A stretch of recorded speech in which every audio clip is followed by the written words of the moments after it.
Hello, baseball fans, and welcome. Major League Baseball on tap. It's the Toronto Blue Jays going up against the New York Yankees.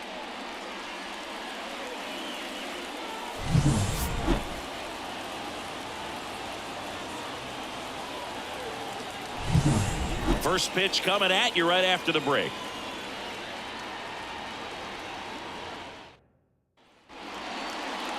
Just about set to go. And on the hill, Carlos Rodon. Four-pitch guy. He got some options to work with in terms of keeping hitters off balance. So we'll see how he decides to utilize those weapons through this start here, and whether or not he's able to mix them all in early, or if he wants to hold something back a little bit later, maybe second, third time through the order, and give them something they haven't seen. It's tough when you know a guy's got that in his back pocket. As a hitter, you really have to stay on your toes. Swing and a drive, deep right field. Soto going back, leaping, and he brought it back. Well, that would have been huge if it would have snuck over the glove to take the lead, but great athleticism at the wall, goes up and brings back a homer.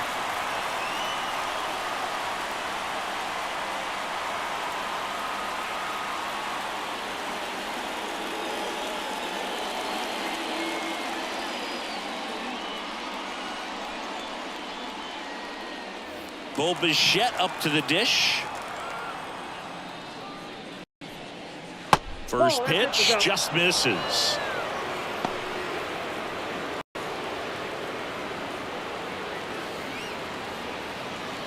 One out, base is empty.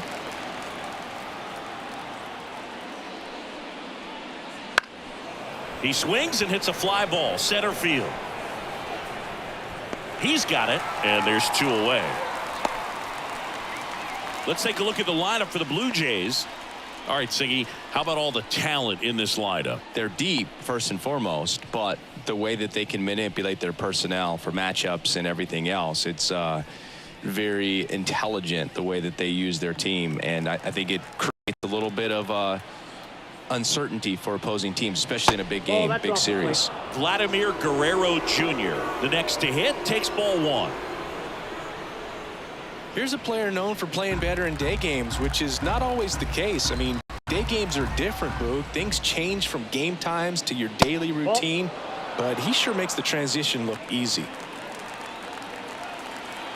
Rodon ready. Here comes. Clips the corner, and it's 2-1. In today's game, not that many fastball counts, but hitters still in the back of their minds, they're looking for one. 2-0 changeup call right there. Excellent pitch selection to go with. Next offered in there for a strike. 2-2. Wow, good luck catching up to that one. 2 outs, base is empty.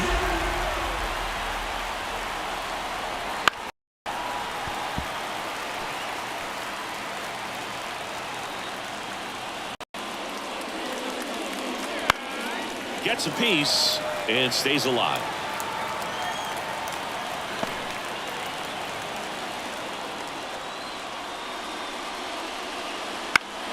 Spoils that one, and it remains 2-2. And he deals. Goes down looking. We're in inning number 1. No score.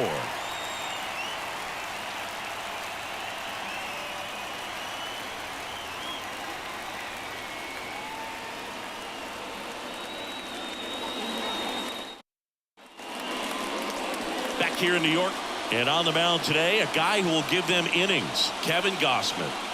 He's got that splitter, and it's a pitch that swings and misses, come fast, and they come often.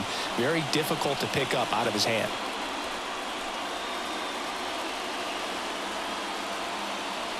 And now the veteran third baseman, DJ LeMahieu. The third baseman, DJ LeMahieu. Here comes a pitch. Little chopper rolls foul. Here comes the 0-1. Fouled off. He was late.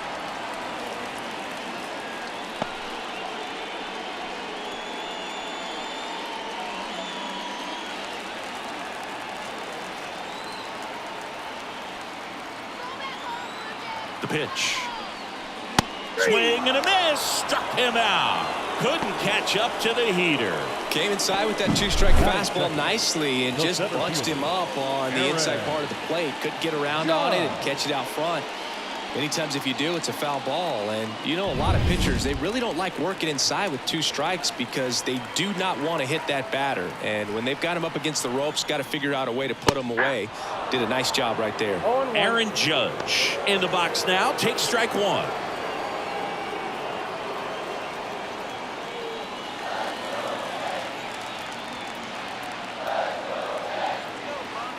This guy's got good power. With one swing, he can win it for him.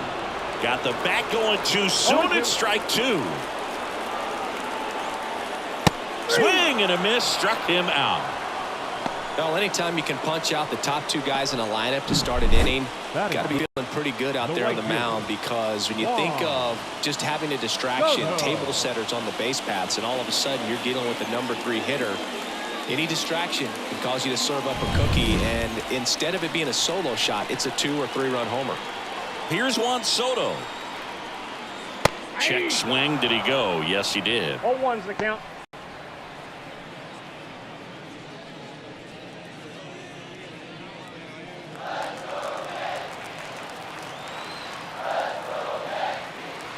Two outs. Swing and a foul straight back. First 2 hitters get punched out on strikes. Take some notes from the dugout. When you get your chance, go up there and hit the ball hard somewhere.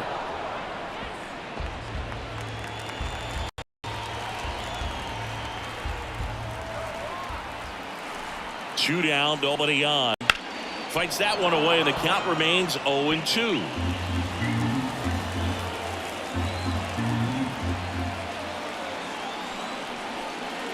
Ball 1 there. I don't like to say he wasted a pitch. I think that was a purpose pitch. Change the eye level, have him look up. Now go back exactly where you want to go. In the dirt, and that's ball 2.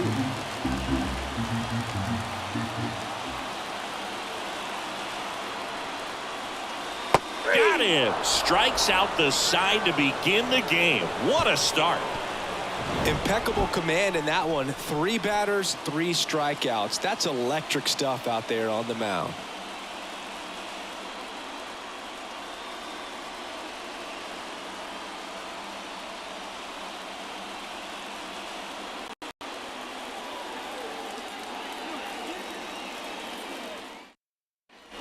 Back in the Bronx. So now Turner in on that right side. Rodon back to work. Counts And that one upstairs.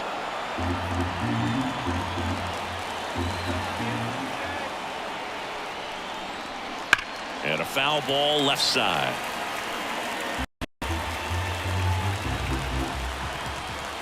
Rodon sets and deals.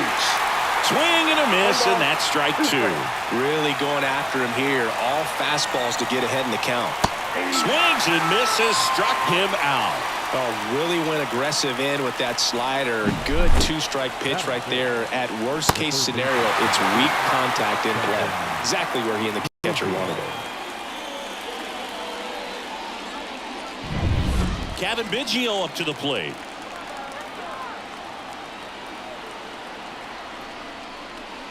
Fought off foul.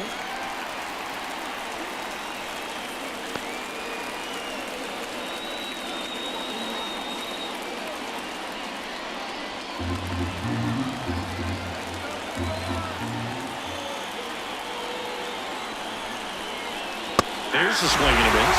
Action in the pen down there. Ian Hamilton, the hard-throwing righty, is up and loosening. Canely, the hard-throwing right-hander, up as well. With the go-ahead run standing at second here at the top of the second. Good eye right there. Man, oh man, I don't know how you take that pitch. That's as close as it gets. Got him swinging for the K. Couldn't hit the fastball at the knees. Here's the second baseman. Swing and a miss. 0-1. 0-1.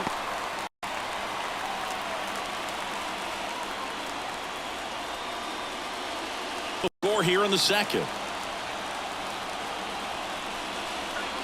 And a good eye there.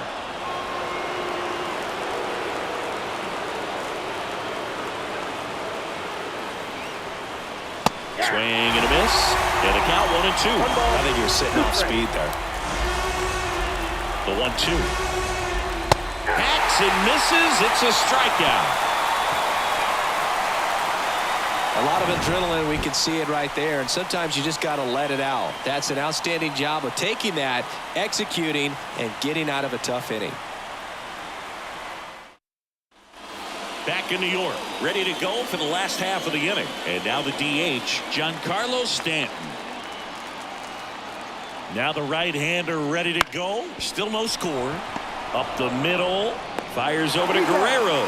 And quickly one away in the second. Not a bad outcome in that spot. The runner moves up to third, and now they have a chance to drive in the go-ahead run. It's not a knock, but at the end of the day, it's a good at-bat. Anthony Rizzo steps to the plate. Well, first base open. Really no reason to pitch to this hitter right here. Put him on, have the force at second first, perhaps getting inning-ending double play. Hard liner. Ball game. He hammers one out to right, and they will walk it off.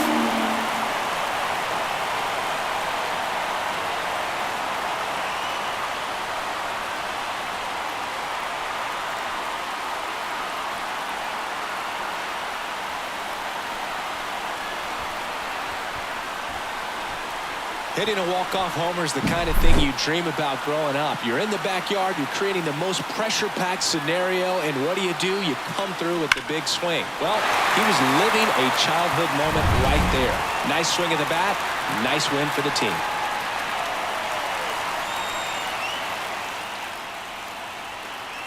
Two 2-0 your final here in this one. For Chris Singleton and our entire outstanding crew here at MLB The Show, I'm John Shambi. Thanks for joining us. Our final line score this afternoon. First for the victorious Yankees, 2 runs on.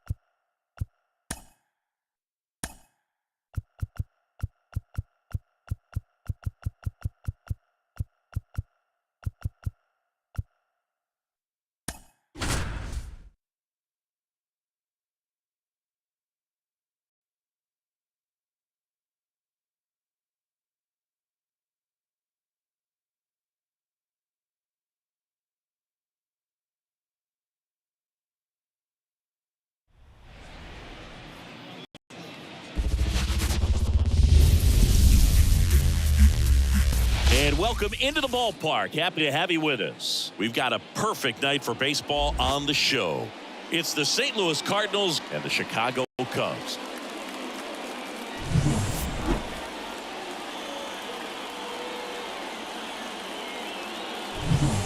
First pitch coming your way next.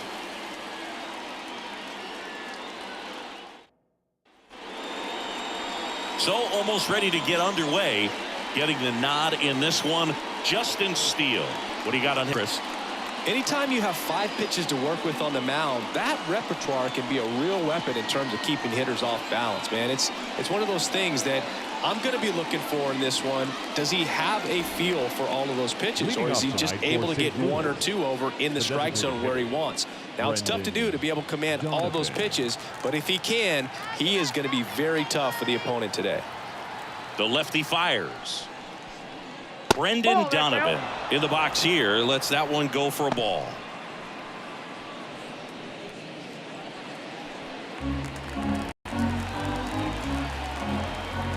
The pitch. And fouled off.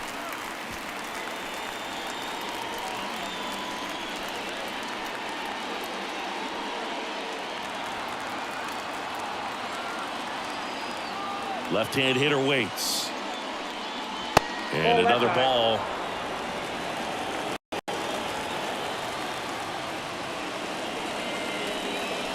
Next pitch is inside, and the count is 3-1.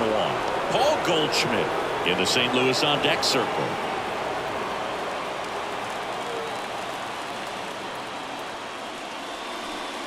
And he walked him. Ball 4. Well, he tried to nibble right there and just missed his spot. Hitter didn't offer at it. Now he has somebody to worry about over at first. On the north side of Chicago, John Shambi and Chris Singleton. Now it's Goldschmidt up to the plate. Oh, that's low. And that one's a little bit low. And it's 1-0.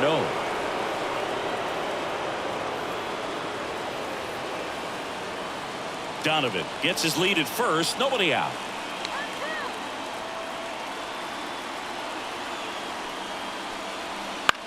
That one out to right. Suzuki has a beat on it. Drops into the glove.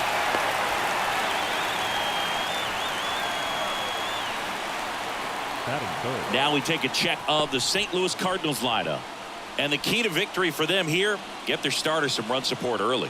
If they can get him that run support early, it's likely the other team folds because they know how dominant he can be once he gets settled in. So put pressure on that other team right away. Jump out to a lead early, and a few runs. It's going to feel like 30. Lars Nootbaar stands in here, leaves that one off the inside.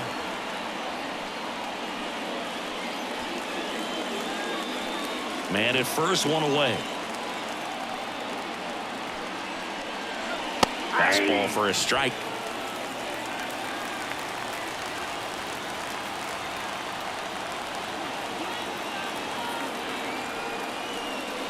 Top of the zone for a called strike. With 2 strikes, may see some movement over there at first base, trying to stay out of the double play right here.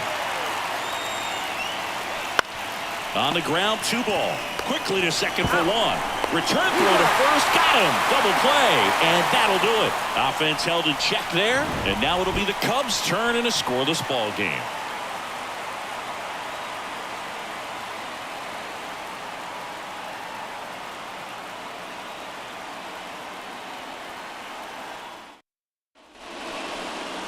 Back here at Wrigley Field. And towing the slab, it's Sonny Gray. What do you have on him, Singy? Well, the hammer is in effect, and he sets it up so nicely because of the velocity on the fastball. Will elevate that and then break you off when he's ahead in the count. What I love about him, you get to the later innings of the ball game, and the velocity seems to go up. Here's Nico Horner. The line to kick the pitch.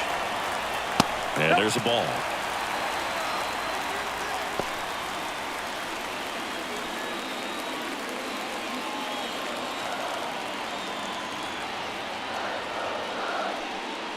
Pitch misses. 2-0. 2-0. Top of the zone, and it's called a strike.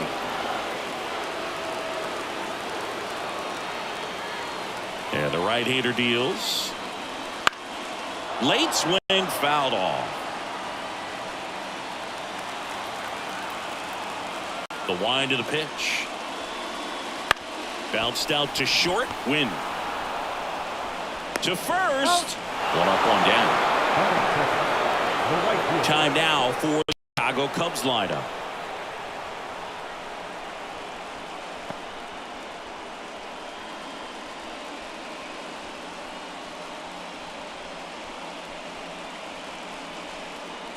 Seiya Suzuki, the next Cub to hit. There's a strike. 0-1.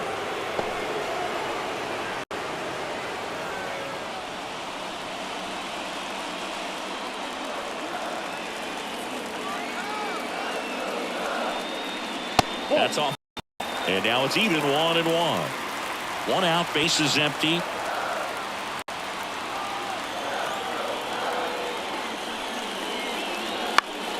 Foul back our way, and it's out of play.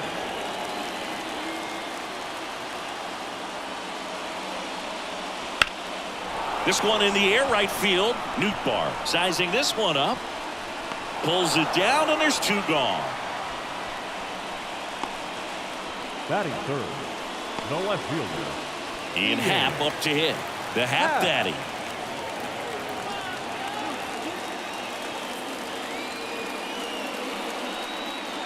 First pitch, and he just misses.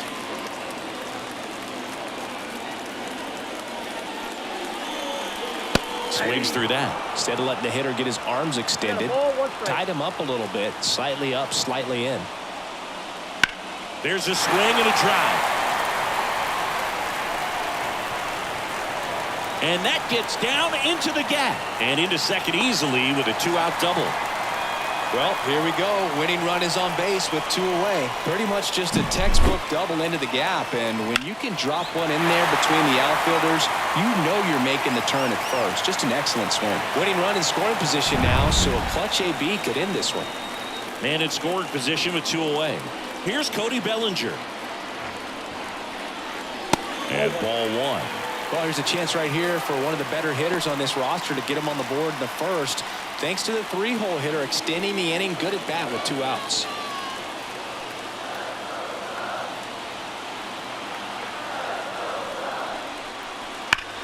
That's hard hit on the line. Makes a nice running catch. And that is the inning. Cubs leave 1 scoreless after 1.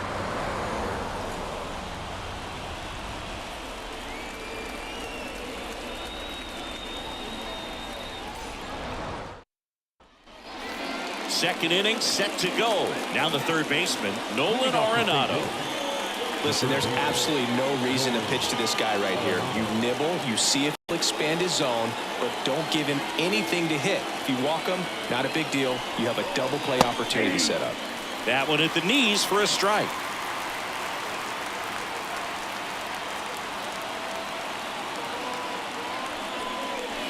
Fastball for a strike.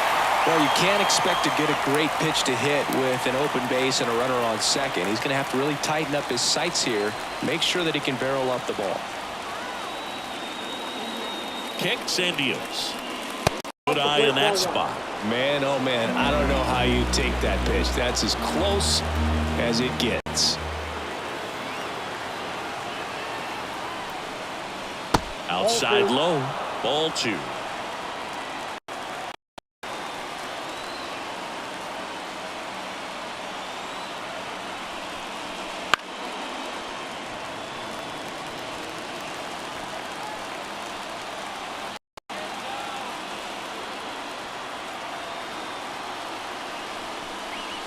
And that one is inside. Wilson Contreras up next.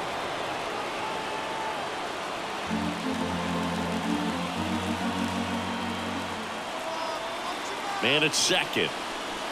Fouled off again. And it remains 3-2. Definitely got the hitter conscious of the pitch inside. Really think the outer half is open. And now the lefty spoils the 2-strike pitch, and he'll see another. And here it comes. Foul. We'll see another payoff pitch.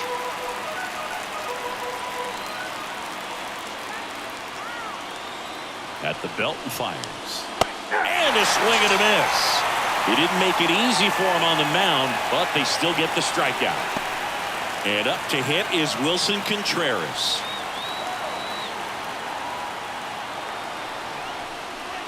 First pitch misses.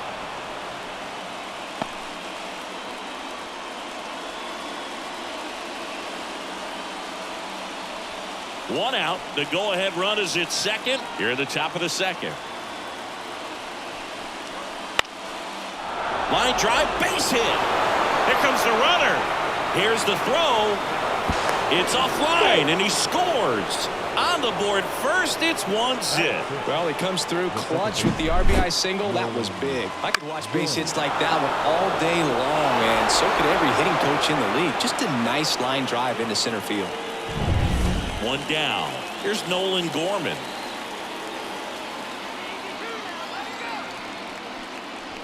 That misses the zone, and that's ball 1. No strike.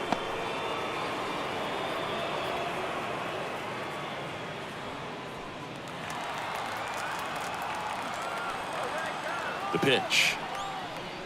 And another ball. Ed Drummond, our umpire behind the plate in this one. Yeah, Boogie's a really fair umpire, both the pitchers and the hitters. So standard strike zone, he's consistent with it. And the great thing is you don't see players questioning the calls too much. So that's a good thing in this day and age. And there's a fly ball deep right field. Suzuki going back on it. That's long gone. He nails one out to right, and they add to the lead. It's 3-0.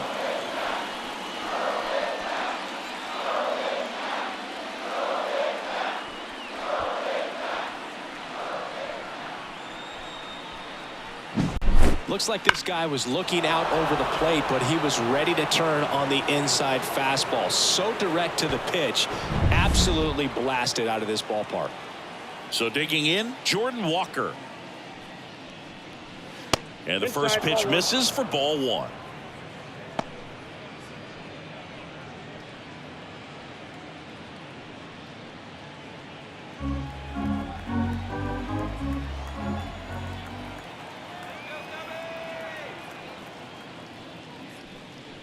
They say you win. 1 ball, 1 strike. Still only 1 out here in the inning. That clips the corner. So far, all we've seen in this at-bat are fastballs. Look for him to slow it down right here ahead in the count.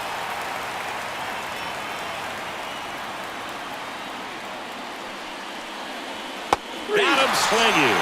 Had him out front for strike 3. I mean, there aren't many curveballs in the sport today that break like that thing does. Huge movement. It's so difficult to get on the same plane and even think about squaring it up, let alone get a piece and hope he throws something else to keep the at-bat alive.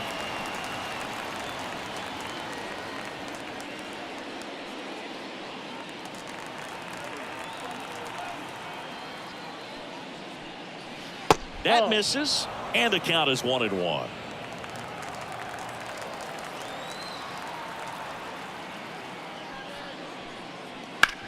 Ground ball right side.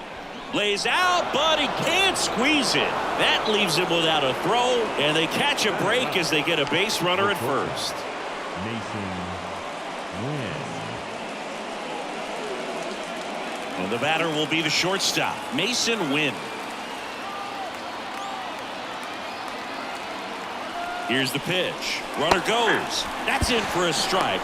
Goes. Too late with the throw. Safe.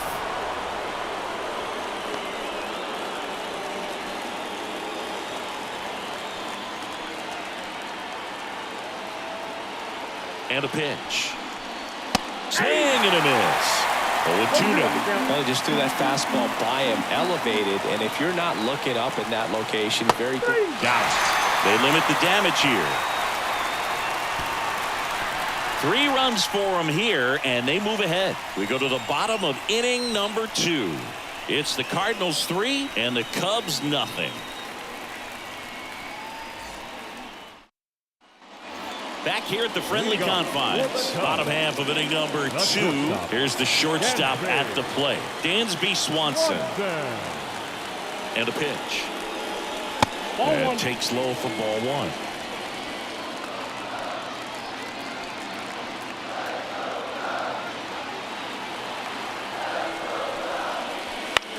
Into center. Edman in position. And he makes the catch.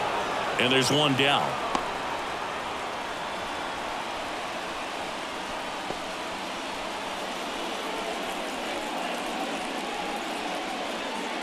Now it'll be the Cubs DH, Christopher Morel.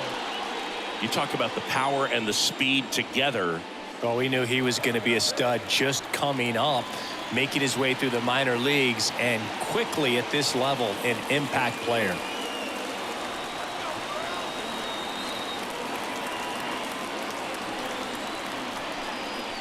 Fastball for a strike. Movement in the bullpen for the Cardinals. Ryan Helsley up and loosening in the pen. Kittredge getting loose as well.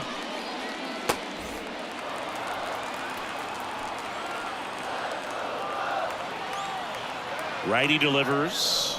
Fastball for a strike. And the count is 0-2. He doesn't seem to like the pitch up. Hasn't offered on either one of those pitches. 0-2 count now. I think the guy's going to climb the ladder out there.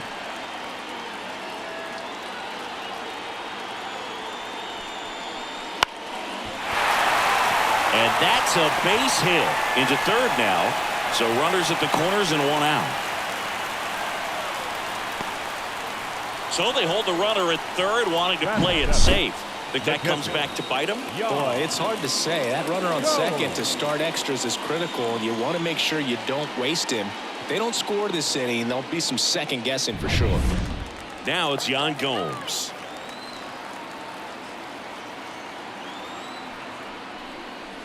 That's in there. It's 0-1.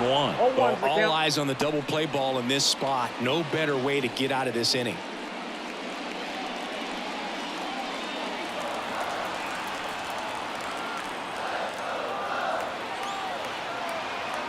The 0-1. And that gets the inside corner for a strike. Big pitch right here. He's going to try to make a pitch that's going to produce a strikeout or a ground ball double play. With the tying run at the plate, bottom half of inning number 2. Just misses. Now 1-2. It's a good take.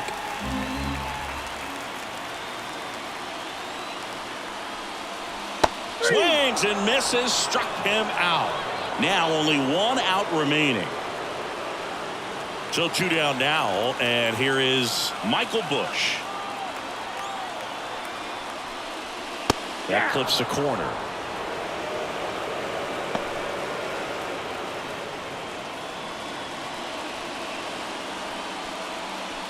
Runners on first and third, 2 away.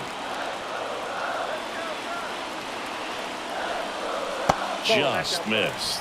Just missed with that backdoor breaking ball. If he gets a swing and miss or called strike, 0-2 count. Instead, it's 1-1. Look for him to go back to that pitch later in this at bat. Next offering upstairs. Good spot for the hitter. Definitely has the advantage in this count with runners on. Look for him to be aggressive on this next pitch.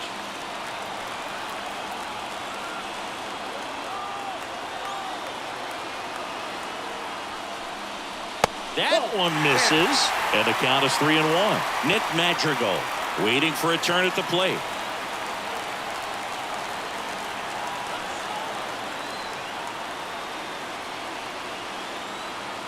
The 3-1 comes up empty. That's strike 2. As a hitter, you don't know what to expect here in the 3-2. If he'll throw a breaking ball 3-1, he'll do it again 3-2.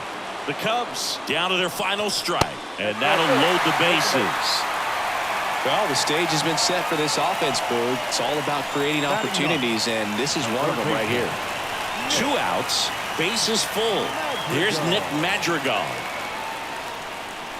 Right through there for a strike.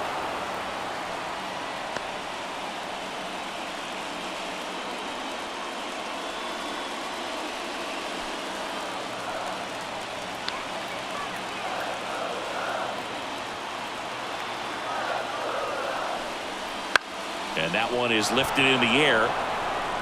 He's got it. Ball game. And the Cardinals claim the win here behind some great pitching and defense. Kind of a strange win. Only 3 hits, so they definitely weren't firing on all cylinders there. Great pitching. Really kept them in it and gave them a chance. A shutout in this one. 3-0 our final score. For Chris Singleton and our entire outstanding crew here at MLB The Show, I'm John Shambi saying so long.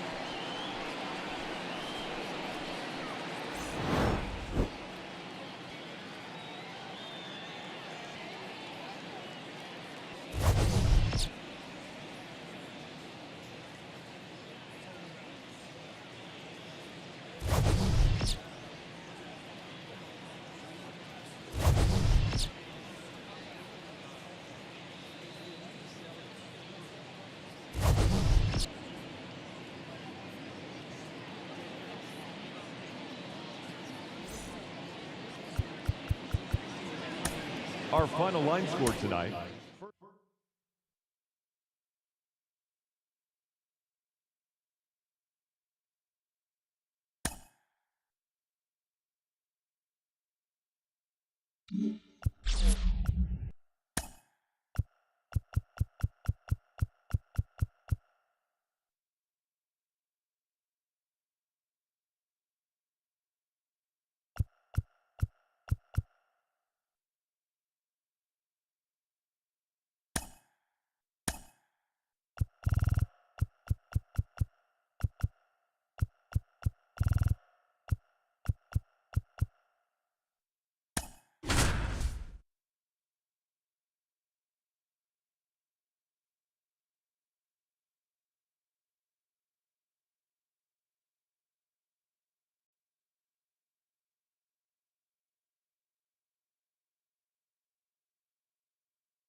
than 2 miles south of the United States Capitol. Welcome to Nationals Park. MLB The Show with a good one coming at you. It's the Milwaukee Brewers and the Washington Nationals. And we'll be back with the first pitch right after this.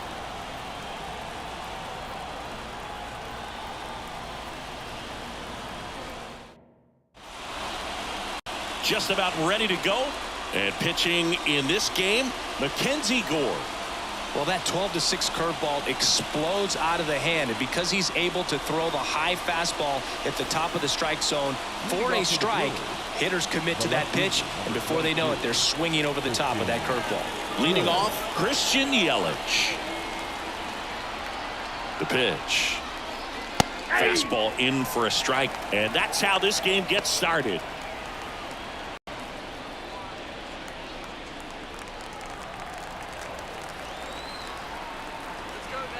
And a pitch. Way outside, and that's ball one.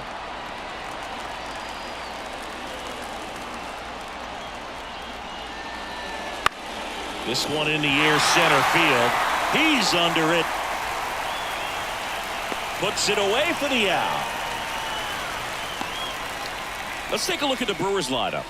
They're facing a pitcher today who's probably giving up homers, so we'll see. We might get some big swings here today.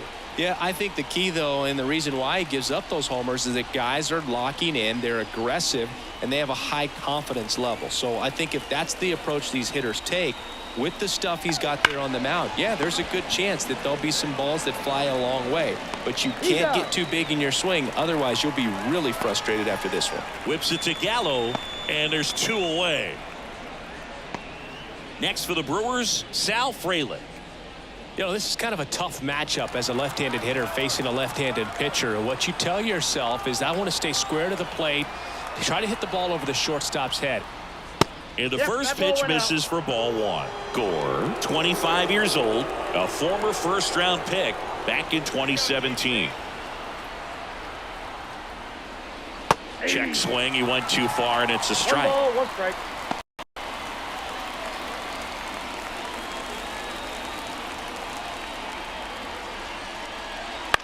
The 1-1 is fouled off.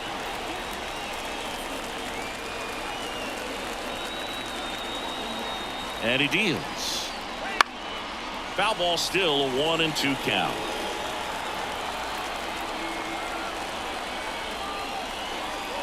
And another ball.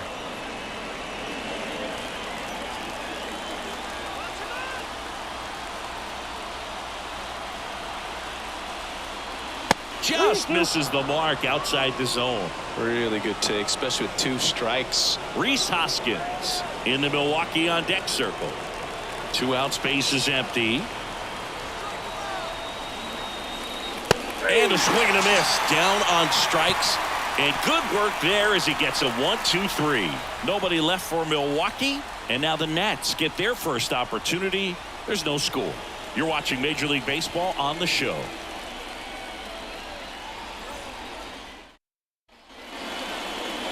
Back here in Nationals Park. And towing the slab in this one, Freddie Peralta. What do you look for here? Try to stay back for that power changeup. Speed differential between the fastball and the changeup is huge. Hitters, they have a hard time staying back. Bottom of the first. Now it's the shortstop, C.J. Abrams. Not shortstop, C.J. Abrams. As he turns on the rubber, and with that good live arm delivers. And immediately pumps in a strike to the left-handed hitter.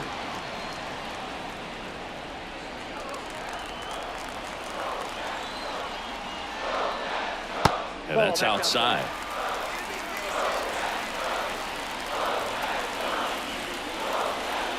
Bunting for a hit, he pops it up. Brings it in, and there's 1 down. Here's Dave Martinez lineup for the Nationals.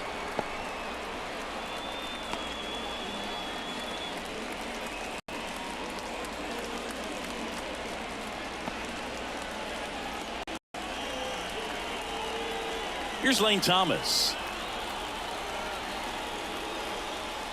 And there's the strike.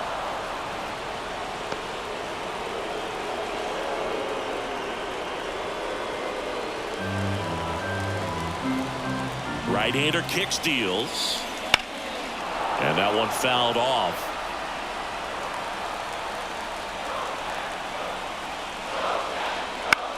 Right side. Fraley pulls it in on the run. Batting third, the first baseman, Joey And now it's Joey Gallo. Gallo.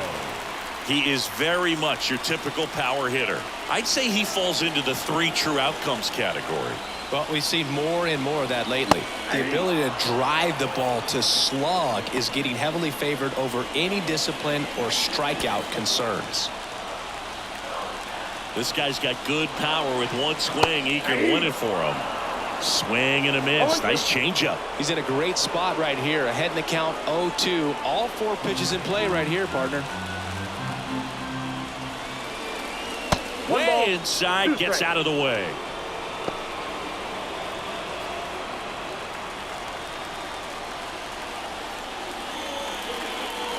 That one almost got him.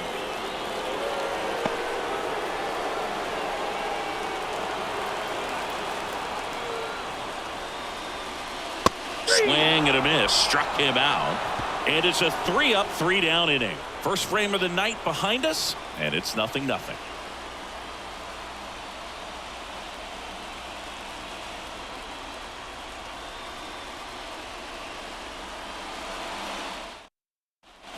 And we're back. And the batter now, Rhys Hoskins.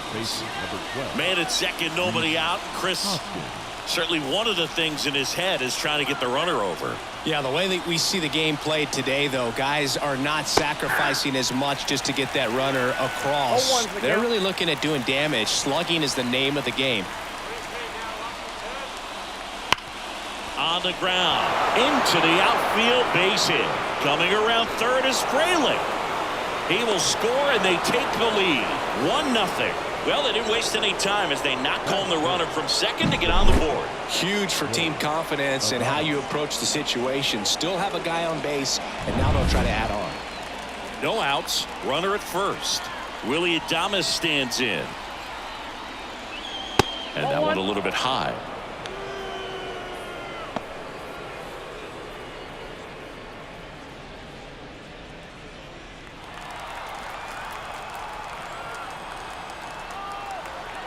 Kicks and fires.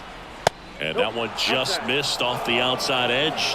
Activity in the Washington bullpen. Jose Ferrer, the left-hander, up and throwing. Weems, a right-hander, loosening up as well. 1 on, nobody out, a run in here at the top of the second. Swings through that one. 2 balls, 1 strike.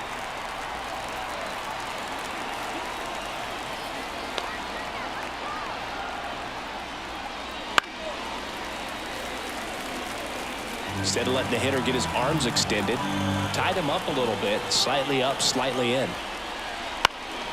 Headed down the line. On the move. Reaches out for it, but can't make the play. And it drops foul in the corner. The 2-2. In the air out to center. Thomas on his way over. He's got it. 1 away. Well, those can be pretty fun as an outfielder. Got to put it into his highest gear and go a long way to track that one down. Nothing better than that. You feel like a wide receiver playing football. So now here's the DH, Owen Miller.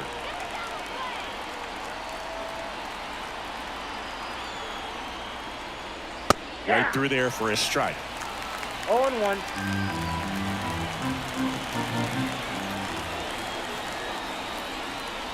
Next offering misses, and it's 1-1. Dave Lawrence assigned to work home plate in this one.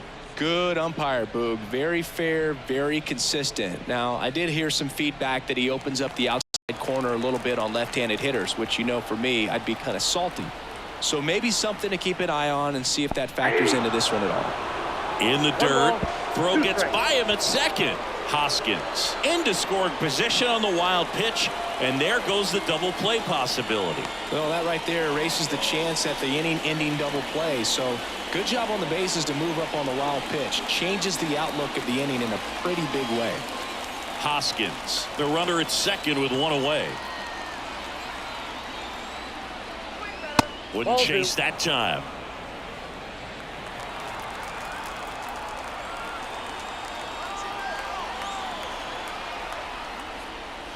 And down on strikes he goes. 2 away. Bogey just ran out of patience there. He took a couple of pitches to even that count up at 2 balls and 2 strikes, but that time chased outside the zone.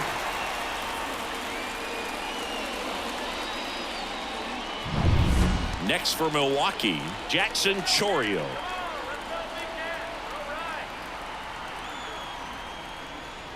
Bottom of the zone and a called strike.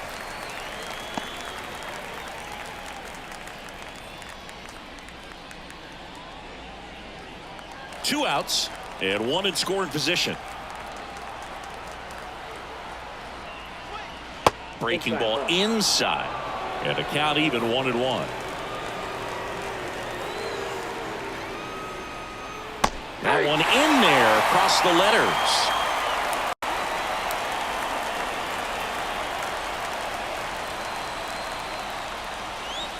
Swing and a miss, and he's down on strikes. Good job at damage control right there. A run, a hit, and a man left. Now to the bottom of the second. It's the Brewers 1 and the Nationals nothing.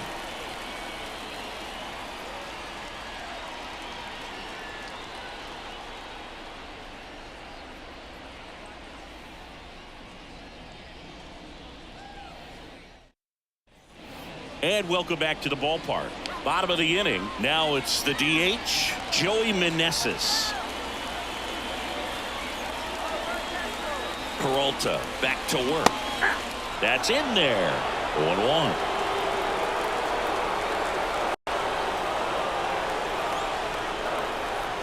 And a strike.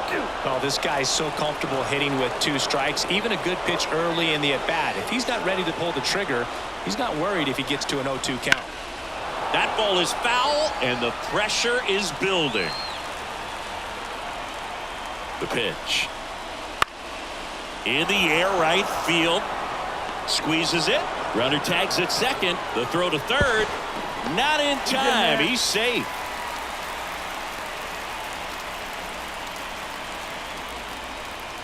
Making a move at third. Nationals turn to a pinch runner. Nasim Nunez.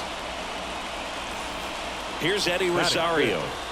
No left Fly field. ball to the outfield for a sac fly. Soft ground ball to the right side. Find a hole. He can attack this a few ways, but the one thing he can't do is strike out.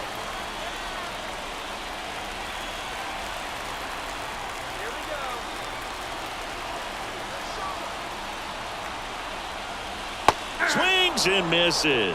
0-1 Strike count. 1. Activity in the bullpen for the Brewers. Joel Payamps preparing to come on if needed.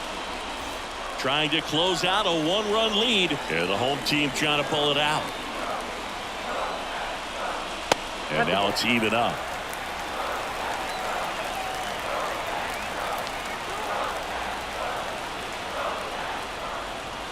And another ball.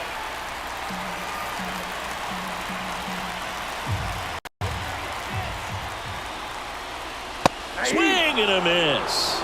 And now 2-2. I think he was sitting off speed there.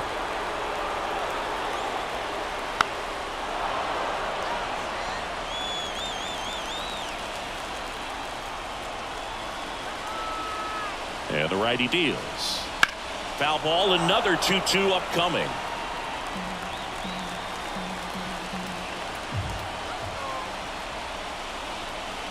Just off the outside part of the plate. Hebert Ruiz in the on-deck circle for the Nats.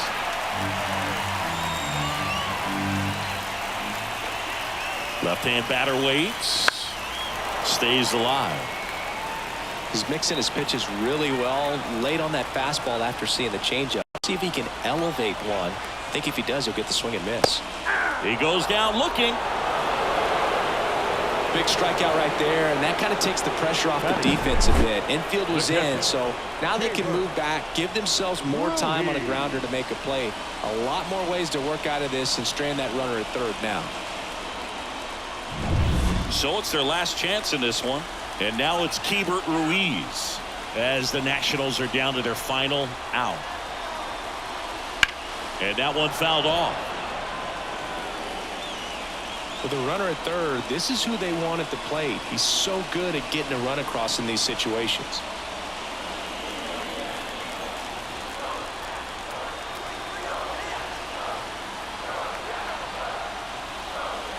Swings and misses. No ball, And it's 0-2. Well, he knows they don't want to give him anything to hit, but when you've got opportunities to drive in runs, you've got to expand the zone. He's capable of going out there and doing damage with it.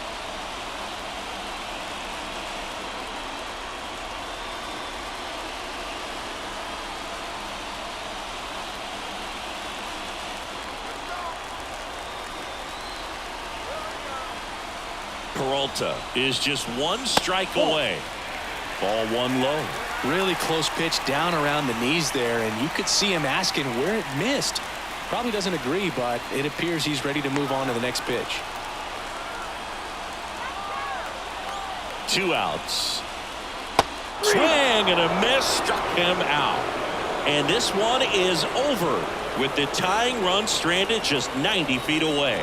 Well, this one was all about the pitching and defense. Outstanding job of the pitchers, really attacking hitters, trusting what the catcher was putting down, and trusting the players standing behind him to make the plays defensively. Sometimes you want to see a high-scoring game, but sometimes you can appreciate the artistic beauty of what these pitchers did on the mound today.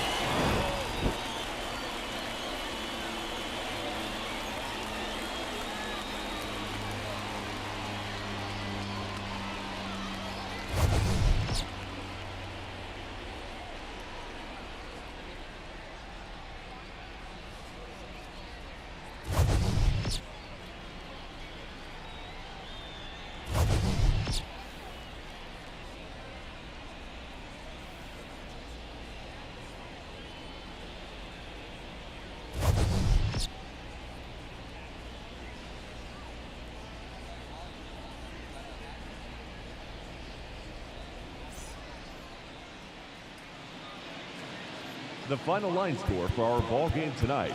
For the victorious Brewers, 1 run on just 1 hit. No errors. They left 1 runner on base.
Hello and welcome. Thanks for joining us. We've got a perfect day for baseball. It's the Kansas City Royals and the Detroit Tigers. All right, we'll be back to get this one started after this.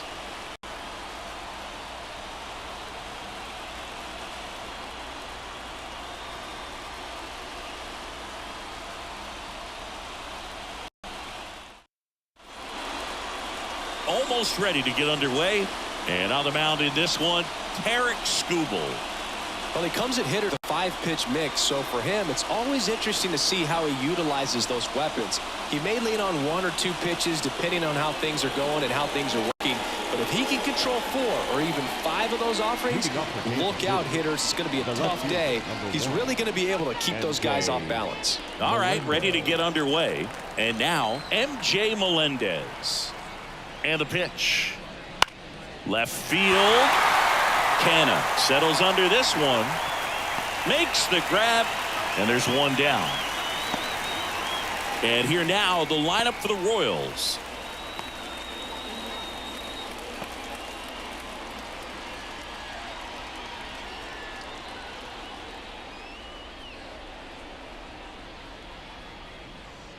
Now here's Bobby Witt Jr. First pitch, and that's in for a strike.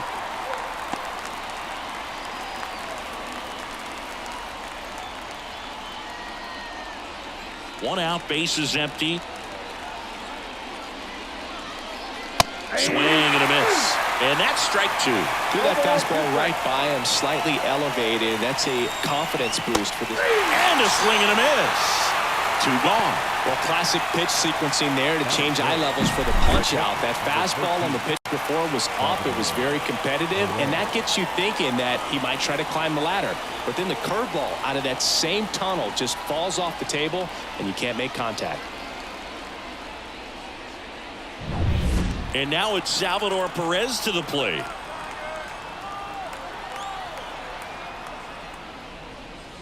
That one missed.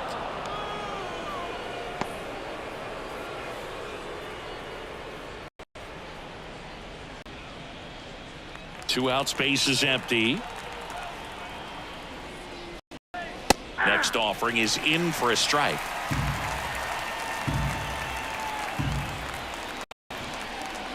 That's a strike.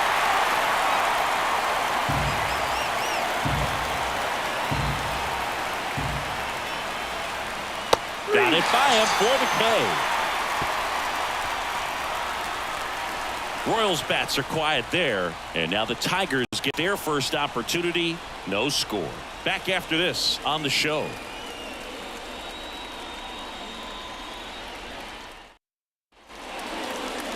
Back here in Detroit, and on the mound in this one, Cole Reagans. Power pitcher. He's going to speed you up with the fastball velocity, and out of his hand will explode the breaking ball. Very difficult for hitters to keep that front side closed and hit the ball the other way, because they know if they're not ready to pull the trigger, the fastball will beat them. We go to the bottom of the first, and here is Parker Meadows. That's a little bit low. Count 1-0.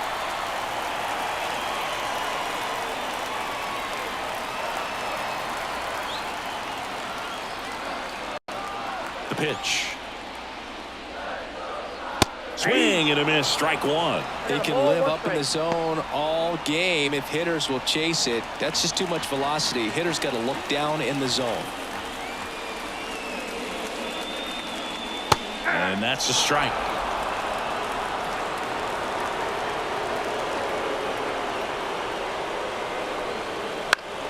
Fouls it off. Still 1-2.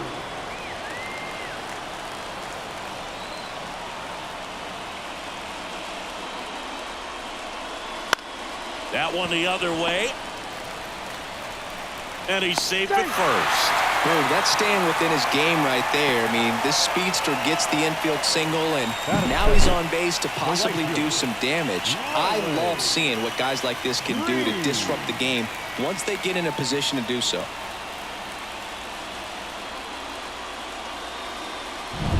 Here's Riley Green.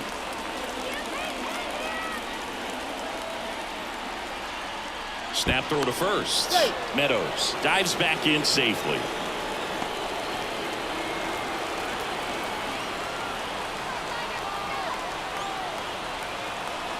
Runner on the go. Pitch in for a strike. Tag save. The throw from Perez too late. That was close, but StatCast shows us why he so often seems to be on the safe side of these steal attempts, Chris. Yeah, you see that plus speed, and he needed every last bit of it to swipe that bag. Such a threat on the bases. The winning run on second base. Late with the swing there.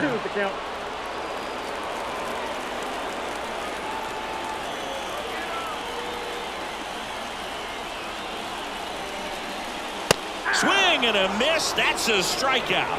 The high heat, too much on that one.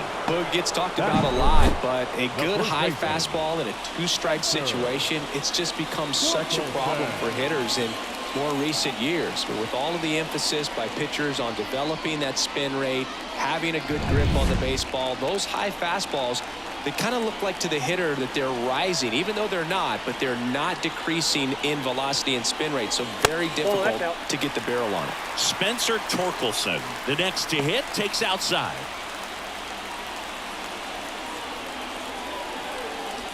Runner at second here, one gone.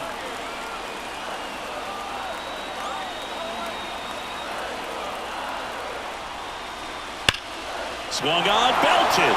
Isbell on the move, racing back. And caught on the warning track. Runner tags and goes to third. Coming home. Relay throw. Across is the winning run, and they walk it off. So exciting to see a team walk it off. Not so much fun if you're on the other side, but what a great way to win. This team is celebrating, and this win is well-deserved. 1-0 the final. For Chris Singleton and our entire crew, I'm John Shambi saying so long.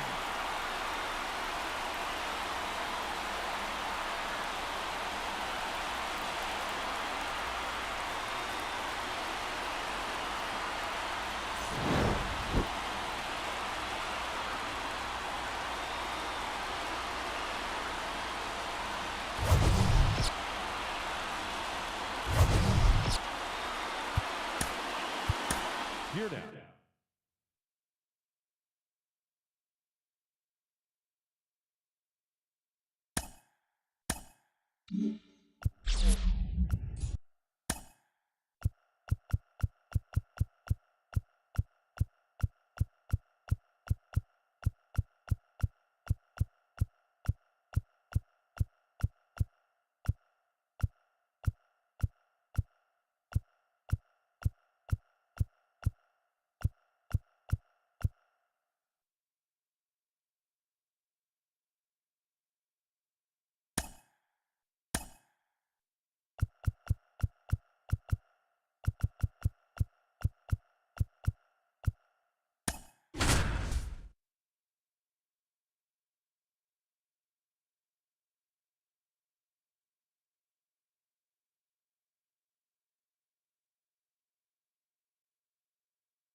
And welcome in, everybody. Glad you're with us. We've got baseball on the show. It's the Arizona Diamondbacks going up against the Pittsburgh Pirates.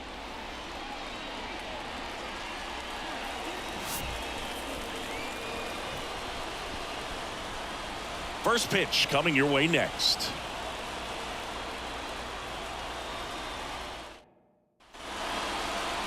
Just about set to go. And on the hill in this one, Mitch Keller.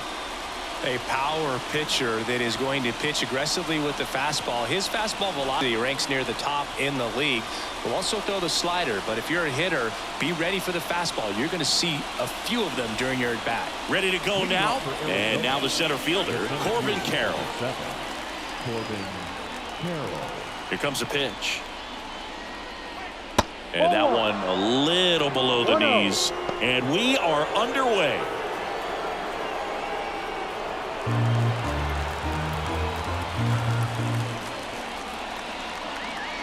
Late swing, foul to the left.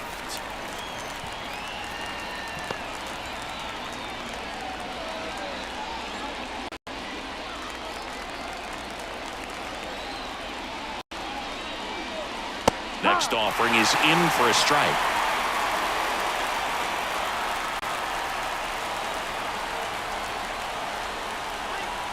And that's in the dirt.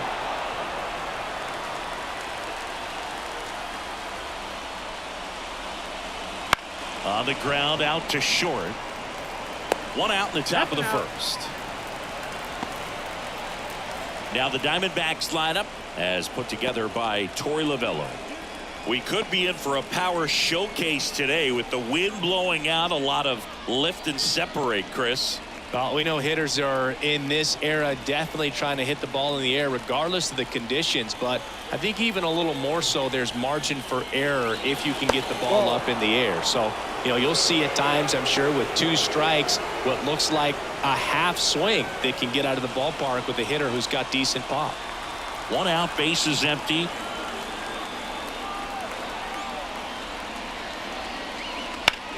Line drive. No trouble here. Puts it away for the out. Out. number 2. Man, if that drops right there, they would have gotten the potential winning run on base, maybe even in the scoring position, but that's just one of those hang with thems. And a foul ball. This is a hitter who takes his game to another level playing at night. 2 down, nobody on. Just missed.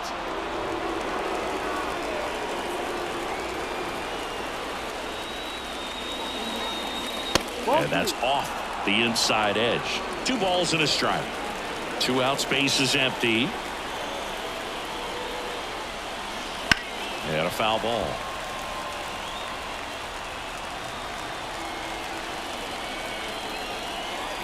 The wind of the pitch. And a swing and a miss. And that's that. End of a half inning of play. No score.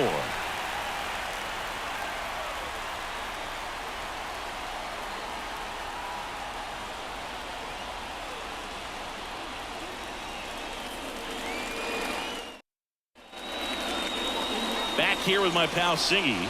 And towing the slab, Zach Gallen. The spin rate on the curveball is incredible. Hitters know they're going to see a lot of them today. Stay back, be patient, and hit the ball the other way.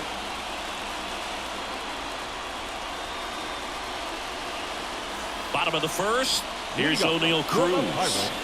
He's someone that you might not describe as having elite level speed, but he can absolutely move, and it is a factor in his game. Hard ground ball, base knock. So a man on base to start the inning. Love how he let that ball travel, trusted his hands. Nice job of going the other way.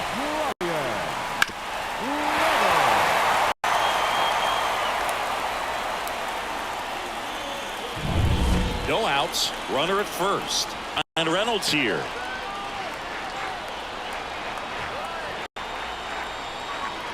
And there's the strike.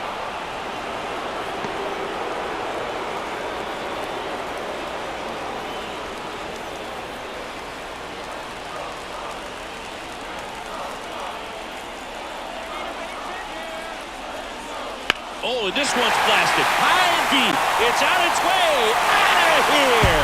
Ball game. He powers that one out of here, and they will walk it off.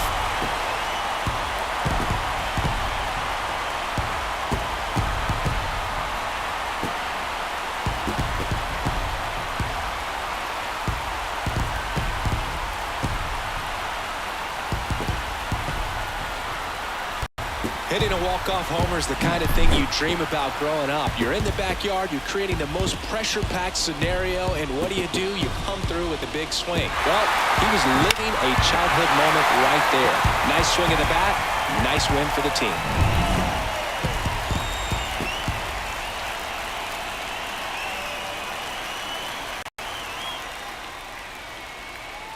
2-0 your final here in this one. For Chris Singleton and our entire crew here at MLB The Show, thanks for stopping by. I'm John Shambi. Talk to you soon.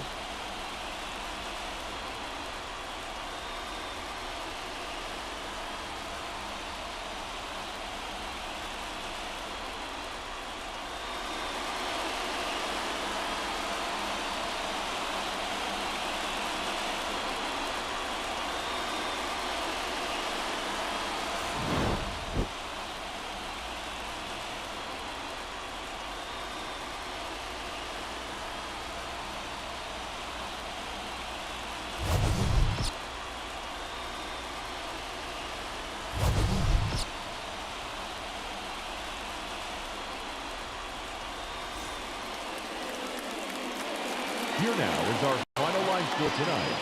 For the victorious Pirates, 2 runs on just 2 hits, no errors, and they left no runners.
Inside the new home of the Rangers, Globe Life Field in Arlington. Major League Baseball on tap.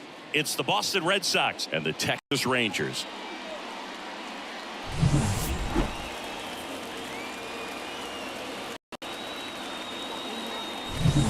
First pitch coming your way next.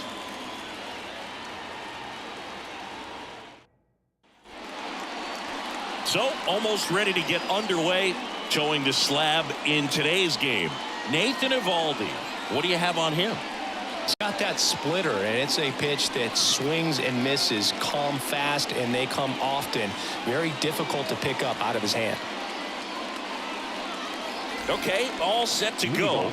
And now it's going to be Jarren Duran. Jarren Duran. The wind of the pitch. Line drive. And there's a hit. Off to a good start with a leadoff nod. Love how he let that ball travel, trusted his hands. Nice job of going the other way. Rafael Devers. No outs. Runner at first. Rafael Devers up to hit. That one finds the zone. And it's 0-1.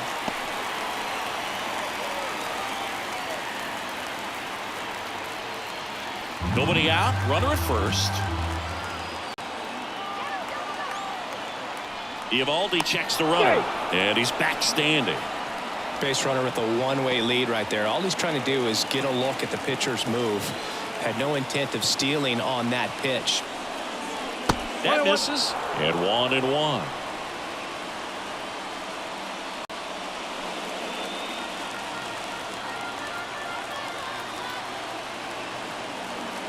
Kicks and deals.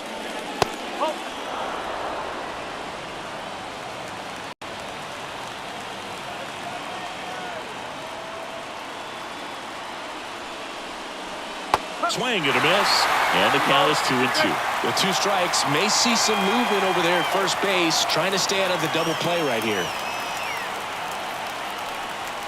Just missed. So here we go. Base runner at first, could be running on the pitch. He's got good enough speed to steal the bag to get in scoring position, even if it's a swing and miss at the plate.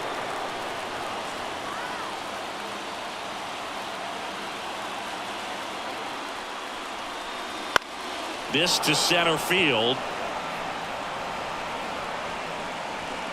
Drops into the glove. Batting third, the first baseman. As we check out the lineup for the Boston Red Sox.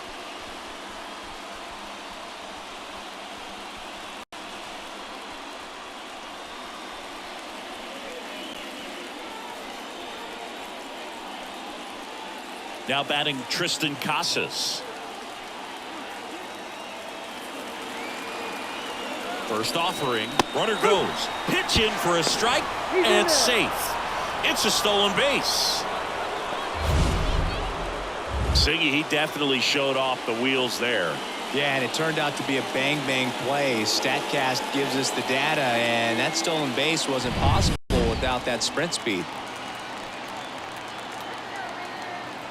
Runner on the go again. There's a ball. Throw to third, and he's out. Well, I can see he had a big lead out there at second base, so it wasn't a shock when he took off. But trying to steal third right there, it's kind of risky, man. You're already in scoring position, so you got to make sure that you can make it there safely. That wasn't the case.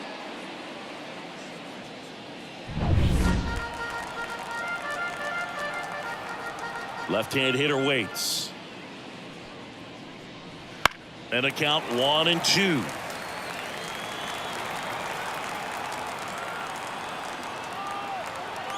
Two outs. Fights that one away. Still 1-2.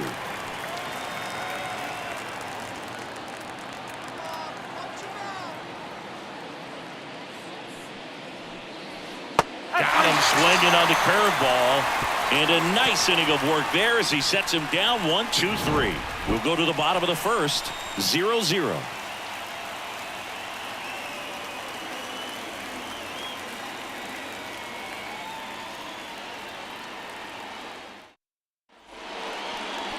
back at Globe Life Field. And on the hill, the big righty, Nick Pivetta. It's always interesting to see how he utilizes all of his pitches and how many of those he has a good feel for on that given day. When he's right, he's really able to keep hitters guessing, and all of his stuff seems to be coming out of the same arm slot, the same tunnel, and that can make life very difficult on his opponents. Bottom of the first. Now it's the second baseman, Marcus Semien. And here it comes. And that catches the low inside corner. Good fastball.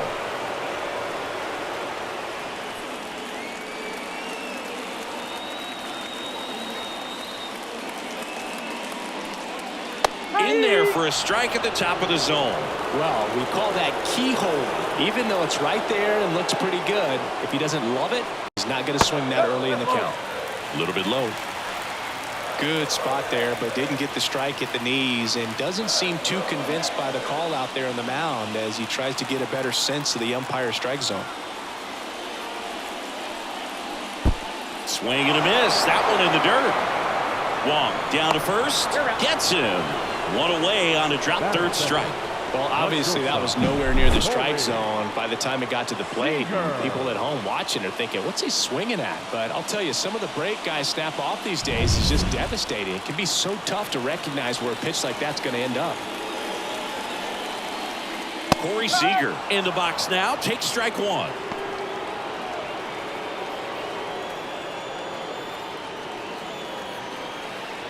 One out, base is empty.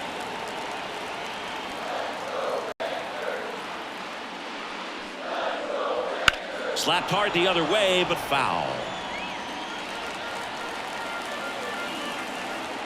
The wind and the pitch. And that one is in the dirt. And that is ball one. Swing and a miss. He struck him out. He swung over top of the curveball. Well, you rarely ever see three curveballs in a row because that's one of those pitches that's most effective when you haven't seen it recently. You might see three sliders in a row, but right there, he was feeling that curveball and figured he could finish with that pitch.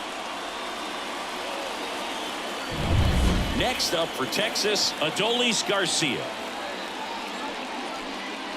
He swings and misses at the first pitch. 0-1.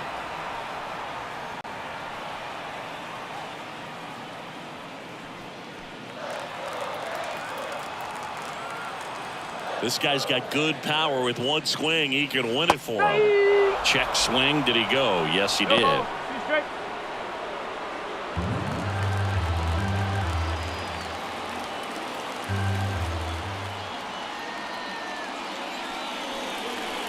Got it. Strikes out the side to begin the game. What a start. Impeccable command in that one. 3 batters, 3 strikeouts. That's electric stuff out there on the mound.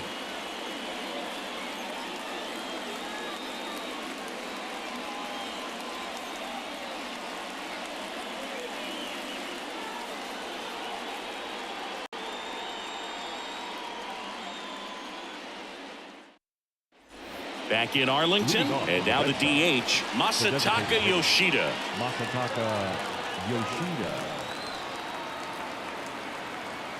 Evaldi back to work.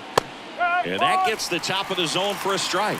Well, impressed that he went right after him on that first pitch. That's the key. Try to get ahead in the count, then you can play around a little bit more as the at-bat expands.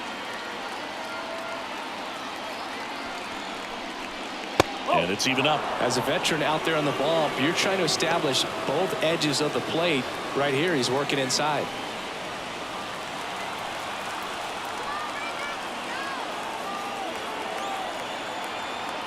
Man at second.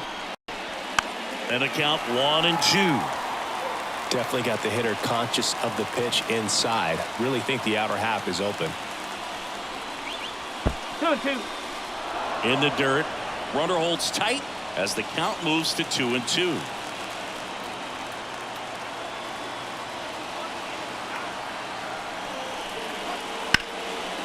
Swings and lines a base hit into left field. Throw quickly into third. They're at the corners now to start the inning. So they hold the runner at third, wanting to play it safe. Think that comes back to bite them? Boy, it's hard to say. That runner on second to start extras is critical. You want to make sure you don't waste him. If they don't score this inning, there'll be some second guessing for sure. Substitution now at third, and on to run for the Red Sox, Bobby Dahlbeck.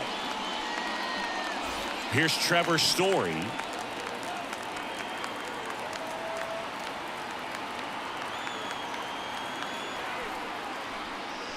On the inside corner for a strike.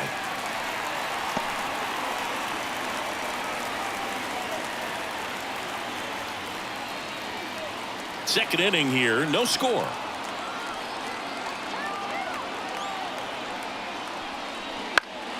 Fought off foul.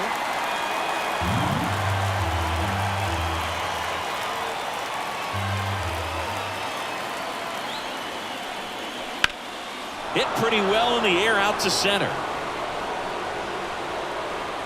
Brings it in. He'll score on the sac fly, and it's 1-0. There you go. Nice little RBI there. It's a great at bat. Got the job done. So stepping in for Boston, Wilyer Abreu.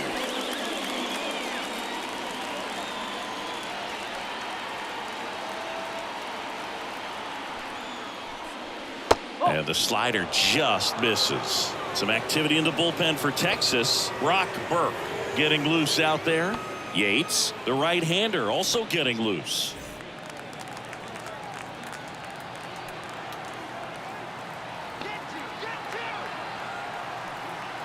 At the belt and fires. Right through there for a strike. Rusty Valentine doing the umpiring behind the dish for us. Maybe the best name in the league.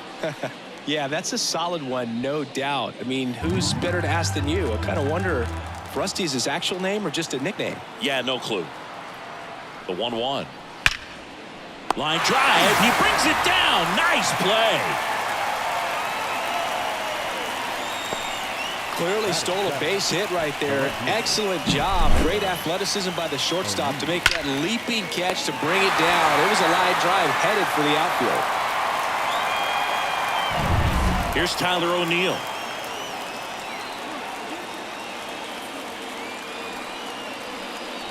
And misses inside.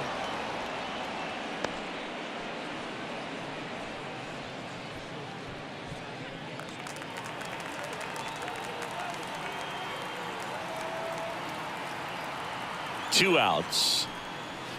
Wouldn't chase that time.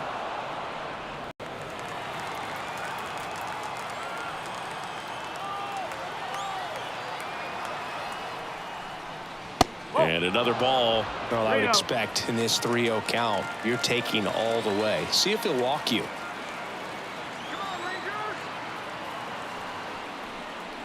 Next offering is in for a strike. Clearly taking all the way there in that 3-0 count. It was a cookie right down the middle. Liner, base hit. Throw in holds the lead runner at second. 2 on now with 2 away.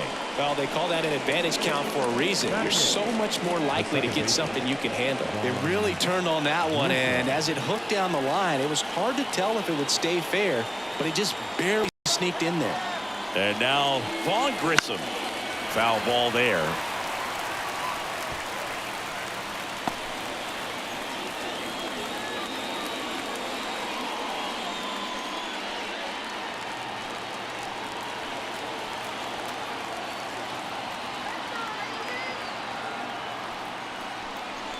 Strike 2.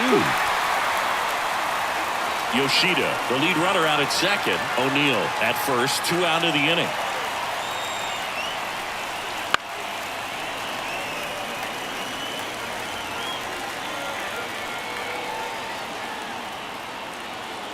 Righty to the plate. Got him. That ends the inning and stops things from getting out of hand. 2 men left stranded, but they do push across 1. We go to the bottom of inning number 2. It's the Red Sox 1 and the Rangers nothing.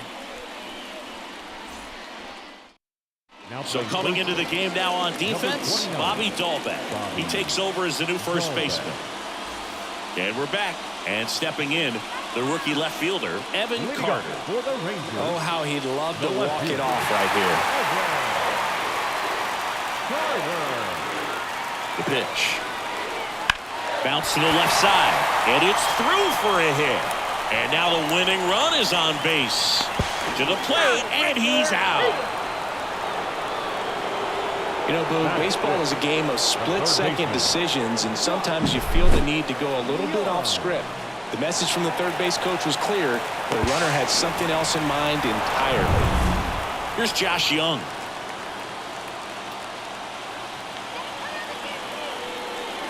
There's the strike.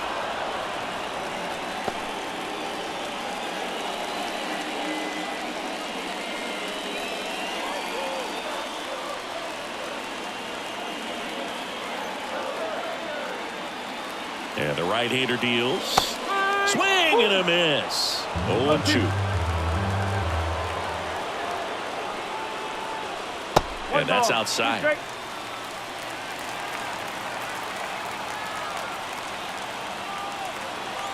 The 1-2. Struck him out of the front door breaking ball. Man, he had the stanky leg on that one right there. That curveball just locked him up. The first baseman, not that young.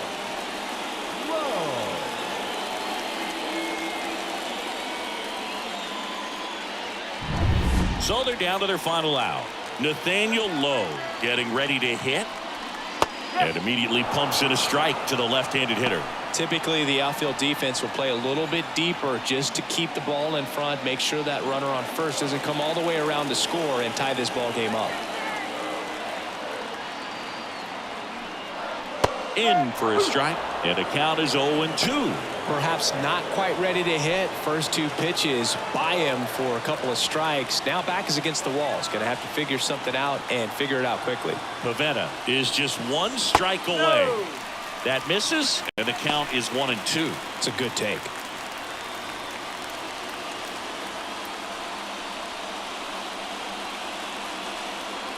A one-run lead, bottom half of inning number 2.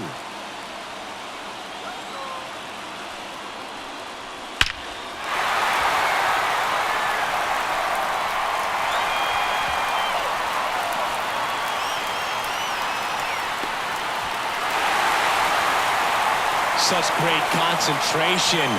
Everybody on their feet, knowing that you can come through with a good swing. And there he doesn't try to do too much.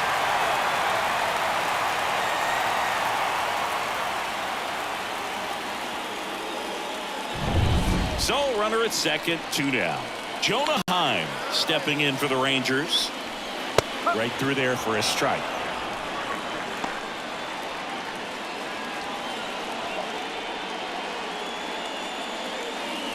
Low on at second with 2 down.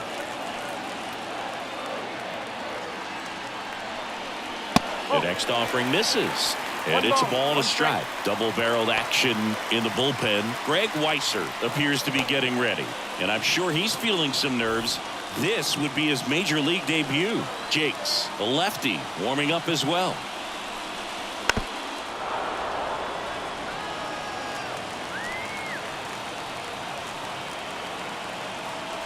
The winning run on second base.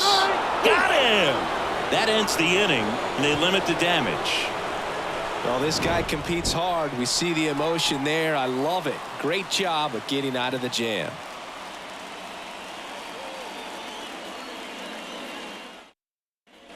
And welcome back to the ballpark. Top half of the third inning, and now it's the catcher for the Red Sox, Connor Wong.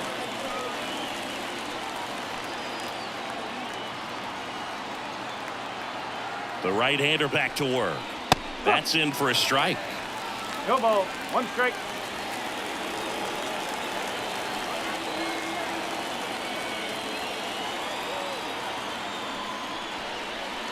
Swing and a miss as he was out front that time.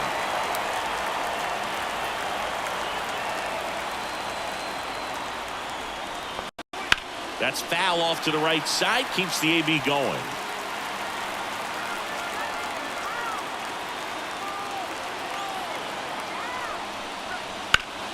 Foul ball left side. He'll see another.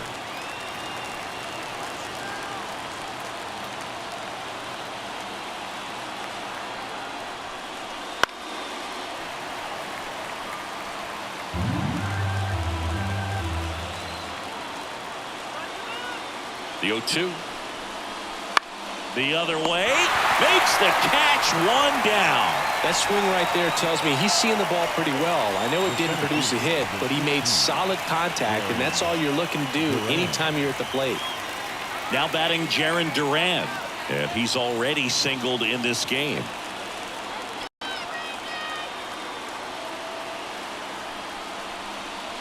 And immediately pumps in a strike to the left-handed hitter.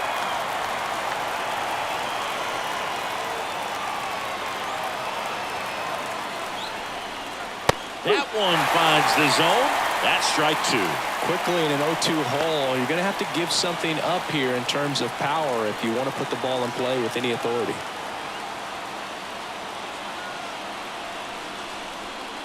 Got him looking. And now two gone. Most guys are very aggressive when they see the stakes out there on the base paths and can't understand why he wasn't ready to swing the bat. You've got to be ready to swing the bat in a situation like that with the go-ahead run in scoring position. Now it's Devers at the plate. Devers, the baby-faced assassin. Fastball for a strike.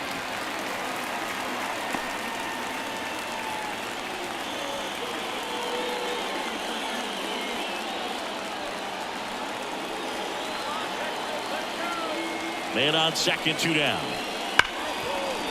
Smoked on the ground to second. Simeon toss over to first. And Devers is set down. And it's a 1-2-3 inning. So no runs, no base hits, no errors, and one left. We head now to the home half of inning number 3. All tied 1-1. Set for the bottom of the third. Here's the center fielder, Leody Taveras. Leody Taveras.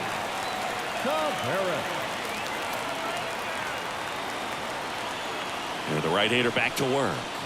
In for a strike, 0-1. That was just paint on the first pitch fastball. Just missed.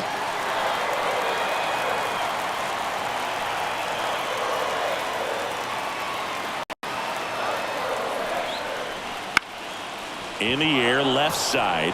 O'Neill drifts towards it, pulls it down, and he makes the catch. And there's one down. Batting ninth, the designated hitter, Ezekiel. Now here's the Rangers DH, Ezekiel Duran. Well, first base open. Really no reason to pitch to this hitter right here. Put him on, have the force at second, first, perhaps getting inning-ending double play.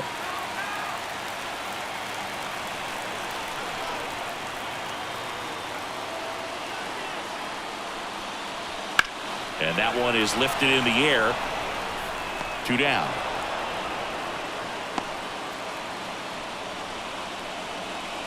The batter, number 2, second baseman, Marcus Simeon. So the batting order turns over. Marcus Simeon digs in now. He's 0 for 1.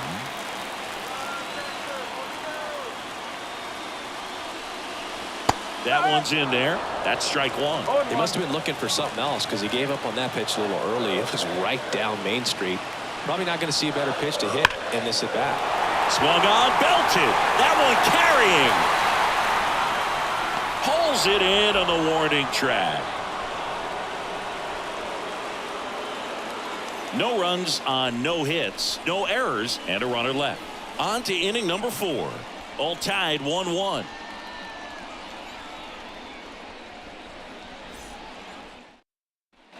Back in Arlington, and now the first baseman, Bobby Dahlbeck.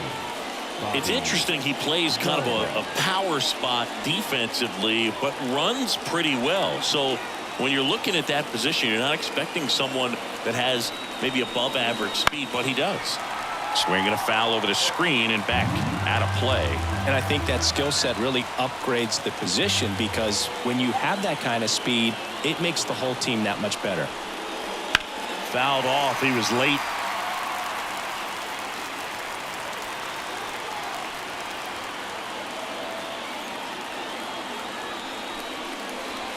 Swings and misses. Struck him out. Slider got him for strike 3.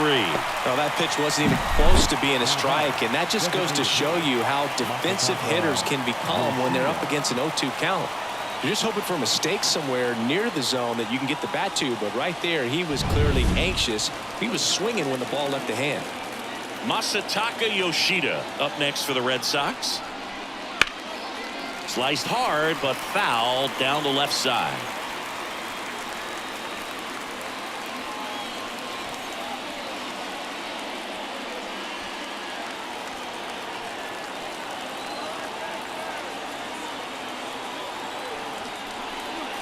Next offering is in for a strike. Oh, this guy's so comfortable hitting with 2 strikes. Even a good pitch early in the at-bat. If he's not ready to pull the trigger, he's not worried if he gets to an 0-2 count. Outside low, and a count 1-2.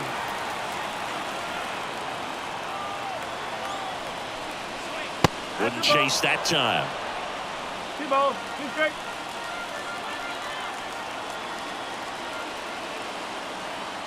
Man at second. This one smashed down the right field line. There comes the throw. And he's in there. And a run comes in to score. Well, he wasn't afraid to hit with 2 strikes. I think he choked up a little bit, maybe spread out, but he got the job done right there.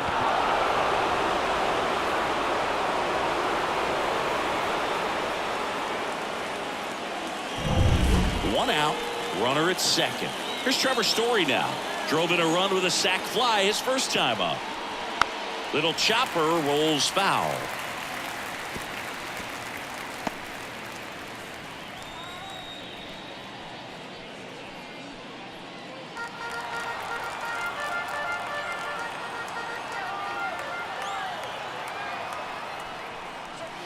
And a big swing and a miss. He's clearly out there throwing pitches in this situation. First base is open. He walks him. No big deal. One out and a runner at second. Top half of inning number 4. Inside, just missed. That one called just inside, I think. And on the mound, he's trying to get a little bit of an explanation. Doesn't seem to be too bothered by it, though. But he clearly thought it clipped the corner.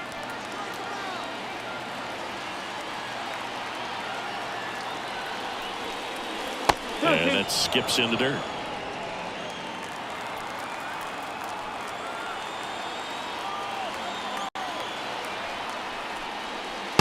Swing and a miss. Struck him out. And there are 2 down. Typically that high fastball, if it's close to the top of the strike zone, a hitter, if he's prepared for it, can get to it. But that one just had that little jump at the end, which indicates there's a good spin rate on it, and it didn't decrease in velocity as that hitter's internal clock would expect it to, and that's why you see the swing and miss. Now, Wilyer Abreu. That one fouled off.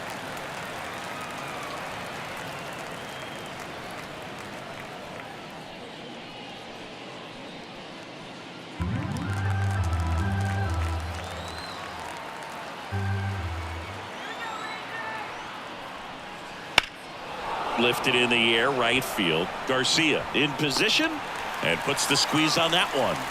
And that is that. Red Sox with an RBI double, and it's now a 2-1 ball game. It's Major League Baseball, and it's on the show. Back at Globe Life Field, John Chambi and Chris Singleton with you. And leading off the bottom of the 4th, Corey Seager.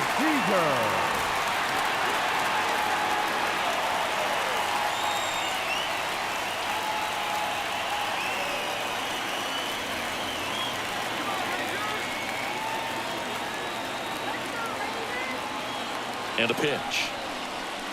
That one finds the zone, and that is strike 1. Well, this situation with the runner on second, you've got to get him up to third. Think back up to middle or to right field. Hard ground ball for a base dive. Runner around third on his way to the plate. He scores to tie it up. It's 2-2. Well, there you go. The RBI machine. Another clutch run scoring at bat. Yeah, he's been so good in these situations. Call it clutch if you want, but his resume speaks for itself. Looks like we've got a substitution at first. Coming in as a pinch runner, Travis Jankowski. Now it's the right fielder, Adolis Garcia. Struck out looking at his first at bat. In the air, right field. Squeezes it. The left fielder, number 32,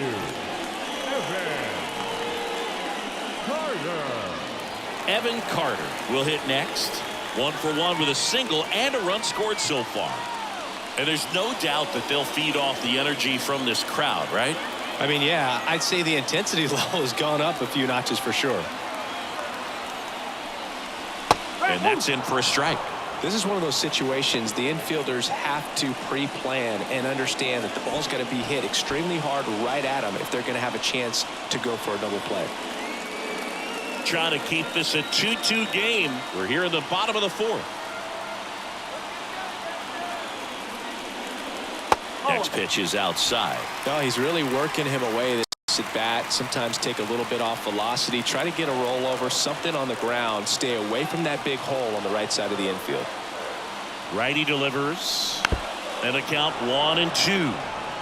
Nothing but curveballs so far in the at bat. Kind of makes it difficult as a hitter to know what to look for because you can't connect on the curveball. Struck him out. A pretty good break on the curveball right there. Maybe not as down in the zone as he would have liked, but deceptive enough to get that swing and miss. And if you don't catch that pitch out front on the barrel, it bears in on you pretty hard.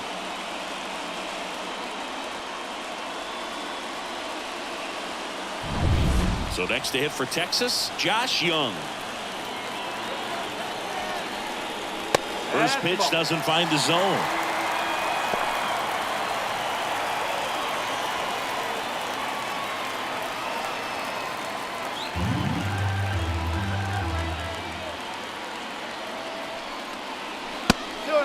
And a pitch out, but no steal, and it's ball 2.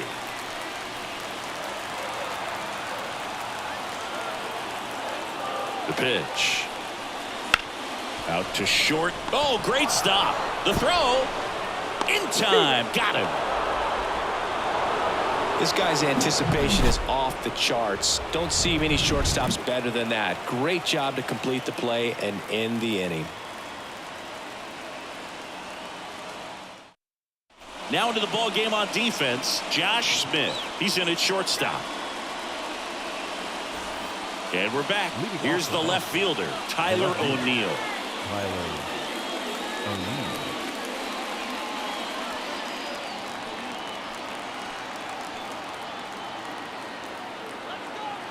The pitch. And a good fastball to start him off. That's strike 1. Wow, good luck catching up to that one.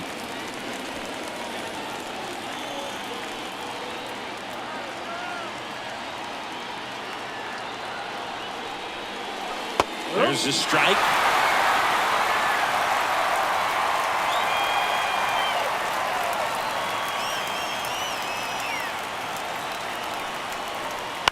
Ground ball right side.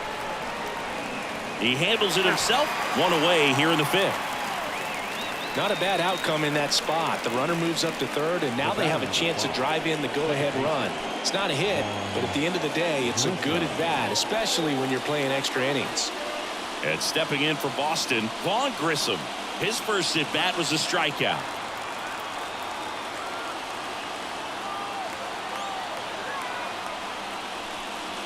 Breaking ball inside. 1-0. 1 away with a runner at third.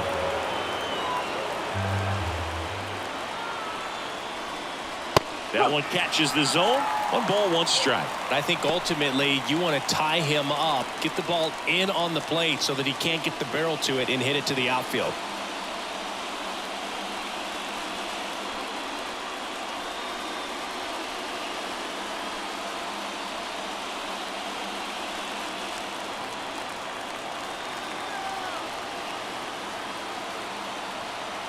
The pitch. And that's off the inside edge. 2-1.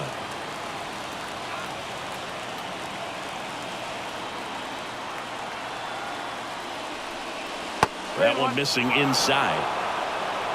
Connor Wong on deck for Boston.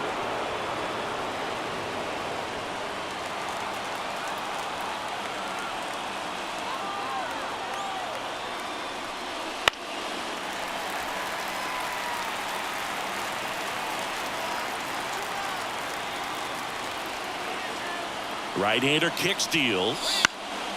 Foul ball, and it remains a full count. Abreu stands at third with one gone of the inning. Outside, and that is ball 4. Well, a great back and forth and that at bat. He had to lay off some really close pitches, and somehow Boogie found a way to keep the bat on his shoulder right there. I'll tell you right now, I couldn't have done it.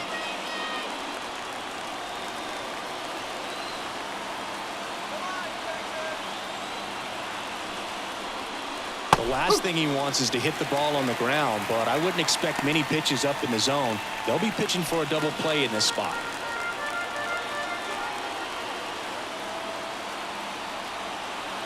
And the righty deals. And fouled off. Runners at the corners, one away. And we're at the top of the 5th. Swing and a miss, and he struck him out. Huge strikeout there. That slider wasn't even close to the strike zone, and he got him to chase. That's just a bad approach right there. Either he was looking for something else and got completely fooled, or he was sitting all over the slider and just couldn't resist the temptation. But, man, really expanded right there and didn't have a chance to make the contact with that pitch. Now here is Jarren Duran. And that is in for a strike. 0-1.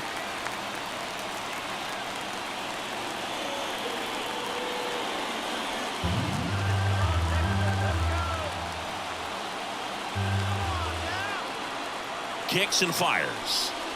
That's a strike, and it's 0-2. He doesn't seem to like the pitch up. Hasn't offered on either one of those pitches. 0-2 count now. I think the guy's going to climb the ladder out there.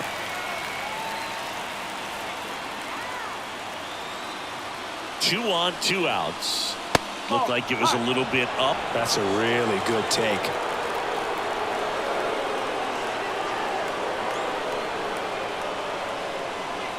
Swings through it, and that's a strikeout. He's in a tough spot, had to make a great pitch, did it, got the strikeout, gets out of the jam. Clearly, he's happy with those results.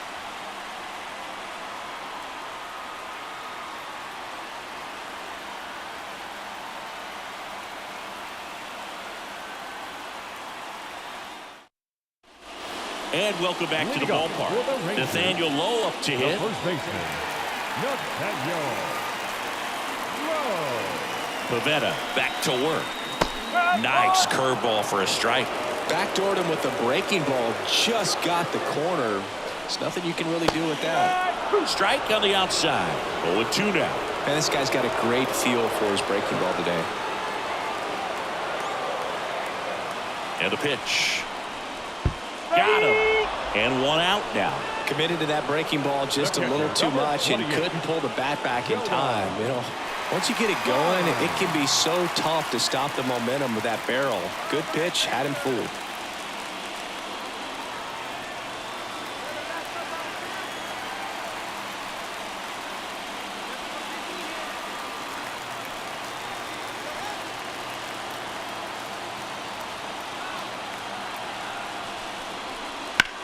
And that one ripped to left. No trouble here. Puts it away for the out. And there are 2 outs. The batter, the center fielder, Leody Taveras. Here's Leody Taveras. Fly to left his first time.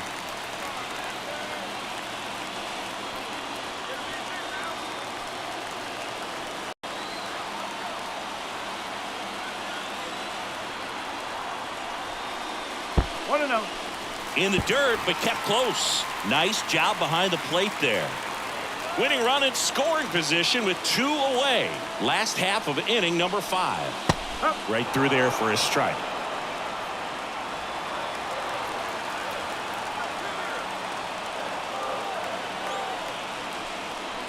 Next pitch is outside. 2-1.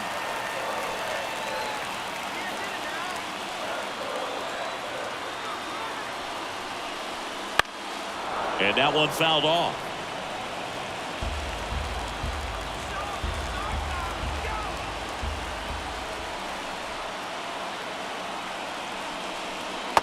Swing and a miss, and he got him. Rangers go down in order. A lot of adrenaline, we can see it right there, and sometimes you just got to let it out. That's an outstanding job of taking that, executing, and getting out of a tough inning.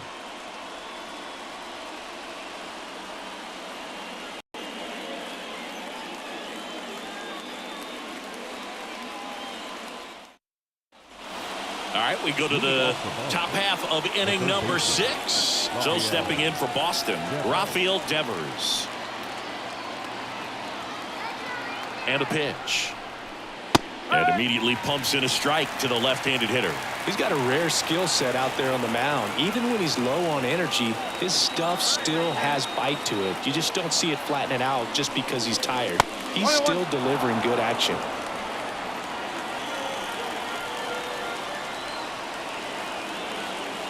The 1-1. You don't want to get beat by a fastball in, and he spits on that one.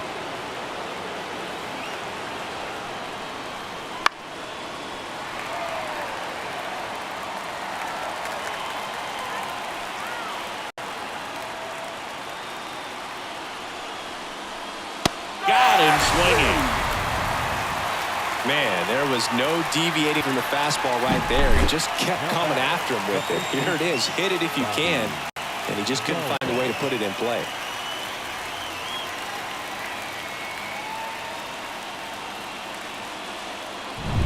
Here's Bobby Dahlbeck. He struck out swinging at his first at-bat. In there, and it's 0-1.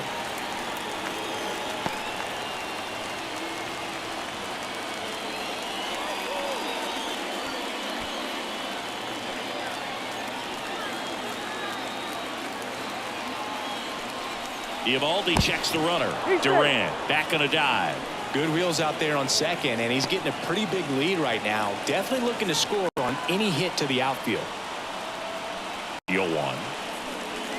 0-1. 1 ball, 1 strike. With the go-ahead run standing at second, and we're the top half of the 6th. And a count 1-2. Pretty good pitch there to take a rip at. He wants to get his arms extended. He likes the ball away from him a little bit, just not able to square it up.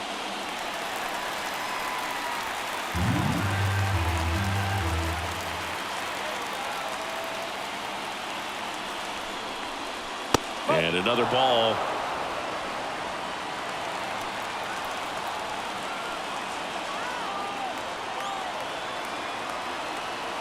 Here's the pitch. Runner on the move. Swing and a miss. Throw to third. Ow! And that will end the inning. When you get thrown out at third with 2 outs, you kind of want to keep on running. Not a great decision there as it ends the inning. Bottom of the 6th. Now it's the DH, Ezekiel Durant. And here it comes. And that's outside. Ball 1. No strike.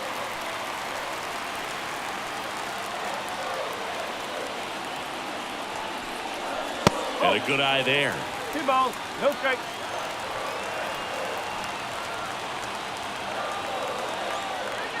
Man at second. That 3 missed balls, by a 1 lot. strike. And now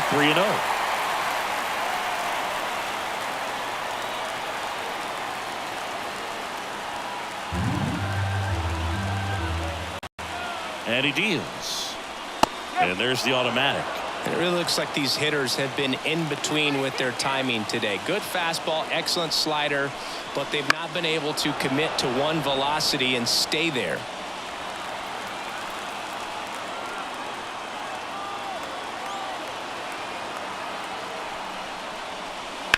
On the ground to third.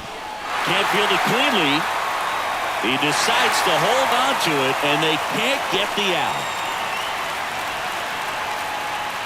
Now it's Marcus Semien. Outfield deep here, trying to prevent anything over their heads. First pitch misses. 1-0.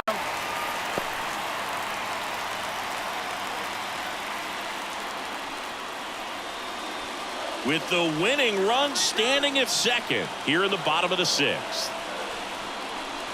And a swing and a miss. 1-1.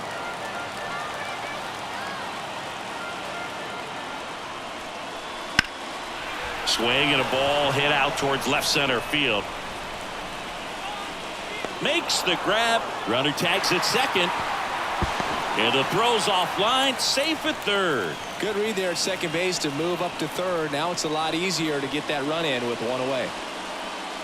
2 on, 1 out. Now the number 2 hitter, Josh Smith, came into the game on defense. So his first trip to the plate here.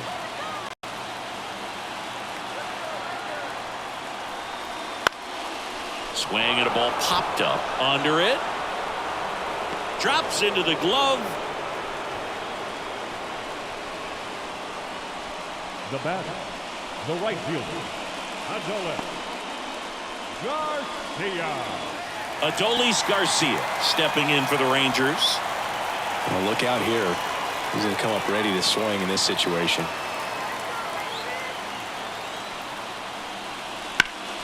On the ground to Devers. They get the force. That's the third out. So they strand a pair. We're through 6 full. We are tied 2-2. Top of inning number 7 at the plate. Masataka Yoshida.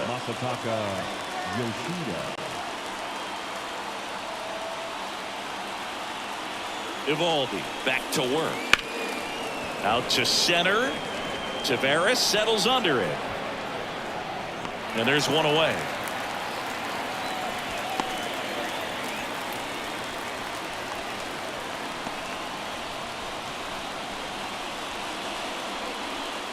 Trevor Story comes up to the plate. You talk about elite defensive players, especially in the middle of the diamond, and this guy is at the top of the list.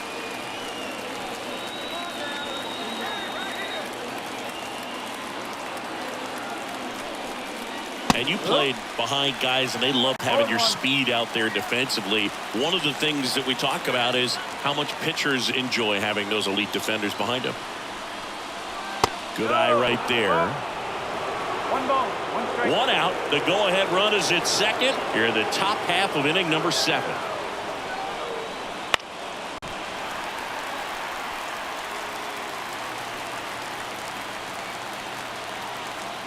Here's a 1-2. Swing and a miss. Struck him out.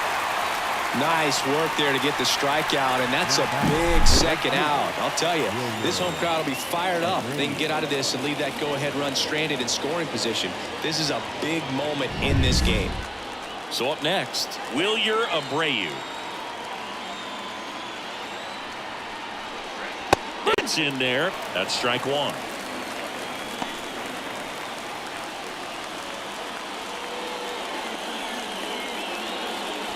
Two down. Go ahead run in scoring position.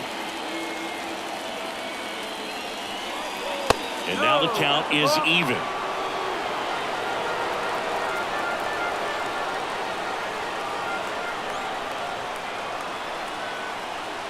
Two outs. Pitch in the dirt and a count 2-1.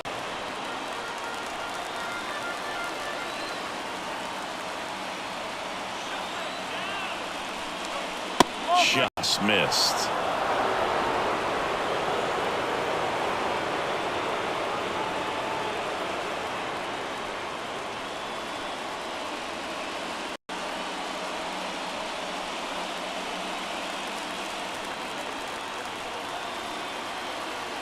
The pitch.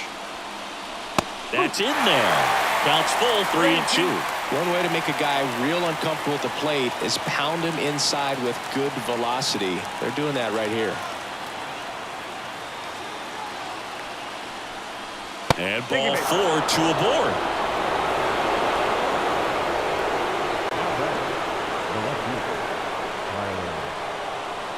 Tyler O'Neill now at the plate. 1 for 2.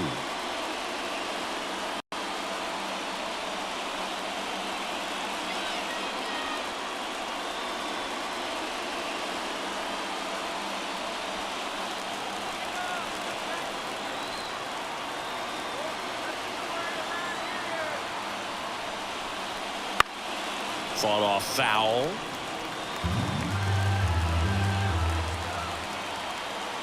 Here comes the 0-1. Good eye in that spot. Well, just about to hit that century mark. 100 pitches in this game. And a 1-1. Sliced hard but foul.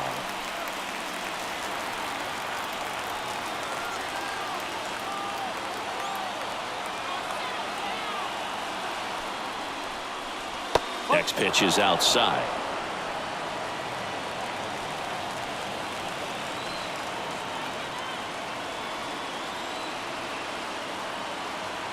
And the right-hander deals. Line to left.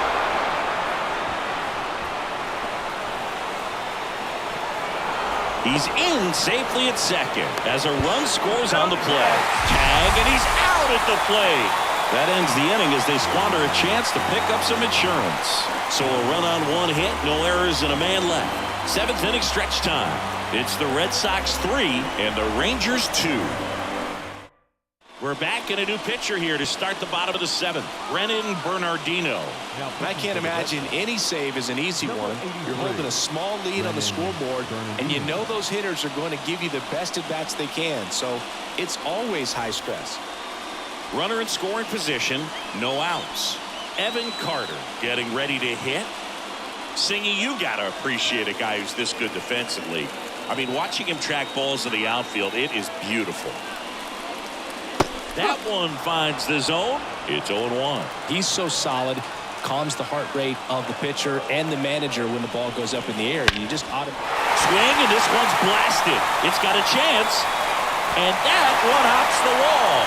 Tying run is in to score from second. It's 3-3. Well, that's how you respond. Leadoff man comes up, gets into scoring position. Now there are several ways that they can get this run across.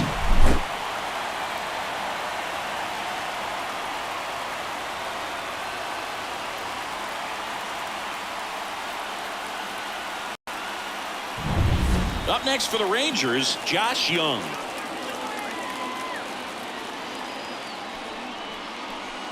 Just missed.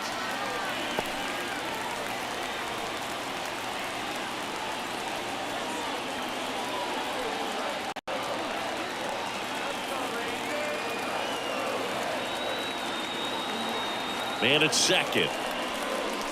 And downstairs. Boston's bullpen with some activity. Joe Jakes, a lefty, looks to be getting himself ready. Weiser also getting ready.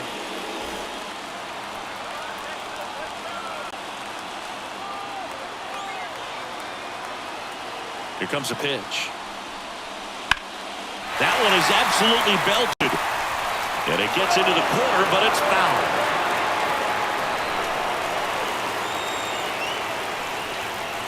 And another ball. I almost feel like he's frustrated a little bit. He wants to be challenged. Nathaniel Lowe to bat next.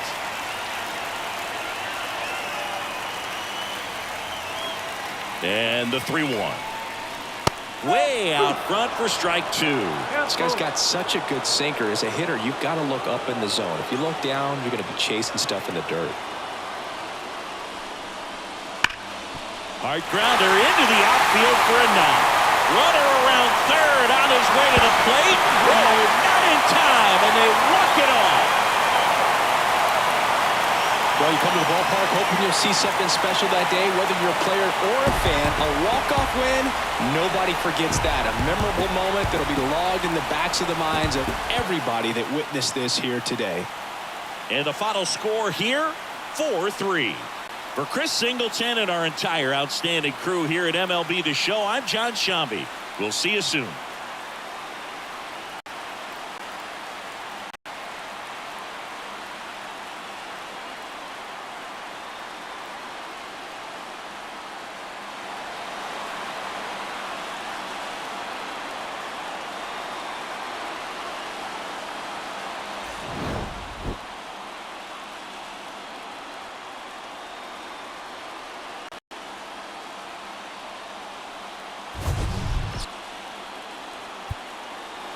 The final line score for our ball game tonight.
one Twins way in Minneapolis. Welcome inside Target Field. We've got a perfect night for baseball on the show. It's Chicago White Sox taking on the Minnesota Twins. First pitch coming at you right after the break.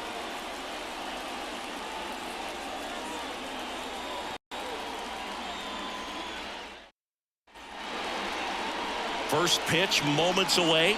And today's starter, Pablo Lopez. What do we need to know here? Well, this guy's got sort of a tweener, not quite a slider velocity and not as slow as a curve. It's in between, and he adds and subtracts velocity on it, which makes it harder for the hitters to really get that front foot down and have the timing they need to be successful. Here's the veteran outfielder, Andrew Benintendi. The wind of the pitch. Fastball for a strike. And this one is off and running.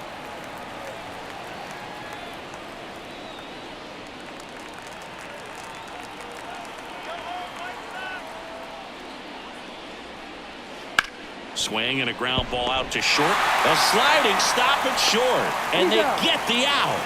Big play there to get the leadoff man. Time to check out the lineup for the White Sox. We could be in for a power showcase today with the wind blowing out. A lot of lift and separate, Chris. Well, we know guys are in this era definitely trying to hit the ball in the air regardless of the conditions, but I think even a little more so there's margin for error if you can get the ball up in the air. So, you know, you'll see at times, I'm sure, with 2 strikes, what looks like a half swing that can get out of the ballpark with a guy who's got decent pop. And Pablo Lopez will deliver. That one finds the zone, and it's 0-2.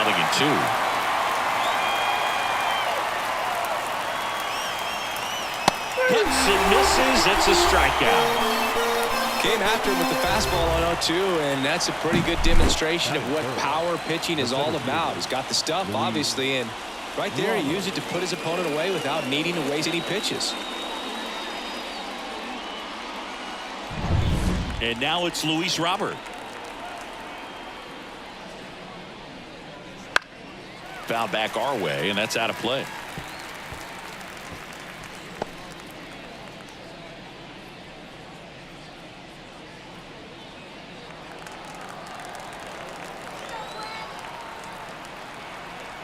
The wind and the pitch. Right through there for a strike. This guy's not wasting any pitches. Hitters got to get into swing mode. This is a good time to expand the zone. Throw something maybe down in the dirt. That one misses. Now 1-2. Well, he's so great about hitting the ball the other way. He gets those arms extended. So. Swings through that one. It's a strikeout. Middle of the first. No score after a half inning.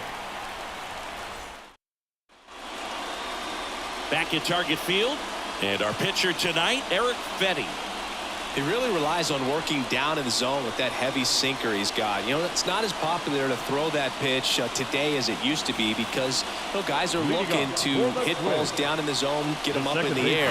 It's very important for him when facing same-side hitters to be able to get it in, especially early in the count, and to opposite guys be able to throw it at that front hip and run it over the inside corner. Kicks and deals. Fouled off. He was late.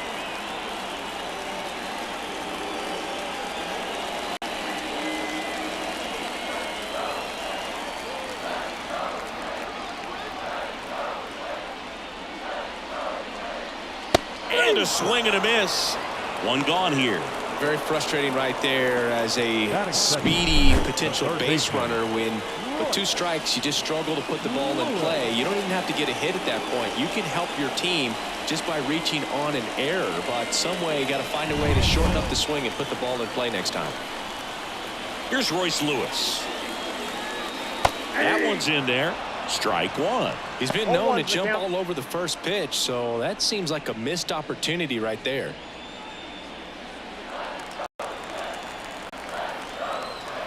Righty delivers. Off the plate, ball 1.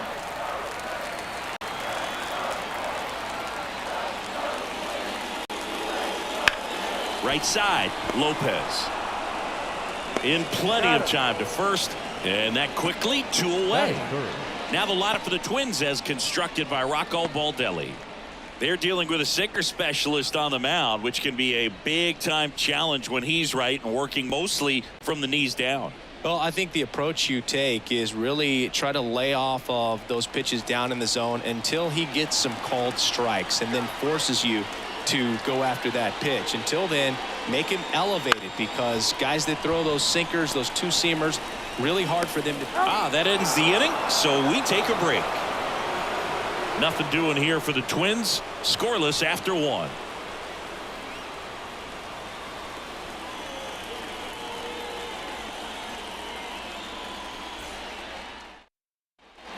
Back in Minnesota, and now Yohan Moncada. Man at second, nobody out. Chris, certainly one of the things in his head is trying to get the runner over. Yeah, the way that we see the game played today, though, guys are not sacrificing as much just to get that runner across. They're really looking at doing damage. Slugging is the name of the game. On the corner for a strike. 0-2. Yeah, I think part of that goes into it's just so hard to come up with hits.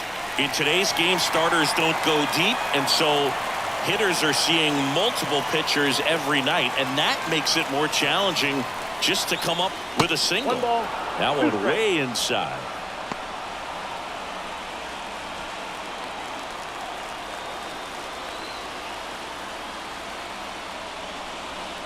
Swing and a miss. Struck him out. Pulled the string on the changeup. He's really good hitting the baseball the other way, so credit the pitcher for having him out in front of that pitch. Clearly he had him fooled.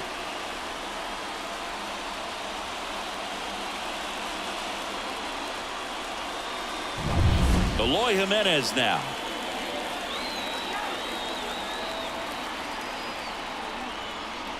Up and in, and that's ball 1.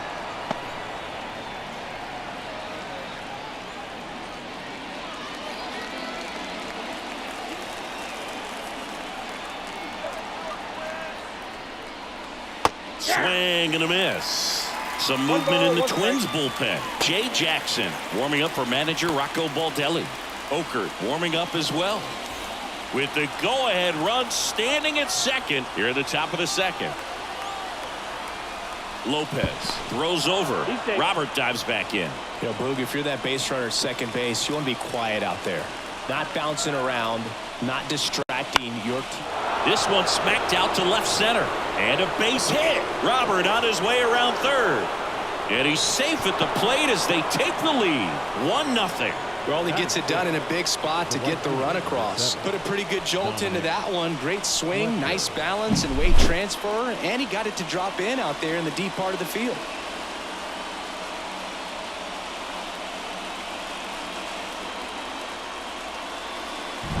Dominic Fletcher digs in now.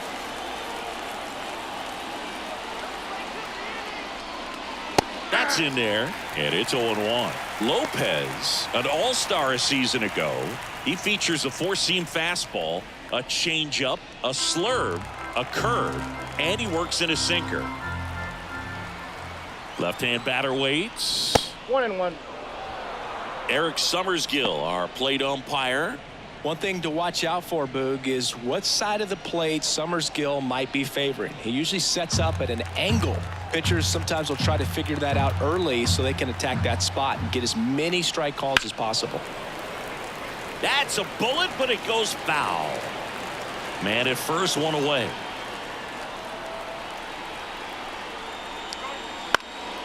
And that's just foul.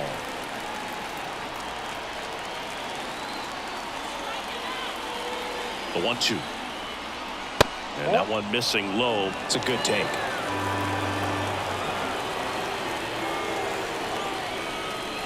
Off the plate inside, and that's ball 3. Jimenez at first, one gone.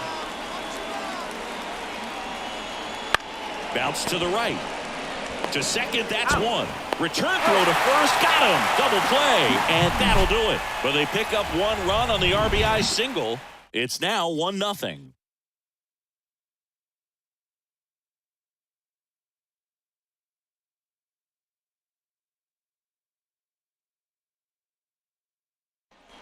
And we're back. We head to the bottom of the second, and now the right fielder, Max Kepler. The right fielder, Kepler. And a pitch. Swing and a miss. 0-1. 0-1's the count.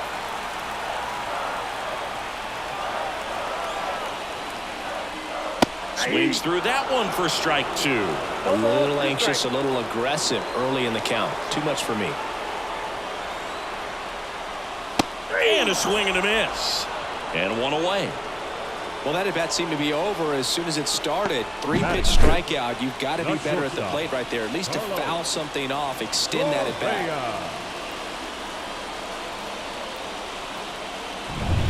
Here's Carlos Correa. Fastball for a strike. It's 0-1.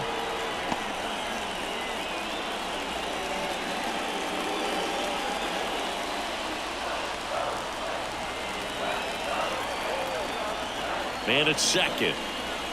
Down the middle for a strike. And the count is 0-2. Activity in the pen for the White Sox. Johnny Brebbia, the anchor of the staff, is getting ready to close this one out.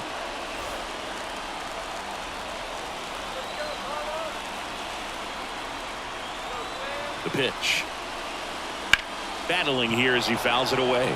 Well, he knows they don't want to give him anything to hit, but when you've got opportunities to drive in runs, you've got to expand the zone. He's strike 3, got him swinging. 2 gone now. Batting 6. The Twins down to their final out. And now it's the switch hitter, Carlos Santana, trying to deliver as the hero. Oh, how he'd love to walk it off right here.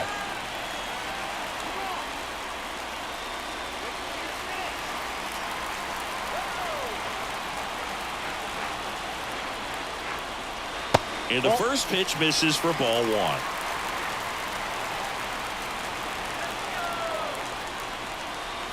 Wouldn't chase that time.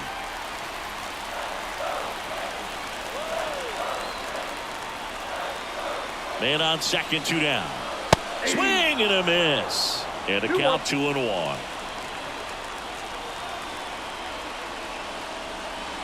And another ball.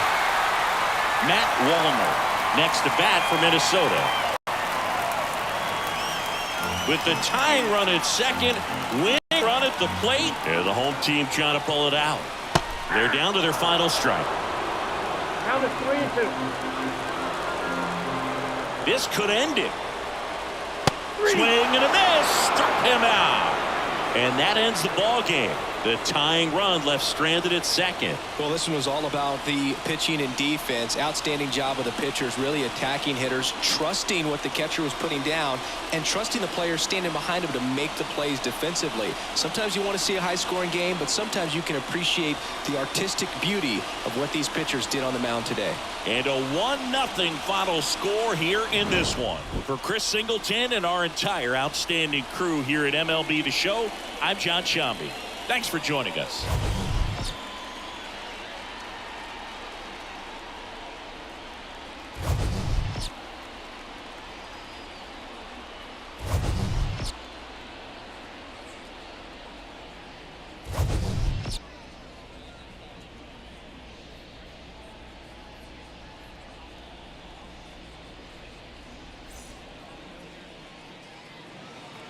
Our final line score tonight. First for the victorious White Sox, 1 run on just 1 hit, no errors. They left 1 runner on base. For the Twins, no runs on no hits, no errors. They left 1 runner on base. Time of the ball game, 2 hours and 20 minutes. Thank you for joining us here this evening. We remind you to please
Cincinnati, great American ballpark and a city steeped in baseball history. MLB The Show with a good one coming at you.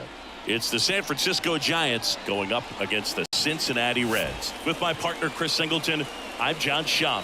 Well, Singy, when you consider the top hitters ballparks in the sport, this has got to be one of them. I'll say this. Pitchers have to stay with their game. They can't look over their shoulder and think, I have to be fine and perfect on every pitch. Continue to pitch to your strengths, and you'll come out of here with a good outing. All right, we'll be back to get this one started after this. All right, just about set to go. On the hill for the Reds, Hunter Green. What should we keep an eye on here? Well, just a three-pitch mix in his arsenal, which, it's not a lot for a starter. So always very important for him to have a good feel and command all three. Sometimes you can make that three look like four if you add or subtract a little bit of velocity on one. But, one thing about it, it can be easy to get too predictable out there on the mound. So hitters are aware of that.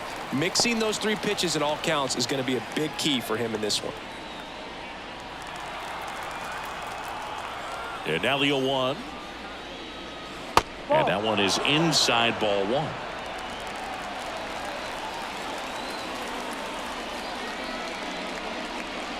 Swing and a miss at 100 miles an hour. That one the other way.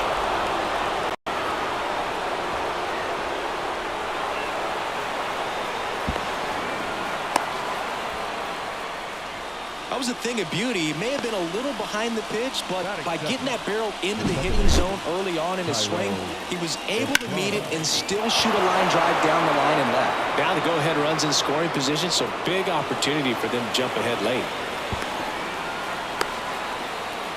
Making a move at second base. Giants go to a pinch runner. Brett Wisely.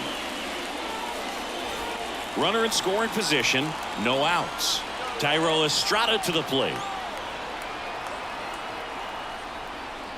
Ball one, no strikes. 1 ball, no strikes.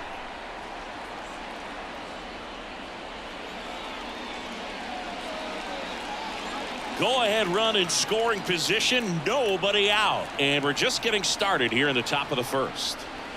To the right side. And it's through for a hit. Runner around third. Now a long throw home. But it's offline. He will score. Big swing of the bat right there to give him the lead. That was clutch. Just a simple ground ball the other way. They had eyes on it, man. Sometimes that's all you need to do. Just let the ball travel, put the ball in play, and just hope it finds a hole. Here comes Mike Yastrzemski to the plate.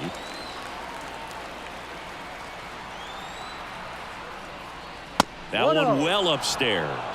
And that's ball one. Singy, maybe some nerves getting the best of him in the first? Well, it's hard to know exactly if it's nerves or not, but he just doesn't have it right now. Those hitters on the other side, they're going to say it's nerves and use that as a competitive edge to try to jump on him even more. Hit in the air, center field. Nabs it.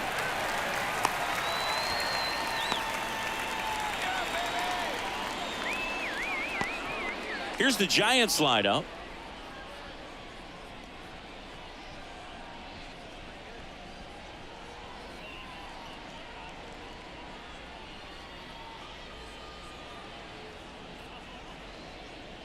Jorge Soler up at the plate.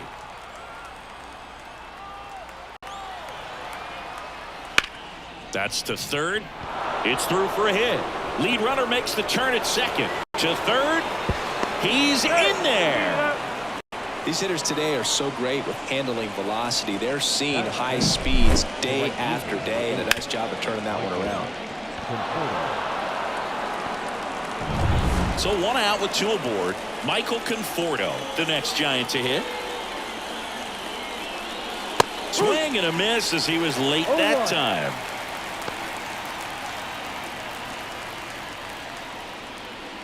Estrada, the runner at third. Soler at first. One gone. Out towards right center. That's well struck. That one hops against the fence. Around third. Relay throw home. He'll score. 2 runs are in, and they lead by 3. Back-to-back base hits. Just a solid swing right there. Caught it out front and ripped it into the outfield for the base hit. Those always feel great.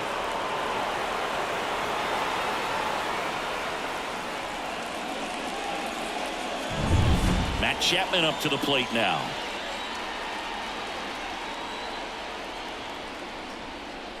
First pitch doesn't find the zone.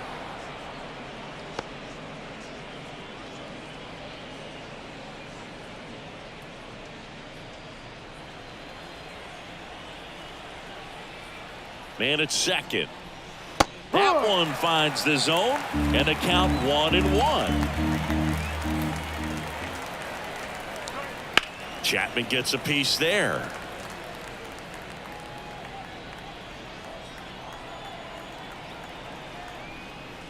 Next offering upstairs. It's a good take.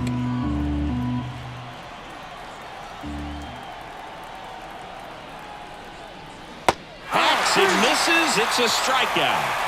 Well, that right there is just a pitcher's pitch. Tailing away from the hitter, lowing away with some good action at the end. You know, even if he gets the bat to that ball, it's probably just a weak ground ball to the opposite side. Tell you what, that's a tremendous 2-strike pitch. Austin Slater stands in. Way upstairs, ball 1.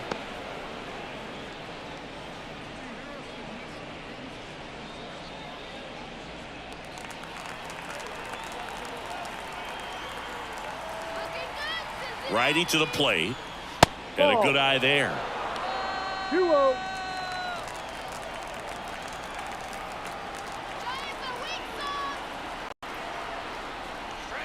And another ball. Well, I would expect in this 3-0 count, you're taking all the way. See if he'll walk you.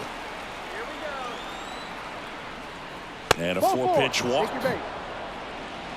That just came apart right there. 4-pitch walk, and the guy at the plate was not going to help him out by swinging at something out of the zone. First and second, 2 down. And now the catcher comes up to him. Patrick Bailey.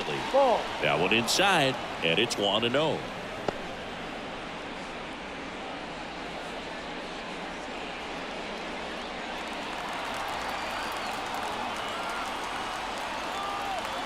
Two on, 2 outs. A swing and a miss, and that's strike 1. Good. That's cheddar, baby.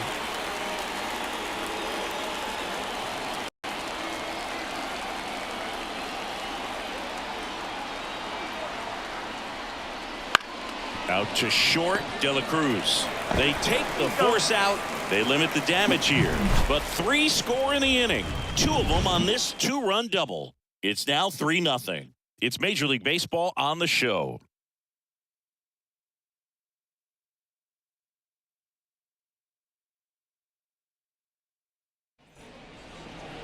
Back here in Cincinnati.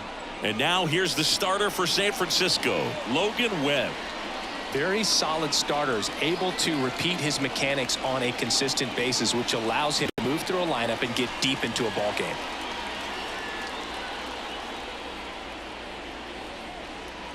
Now into the game, Brett Wisely. He takes over as the new first baseman. Number 0, Brett. Now at the plate, Matt McClain. Well, as a hitter, you don't want to be part of a team that was no hit. I mean, that's embarrassing, man. So this guy right here, he's looking to do anything he can in this leadoff at bat to make it tough. First offering, and it just misses. 1 ball, no strike.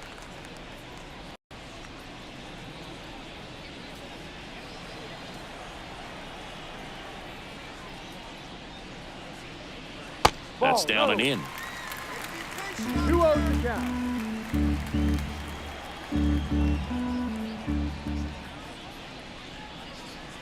That one misses, and it's 3-0. 3-0.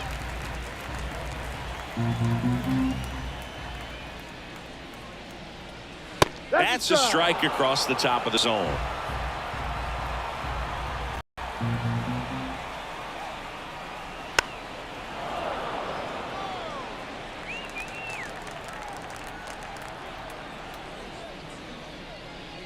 Outside, and that is ball 4. It's tough after falling behind a hitter, 2 balls and no strikes, but now at least he gets a fresh start against a batter. But he needs to get back into the strike zone and start pitching with conviction. Next to hit, Ellie De La Cruz. Ball, left Just down. missed. I love this part of the game. Does he really want to try and steal second against this catcher? I know he's fast, but it's pretty risky.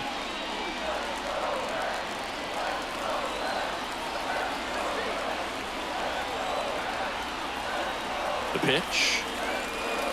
Right through there for a strike. This is one of those situations defensively where you can't try to do too much. You got to make sure that you field the ball cleanly and get one out first. It's going to be tough to get two with this kind of speed in the batter's box. McLean aboard here at first with nobody out. Here comes the pitch. Runner breaks for second. And that one handled. Gathers and throws to first. No chance at the double play with the runner in motion. Here's David Bell's lineup for the Cincinnati Reds. Already they find themselves down 3 runs in this game, so there's work to be done. Yeah, you want to see them come out with a little urgency here. You don't have to score all 3 runs, but put something up on the board, and that'll make you feel a little bit better about your opportunities. But if you're looking at that 3-run lead and saying we've got to get it right now, you can put yourself up against a wall and not have really good at bats. So just trust the process. Trust that your pitcher can hold them right there. These players can find themselves back in this ball game.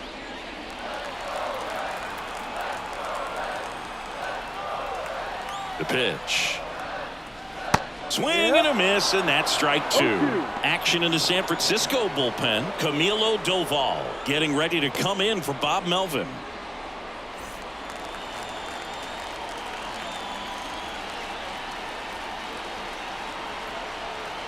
Oh, 0-2 now.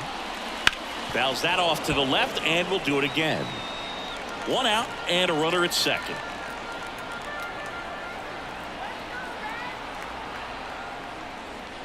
Ball. Next offering is downstairs. Recognize that changeup right out of the hand. Just spit on it.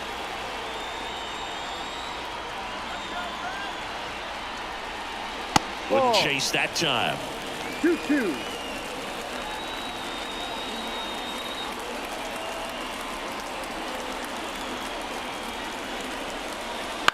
On the ground to third. Chapman over to first in time. The Reds now down to their final out. The third baseman, Jamer Candelario. Now batting Jamer Candelario. Well, both sides equally as strong. So not a good time to try to turn him around with a relief pitcher and put him on the other side of the plate. That one's in there. Strike 1.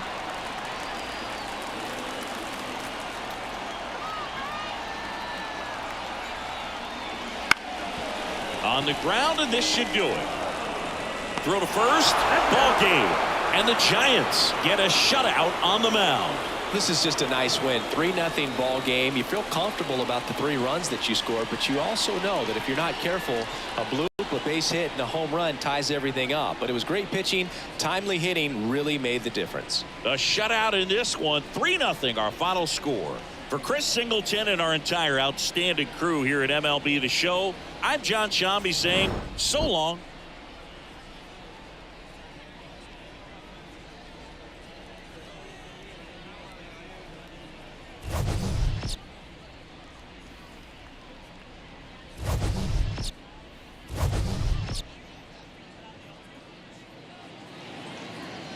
Our final line score tonight. First for the victorious Giants, 3 runs, 4.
Welcome to Houston, Texas and Minute Maid Park. We've got baseball on the show. It's the Tampa Bay Rays taking on the Houston Astros.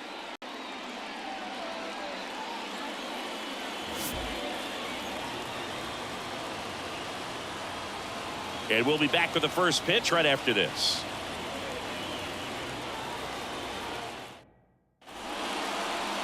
About to get started here. And on the hill, the lefty, Framber Valdez. Chris, what should we keep an eye on here with him? 4-pitch guy. He's got some options to work with in terms of keeping hitters off balance. So we'll see how he decides to utilize those weapons through this start here and whether or not he's able to mix them all in early or if he wants to hold something back a little bit later, maybe second, third time through the order and give them something they haven't seen. It's tough when you know a guy's got that in his back pocket. As a hitter, you really have to stay on your toes.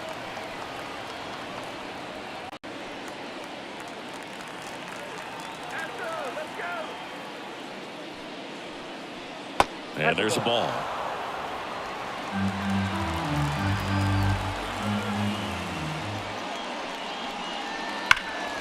And the count 1-2. Well, they gave up on that pitch early, and it ended up staying in the zone. I'm sure he's kicking himself and would like that pitch again. This guy at the dish excels in 2-strike counts. Got to be careful with him out there on the mound. The pitch. Got him swinging for the strikeout. He swung over top of the curveball. Really good, hard bite to that breaking ball for the strikeout right there. I mean, he was able to bury it down below the zone, and that's throwing the pitch with conviction. Good thing for the pitcher, he's not going to miss in the zone, and that's where you get hurt. Excellent execution with 2 strikes. That could be a big weapon for him in this start. And fouled off.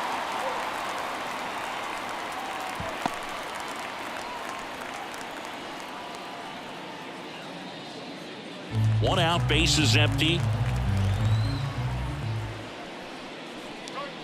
Next offered in there for a strike. No balls, 2 strikes.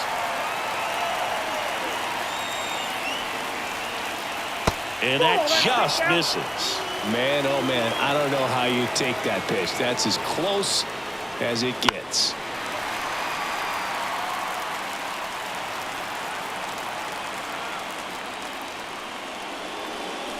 And that one almost got him.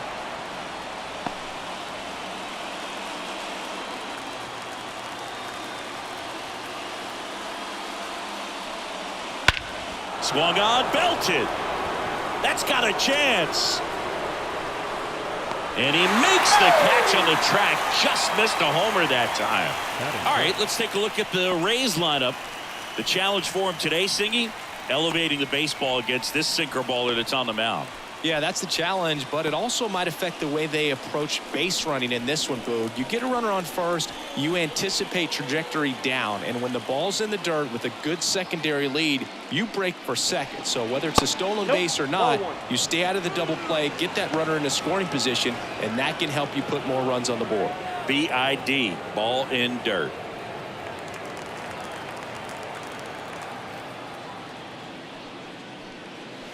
That misses off the outside edge.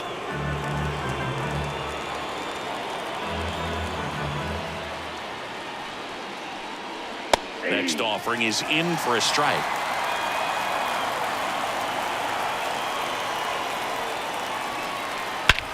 That one ripped. That's back. And out of here. And it gives them the lead in the first. It's 1-0. Randy Arozarena could probably run the bases blindfolded with the amount of home runs he hits.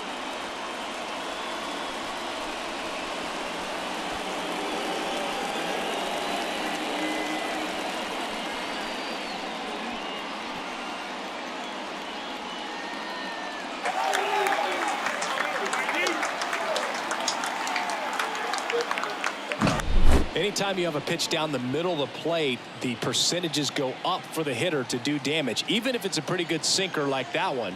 Nice piece of hitting there at the plate. So 2 away with nobody on. Here's the third baseman, Isaac Paredes.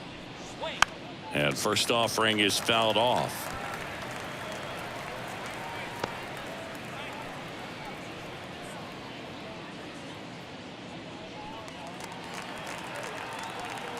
kicks and fires. Now fly ball to right center. Tucker makes the grab, and that'll do it. One scores in the inning coming on this solo home run. It's now 1-0. Major League Baseball is on the show.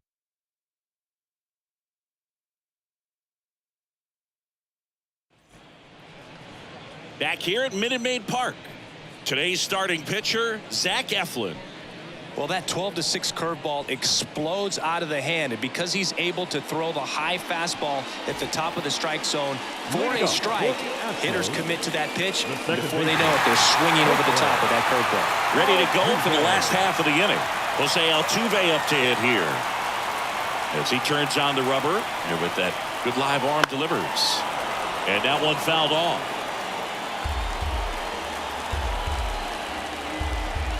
Kwai to kick the pitch. Line drive, that's a base hit.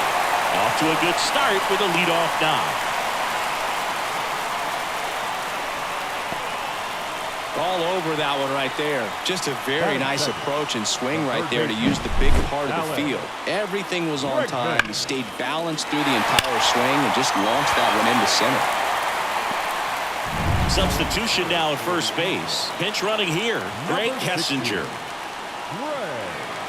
No outs, runner at first. Alex Bregman up next for the Astros. Inside corner, and that's called a strike. 0-1.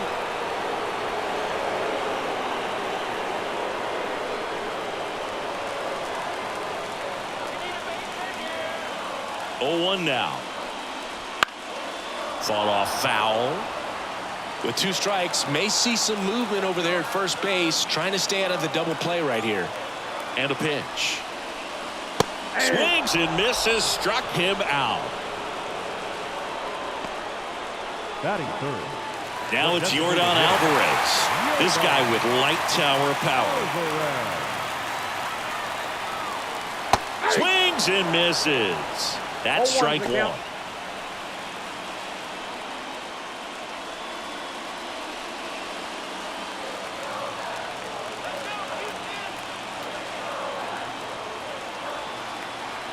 And the righty deals. Late that time, and it's strike two. With the tying run on at first, the Rays leading on the solo homer. Got him swinging. It's a strikeout.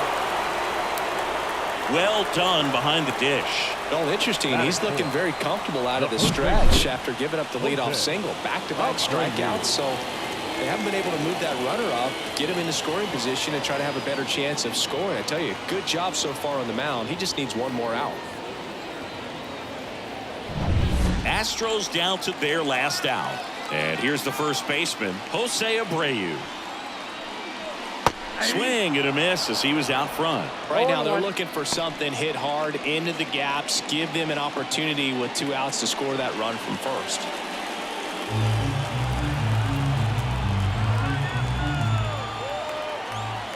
And he deals. High fly ball out into left center field. And he'll make the catch. Ball game. And the Rays hold on to win a tight one as this one ends as a 1-run ball game.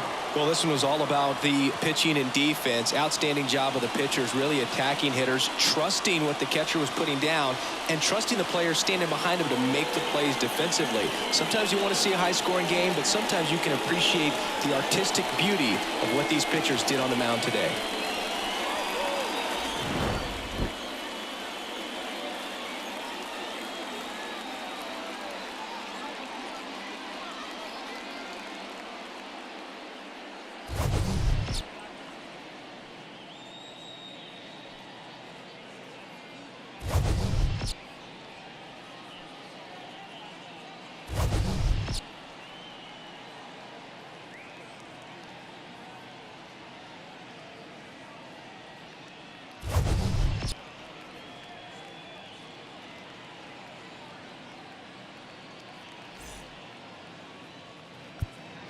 The final line score for our ball game tonight for the victorious Rays.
Now from downtown Cleveland and Progressive Field. Major League Baseball on tap. It's the Baltimore Orioles taking on the Cleveland Guardians.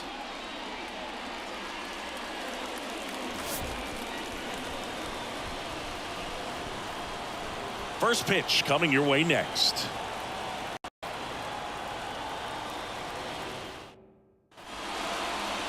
Just about ready to roll here. And today's starting pitcher, Shane Bieber. What do we have on him? Well, this guy featuring that straight four-seam fastball, but off of it throws the cutter, and really he's most effective when he's using that cutter off the four-seam fastball just to miss the barrel of the bat. Not always going to see the swings and misses, but if you can somehow get weaker contact, you have a chance to collect some outs. Now, it's going to look the same until the very last second, so hitters are going to have to make a decision and hope that sometimes they're able to guess right. And here it comes. Gunnar Henderson stands in now, looks at that one inside.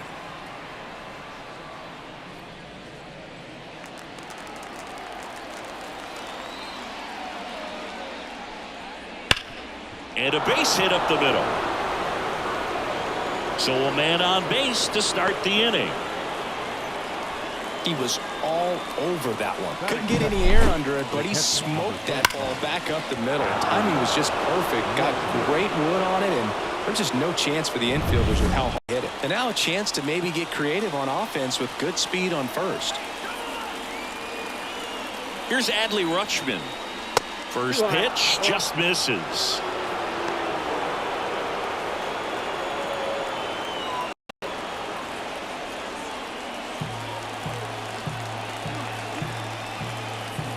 Bieber checks the runner. Henderson back in on a dive. Runner at first with no outs here.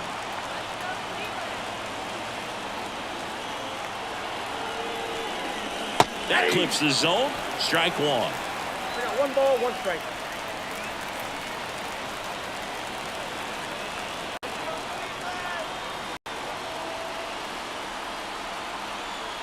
Right-hander kick steals. And another ball.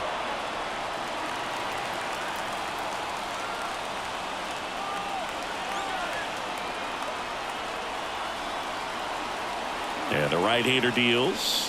That one misses. And that's ball 3. Anthony Santander in the on-deck circle. Nobody out. Runner at first.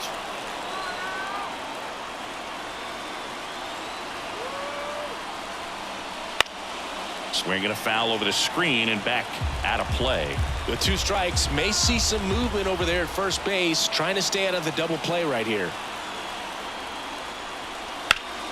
Keeps the at-bat going with a foul ball.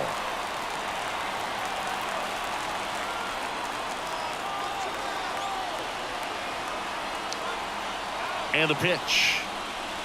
He fouls it off. We'll do it again.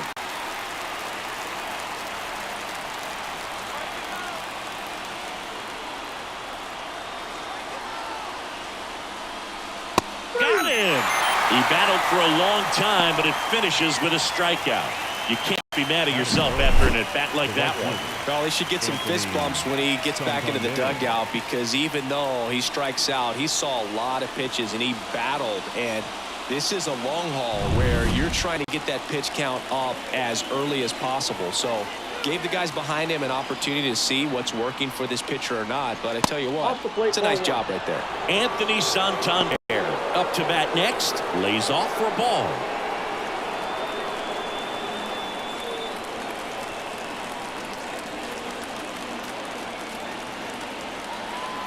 Here comes a pitch. Swing, and that ball smashed on a line. And it one-hops the wall. Lead runner holds at third, so 2 runners in scoring position and just 1 out. Couldn't have timed it up any better than that. That could be a dangerous pitch if you don't get it inside enough, because as a hitter, you see it coming across the plate the whole way. No problem handling it and putting a good swing on it that time. And a huge opportunity now to grab the lead at this point in the game. Ryan O'Hearn comes up to hit. Swing and a miss. That's strike 1.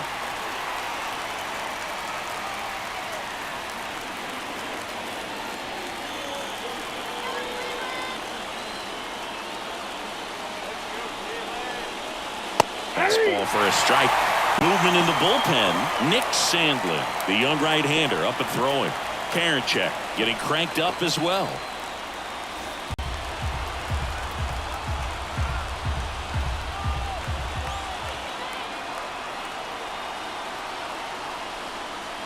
Down to the dirt, swing and a miss. In time for the second out. Good job to clean it up after the drop third strike. Well, they get a big strikeout there, and that was a nice job behind the plate to complete the out at first while keeping those runners at second and third. That could have turned out way worse for the defense. So next to hit for Baltimore, Cedric Mullins.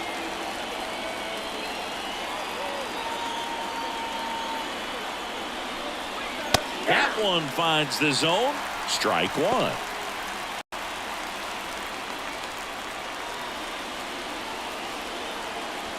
Henderson at third. Santander on at second with 2 down.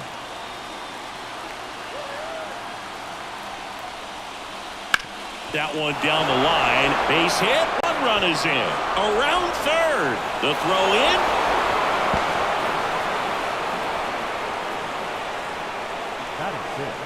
I really like that swing, man. He didn't just push it the other way through the infield. He drove it that way, and it kind of makes me think he was thinking opposite field as he stepped into the box. Got a pitch he liked, and he got it done.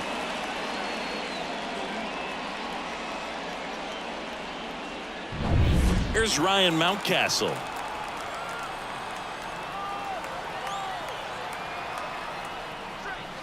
And he swings and misses at the initial offering. He's given up a couple of runs, but the pitch count really not as high as you would think. Might be able to get through this one under 25 pitches.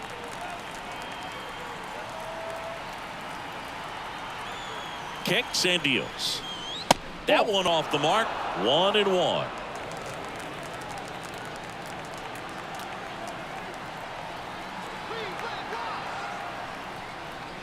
Comes up empty. That's strike 2. 1 ball, 2 strikes.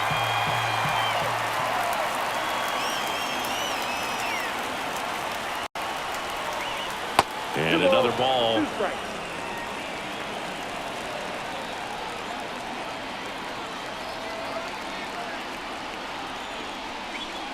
Slider misses outside. Runner at second. 2 down.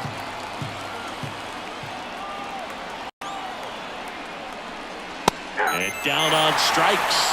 Inning over, and it could have been worse. But they'll pick up a couple runs here, both coming on this 2-run double. And it's 2-zip. You're watching Major League Baseball exclusively on the show.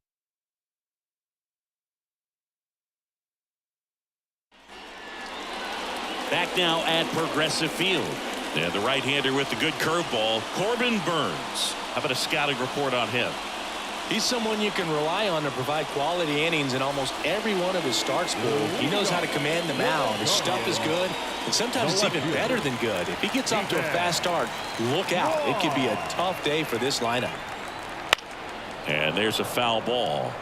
Burns, a 6'3" righty, 29 years old, and of course has a Cy Young to his credit. At the belt and fires. Swinging a foul straight back.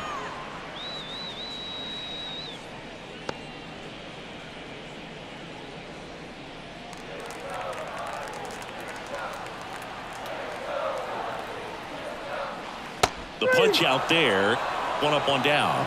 Well, that's a curveball that people like to describe as a hammer or Uncle Charlie, and you can see why. It's not a looping slow curve. He throws it hard, and it gets plenty of bite on the end.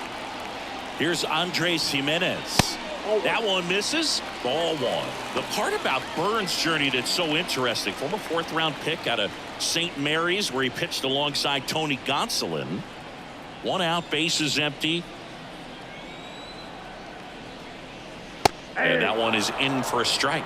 But you go back and look at Corbin Burns in 2019. He threw 49 innings and had an 8.82 ERA.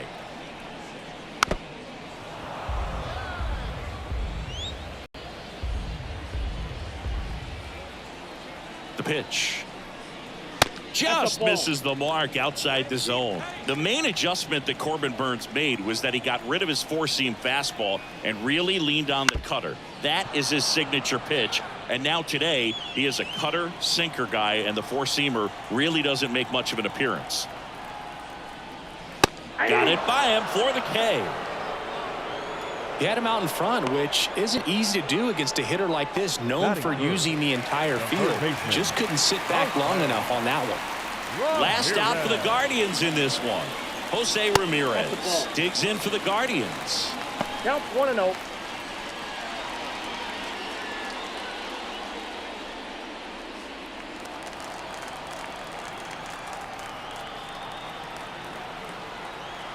Two down, nobody on.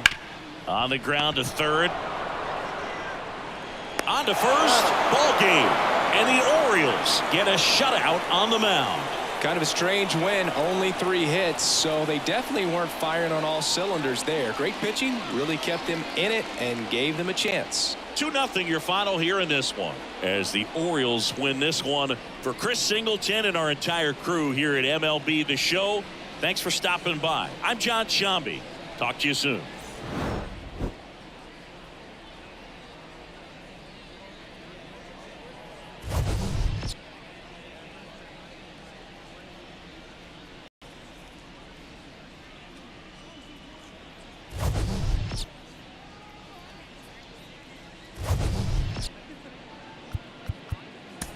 Our final line score.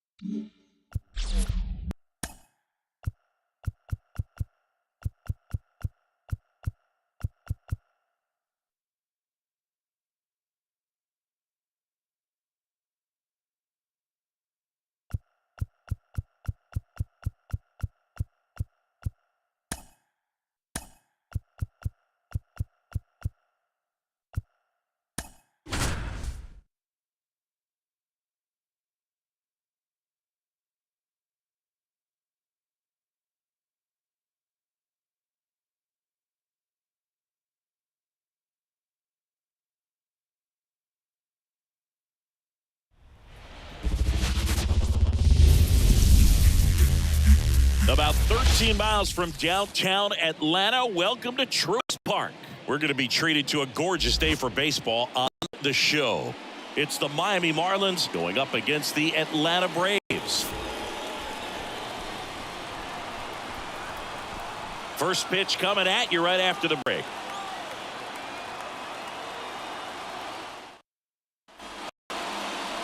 So just about set now. And on the hill here today, Spencer Strider. Anytime you have 5 pitches to work with on the mound, that repertoire can be a real weapon in terms of keeping hitters off balance, man. It's one of those things that I'm going to be looking for in this one. Does he have a feel for all of those pitches, or is he just able to get 1 or 2 over in the strike zone where he wants? Now, it's tough to do to be able to command all those pitches, but if he can, he is going to be very tough for the opponent today. Luis Arias in now, takes ball 1 off the plate.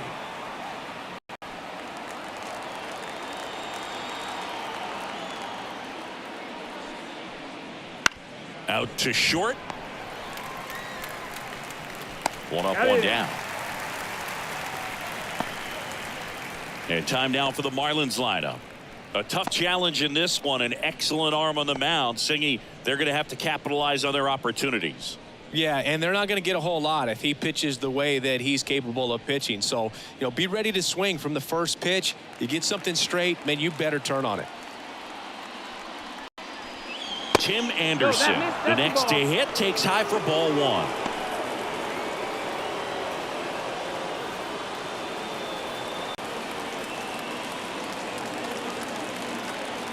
One down, base is empty. And that one fouled off.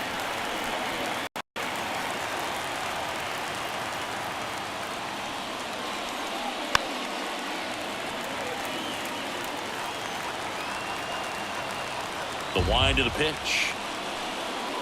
In the dirt, and the count's even at 2.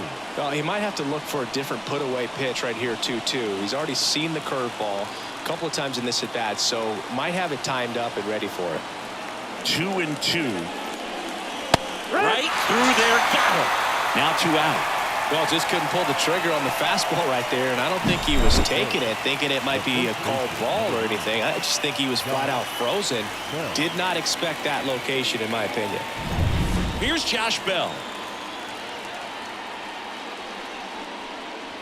Just missed. That's the ball. Here's someone, historically speaking, that prefers day games over night games, so I'm excited to see what he does in this one. 2 outs. And a swing and a miss. Well, he looks to have some quality stuff on the hill today. Start this outing out. Pepper in the zone. Arm is loose and firing him in there. The 1-1 is fouled off. The healthy cut. Tough pitch at 98, but a really good pass at the ball. And another ball. 2 outs, base is empty.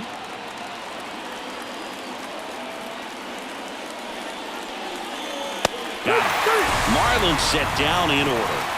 We're midway in inning number 1. No score.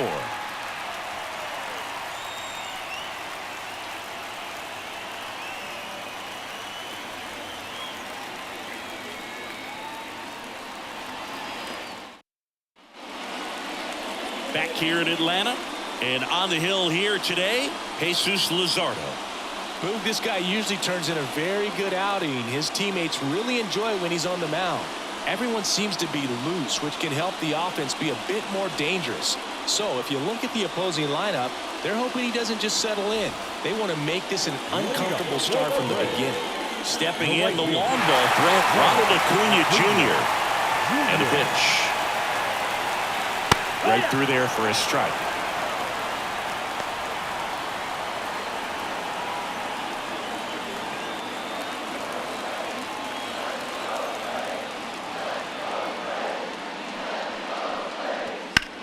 Hit hard, that gets through. Leadoff knock puts the winning run on base. Everything came together for him. Once you get the ball by the pitcher, there's a lot of base hits up the middle, even on ground balls. So a nice job to use that big hole and get himself a hit. And now they've got some speed on first, so we'll see if they try to get him into motion. No outs, runner at first. Here is Ozzie Albies up to hit. Acuna runs. Pitch in for a strike. Throw, safe. Chris, his wheels were the difference maker on that play. Just got in there. Yeah, with StatCast's help, we see his top speed on this stolen base, and that's a big number. I mean, man, he really made his athleticism work for him on that one. The winning run on second base. There's the strike. Well, he's gotten ahead with 2 pitches down in the zone. He has plenty of options right here. He can go up, he can go away, he can... Oh, and this one's blasted. High and deep. It's on its way. Out of here. Ball game. He powers that one out of here. And they walk it off.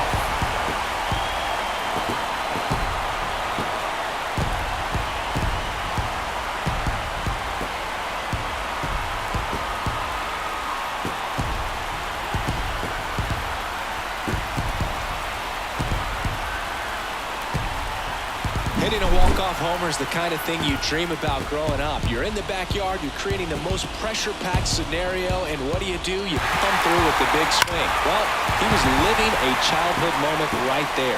Nice swing of the bat, nice win for the team.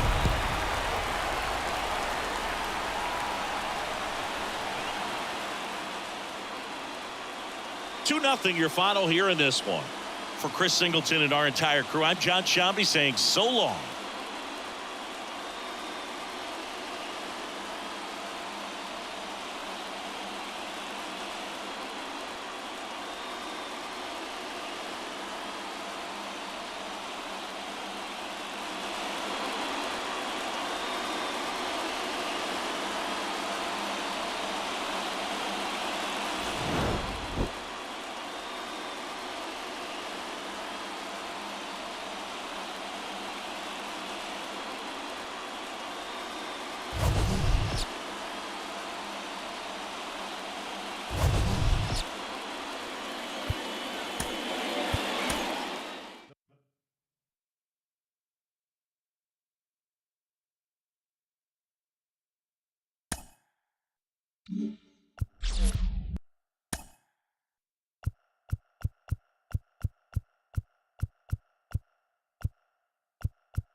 Coming to you live from Southern California, we've got a perfect night for baseball on the show. It's the Colorado Rockies and the San Diego Padres.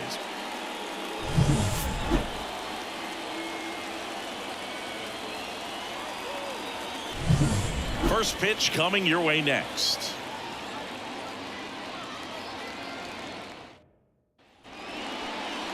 So just about set now. Today's starting pitcher, Yu Darvish. What do you have on him, Chris? Well, the hammer is in effect, and he sets it up so nicely because of the velocity on the fastball. Will elevate that and then break you off when he's ahead in the count. What I love about him, you get into the later innings of the ball game, and the velocity seems to go up. Ready to go? So in now for Colorado, Charlie Blackmon. And a pitch. High fly ball out towards left field. Profar going back on this one. It bangs off the wall. And that's a leadoff double. Oh, no waiting around right there. He was ready to swing it on the first pitch. Really good swing right there. He got a pitch that he knew he could handle, allowed himself to stay back just a tad bit longer, and he hit the ball on the screws. A lot riding on this next at bat now as they look to take the lead at a critical point in this one. Runner in scoring position, no outs. Ezekiel Tovar digging in for the Rockies.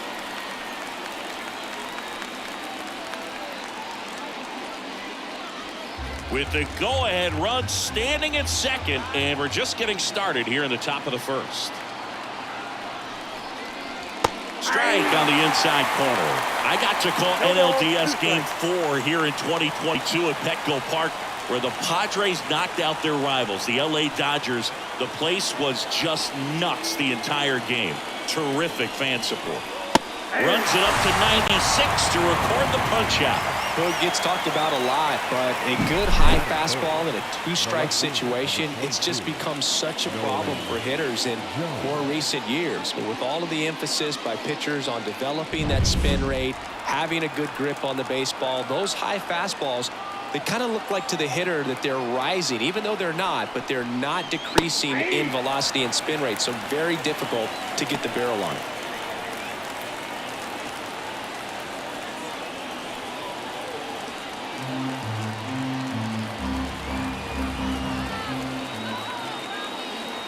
The 0-1. And fouled off.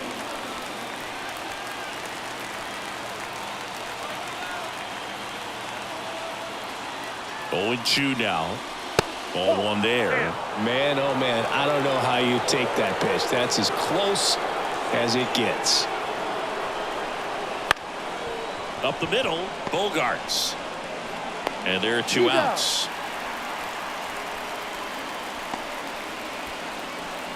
Time to check out the Rockies lineup. They're dealing with a sinker specialist on the mound, which can be a big-time challenge when he's right and working mostly from the knees down. Well, I think the approach you take is really try to lay off of those pitches down in the zone until he gets some called strikes and then forces you to go after that pitch. Until then, make him elevated, because guys that throw those sinkers, those 2-seamers, really hard for them to be effective up in the zone. Those are pitches you can hammer, and when you get a cookie, you don't want to miss it.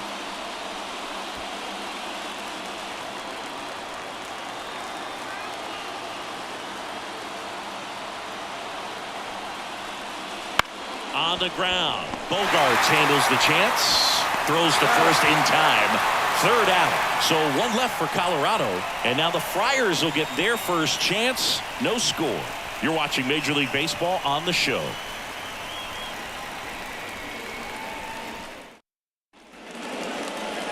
Back here at Petco Park, today's starter for Colorado, Kyle Freeland. Well, he comes at hitters with a 5-pitch mix, so for him, it's always interesting to see how he utilizes those weapons. He may lean on 1 or 2 pitches depending on how things are going and how things are working. But if he can control 4 or even 5 of those offerings, look out, hitters. It's going to be a tough day. He's really going to be able to keep those guys off balance. That hit him. And the leadoff man is aboard to start the inning. That's not exactly what they're going for when they say 1 up, 1 down.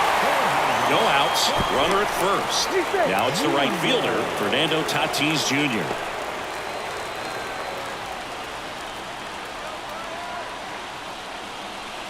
That one finds the zone. 0-1.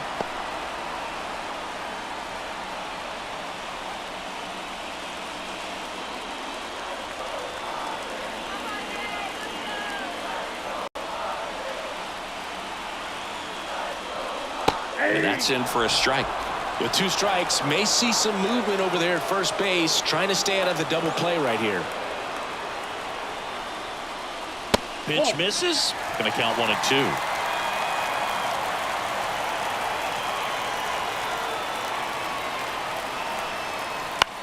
Ground ball right side, could be 2.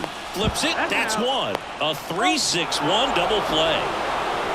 The 3-6-1 double play, in my opinion, is one of the toughest plays to make. You've got a pitcher covering first and the middle infielder throwing to a moving target. Everything has to be perfect, and right there, they made it look pretty easy. Now here's Jake Cronenworth. Tapped at the plate, but it's a foul ball.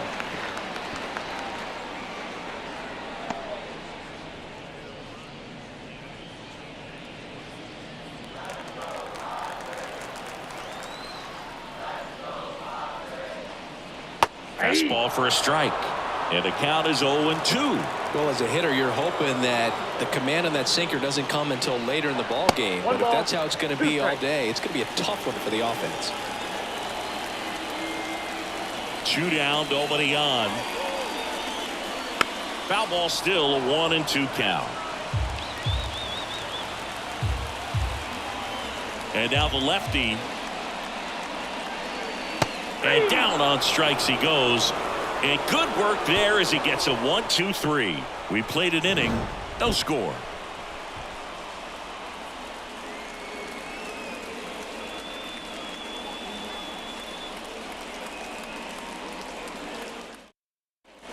All set for the start of the inning. Here's the second baseman, Brendan Rodgers.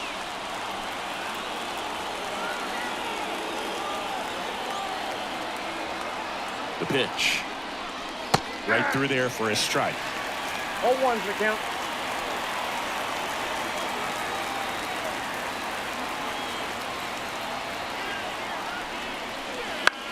And that one is lifted in the air. Tatis grabs it on the run. The third baseman, number 24, Ryan. Substitution now at second base. Colorado going with a pinch runner. Sam Hilliard. Ryan McMahon steps to the plate. When you talk about elite defensive third baseman, this guy is at the top of the list.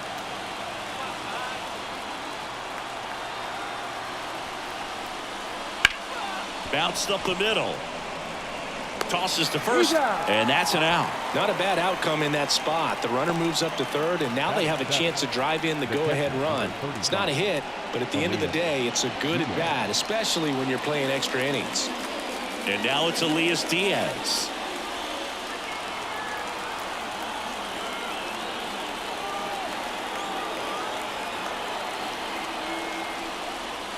And that one fouled off.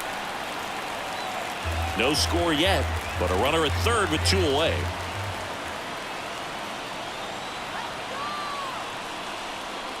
Ground ball left side. Zips it to first.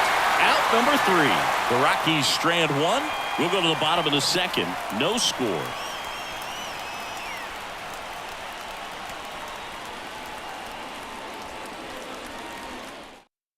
So coming into the game now on defense, Lowry's Montero. He takes over as the new first baseman. Bottom of the second, and the batter now, Manny Machado. If you don't get ahead in the count, you can forget about having any success against him. Freeland back to work. 1-0. That's down and in. A slider missed.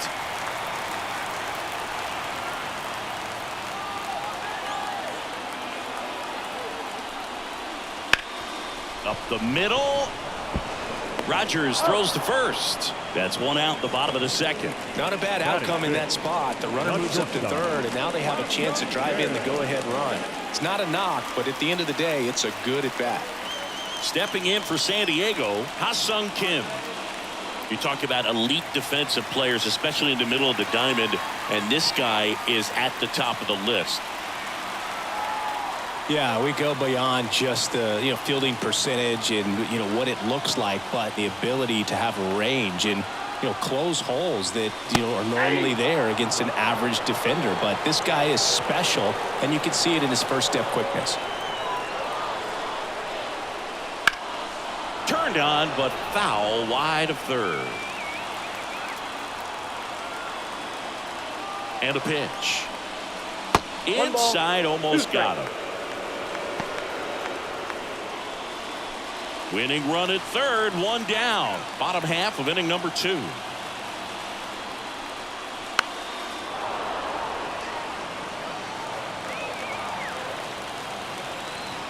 The pitch.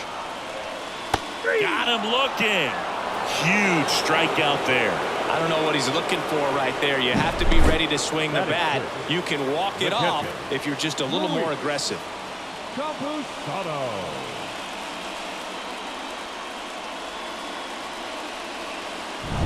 Here's the catcher to hit, Luis Campusano.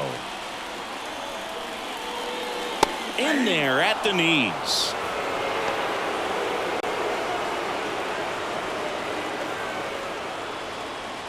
Cronenworth on third with 2 out.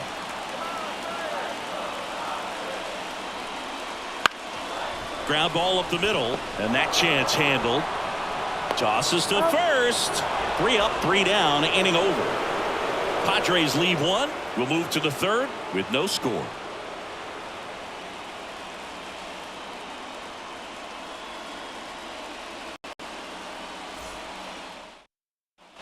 Back here in San Diego, and now the right fielder, Sean Bouchard.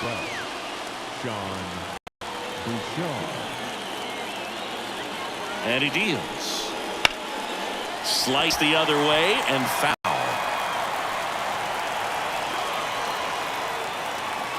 Man at second. That's a little bit low. 1 ball, 1 strike.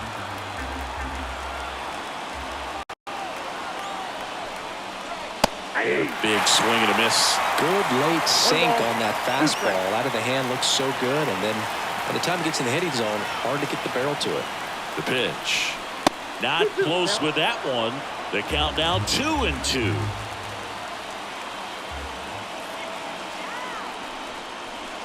Count is 3-2. This one in the dirt. And the runner holds. Brenton Doyle getting on deck circle.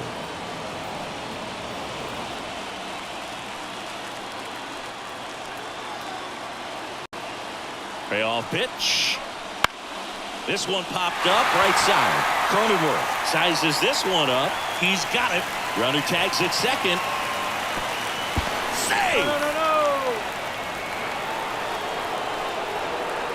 Batting up, the center fielder, number 1. Brenton Doyle, the next to hit. Well, first base open. Really no reason to pitch to this hitter right here. Put him on. Have the force at second first. Perhaps getting inning-ending double play. Outside low. And that is ball 1.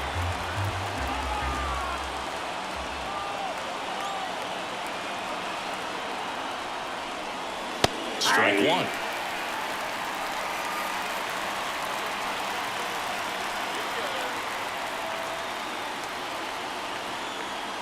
Kicks and fires. Swing and a miss. 1 ball, 2 strikes.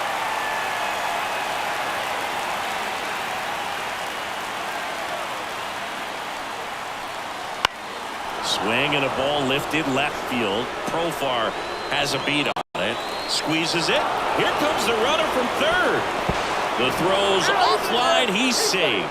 On the board first, it's 1-0. Sometimes all you got to do is your job and don't overcomplicate things. Keep it simple. Runner third, less than 2 outs. Put the ball in play, and a nice job with the sac fly.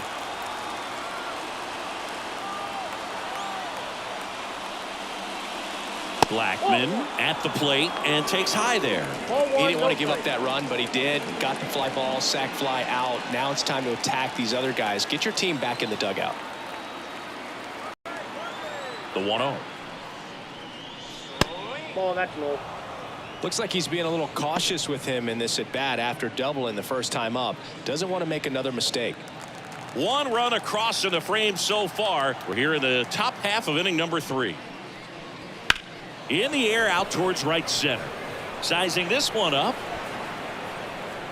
He's there. He's got it. And that is that. So they scratch across a run on no hits, no errors, and no one left on. We move on to the bottom of inning number 3. It's the Rockies 1 and the Padres nothing. And welcome back to the ballpark as we go to the last of the third. Here's the switch hitting left fielder Jurickson Profar. And here it comes. Swings and misses. And that's strike 1. In today's game, outs are valuable, so guys aren't just willing to give themselves up to advance a runner. They're trying to drive him in as well in the process. So I don't expect him to shorten up and just try to hit behind the runner here.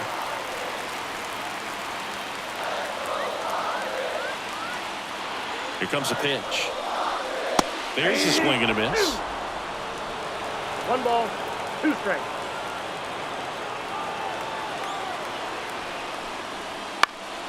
And that one lifted in the air center field, and that'll fall for a base hit.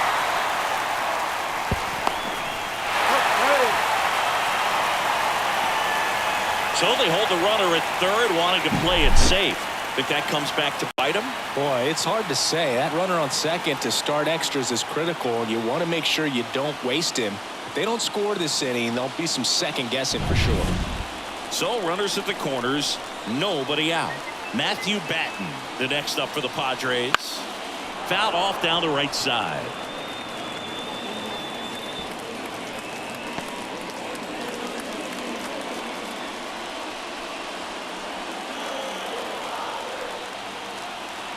Lefty out of the stretch. Runners at first and third. Swing and a miss. 0-2 now. Great spot to be in right here for the pitcher. You can either strike this guy out or get a ground ball double play. The pitch. Lifted in the air right center field. No trouble here. Puts it away for the out. And that is a big first out. Batting 9. The center fielder, Jackson. 2 on, 1 out. Jackson Merrill will hit next.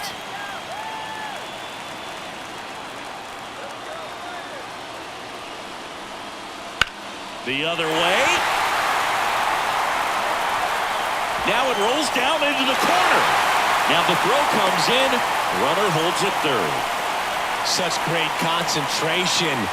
everybody on their feet, knowing that you can come through with a good swing. And there he doesn't try to do too much.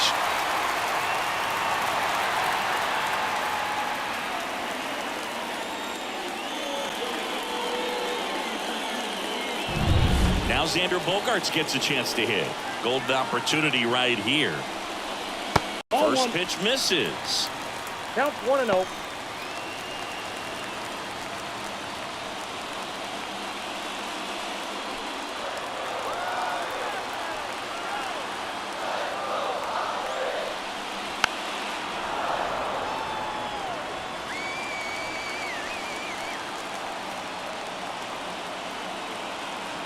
Two on, one out. And a count 1-2.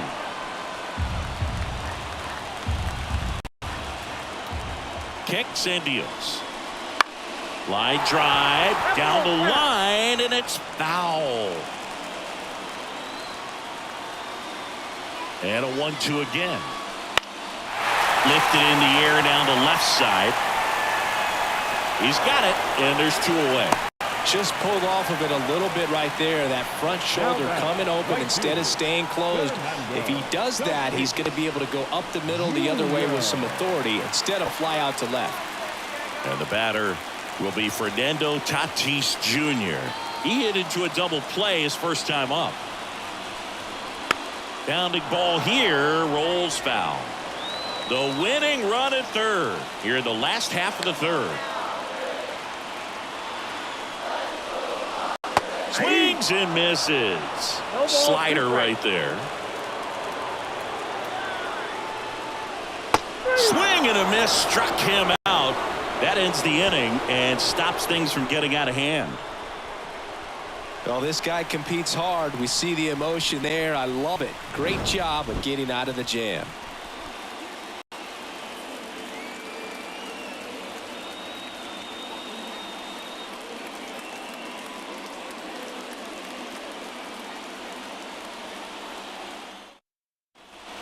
As we go to the top of the fourth. And now the shortstop, Ezequiel Tovar.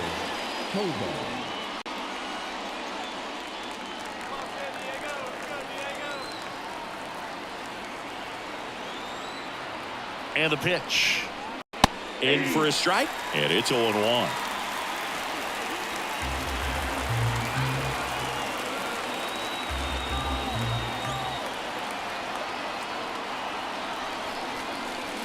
Swing and a miss as he was late. 2 strikes to a guy who's already 0 for 1 with the punch out. The only guy in the lineup with that strikeout. But you can't get too relaxed. You still got to make good pitches to get him out.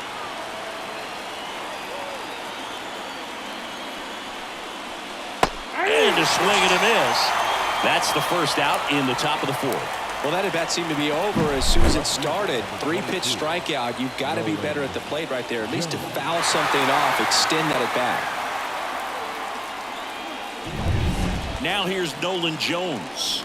Rolled out to second in his first at bat. That one finds the zone. 0-1.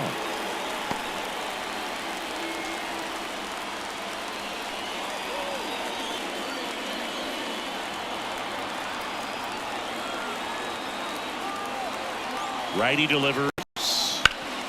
Up the middle. Oh, look at the stop. Throws from his knees. On the money. Nice play. Look at the commitment to make the play. Down on the ground from the knees. That's not just arm strength, guys. That's core strength as well. Look at that rocket across the diamond. Outstanding job. And now here's Elauris Montero. Entered the game on defense, so this is his first trip to the plate in this one. That's to third. Machado throws to first in time. It's a 1-2-3 inning for the Rockies. So it's no runs, no hits, no errors, and 1 left on. And midway in the fourth, all tied 1-1.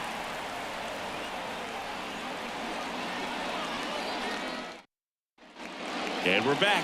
John Sciambi and Chris Singleton with you. And leading off the bottom of the fourth, Jake Cronenworth.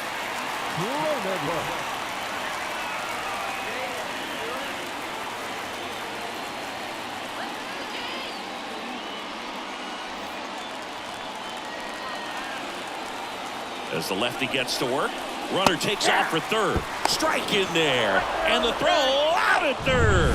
That's just a poor decision right there, and I'm sure somebody's going to talk to him when he gets back into the dugout. You have to understand who's at the plate and who's coming up. These are guys that can drive the ball in the gap, hit the ball over the fence. You don't have to worry about being aggressive and trying to get yourself up, especially at third base in that situation. Just doesn't make any sense. And that's a fair ball. And now it gets into the corner. Safe at second with a leadoff double. There you go. Winning run is aboard with one down. Anytime you rip a line drive the other way, you feel really good about what you did at the plate. You trusted your hands, you let the ball travel, and you took the barrel straight to it. That's great work right there. Now just one swing away from potentially walking this thing off. Now Machado up here. In there at the knees, and that is strike one.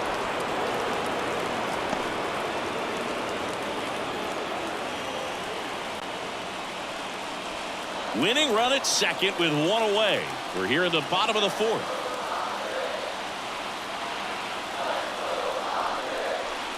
They tried to get him to chase on a slider down and away.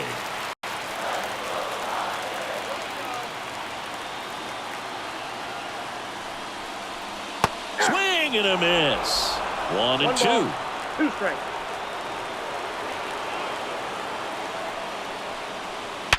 Hard ground ball, base knock. Here comes Cronenworth around third. Throw not in time, and they walk it off.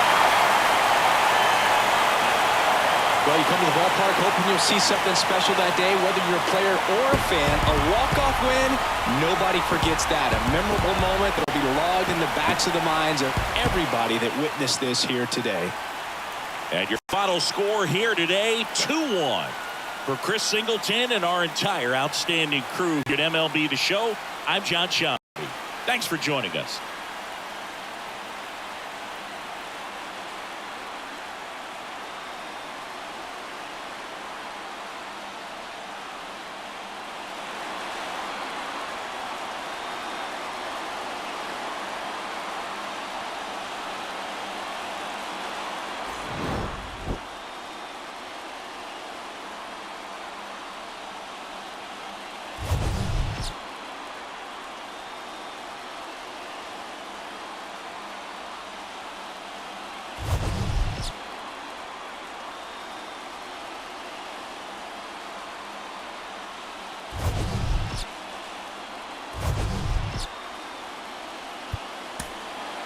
The final line.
Live from Oakland, California in the Bay Area. Interleague baseball on MLB The Show.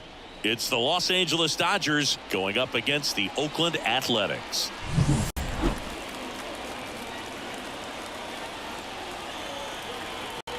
And we'll be back with the first pitch right after this.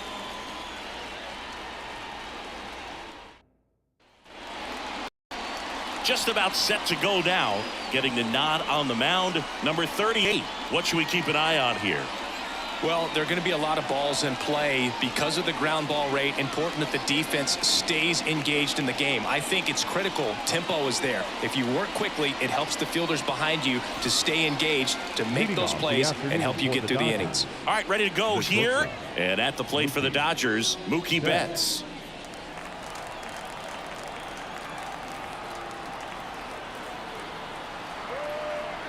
And a pitch. Fastball in for a strike. And away we go here in Oakland.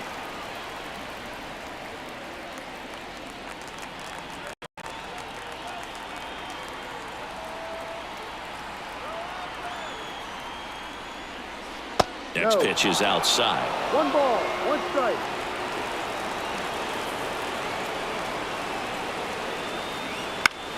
Foul back our way, and that's out of play. Just missed. If he's able to connect on that, look out. The pitch. And a ball evens the count. He's dealing with a great 2-strike hitter right here. The strikeout is not automatic.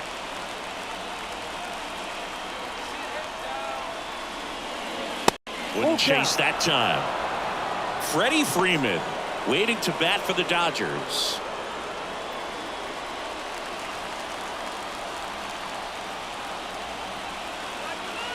Turns and fires to Betts. The 3-2 is off the outside edge, and that is ball 4.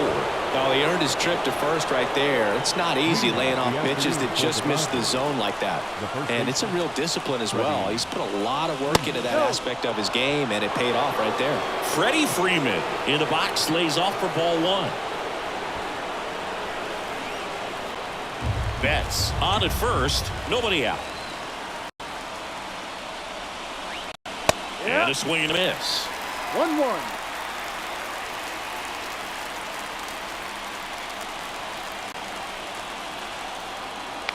Left-hand batter waits. And it is 2-1. Way to lay off that pitch down. Mookie on the move. Swing and a miss. Throw to second. Save. Well, he's batting leadoff, and he's acting like a traditional leadoff hitter. Gets on base to start the game, then puts himself on second with a nice stolen bag. I think that sets the tone for the offense for sure.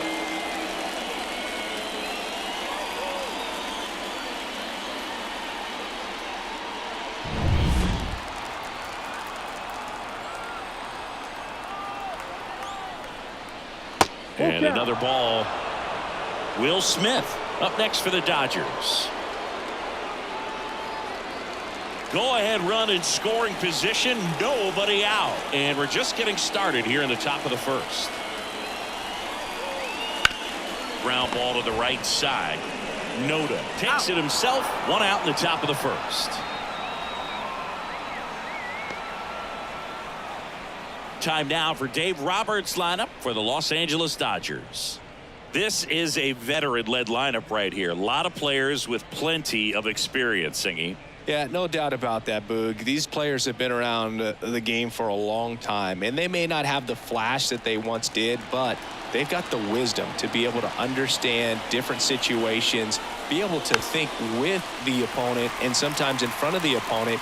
And you always seem to see a team like this. They come to the ballpark, they know how to get down to business, and they understand what the job is at hand.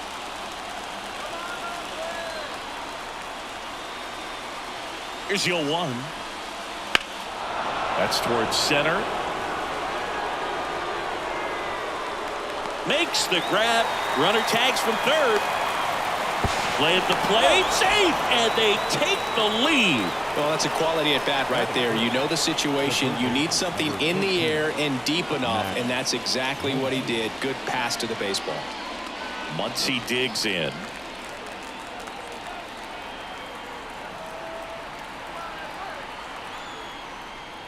Garrett Richards, a guy who was originally a first-round pick of the Angels out of the University of Oklahoma.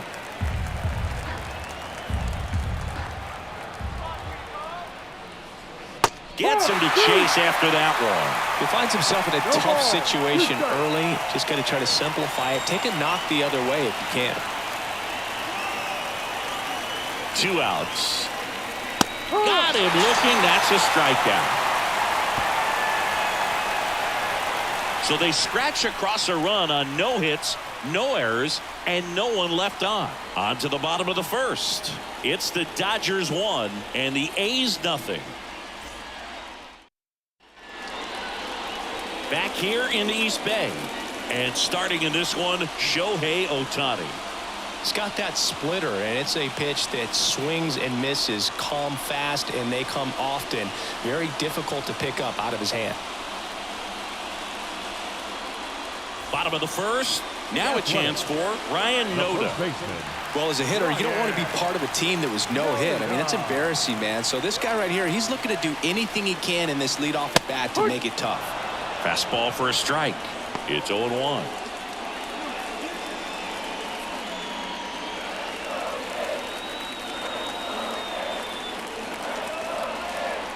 And the right-hander deals. Not even close there. And 1-1.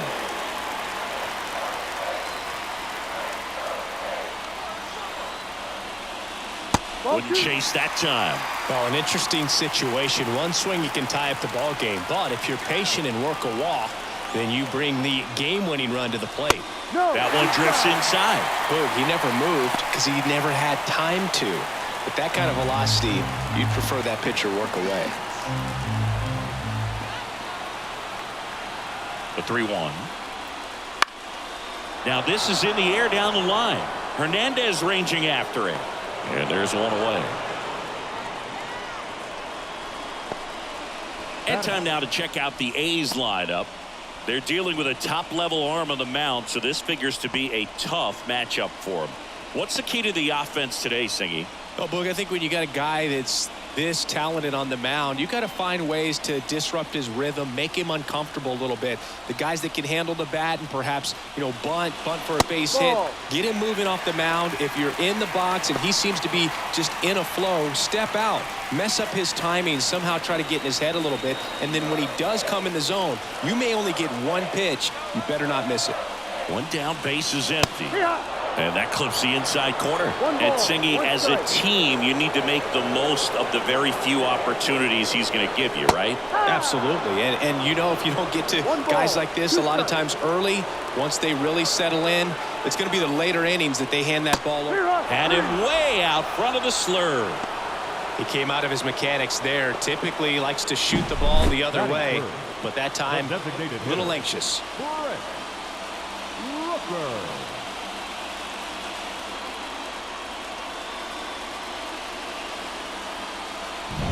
The Athletics down to their last out. Brent Rooker up next for the A's. This is another guy capable of hitting tape measure home runs. That catches the top part of the zone. 0-1.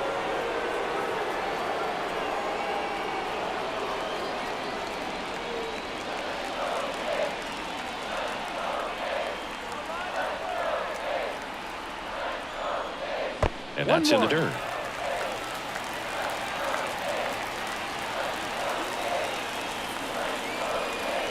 That one outside. 2-1.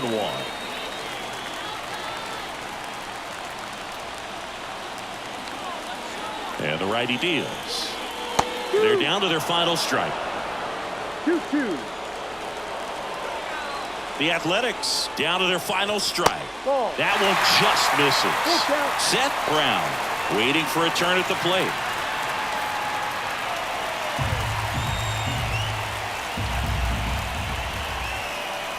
Right-hander kicks, deals. Got him, and that's the ball game.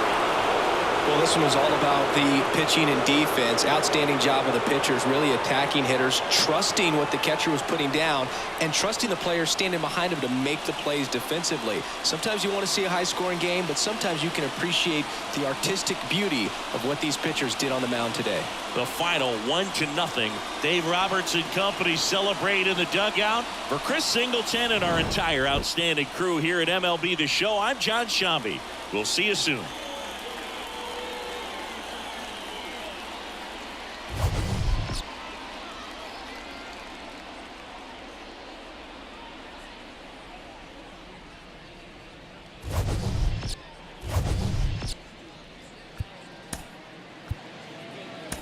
Here now.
Hello, baseball fans, and welcome. Interleague Baseball on MLB The Show.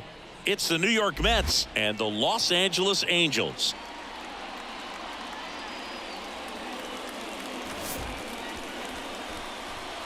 All right, we'll be back to get this one started after this.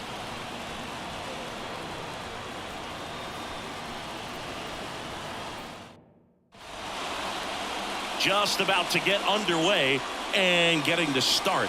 Reed Detmers. Chris, how about a scouting report? Try to stay back for that power changeup. Speed differential between the fastball and the changeup is huge. Hitters, they have a hard time staying back. All right, ready to get underway. Here's Brandon Nimmo. The left fielder, Brandon Nimmo. Kwai to kick the pitch.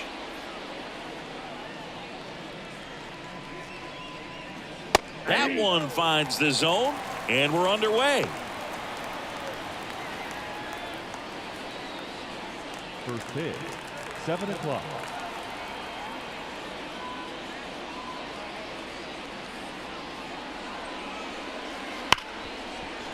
Oh, nice play. Throw to first. Got him. Nice play. Great cat-like reflexes right there. Lays out, knocks the ball down, and then fires with that rocket arm all the way across the diamond. Man, put this guy on the mound. McNeil.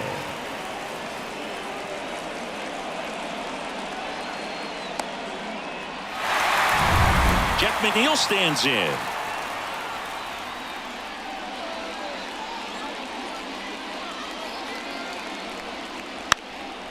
Bunting for a hit. Bare hand scoop, but no chance. That's an infield single. Batting third, the shortstop. This was the perfect spot to drop the bunt for a hit. I mean, he used his bat as a tool up there to direct the ball exactly where he wanted it to go and look smooth doing it at the same time. Really well done, and the defense right there stood no chance.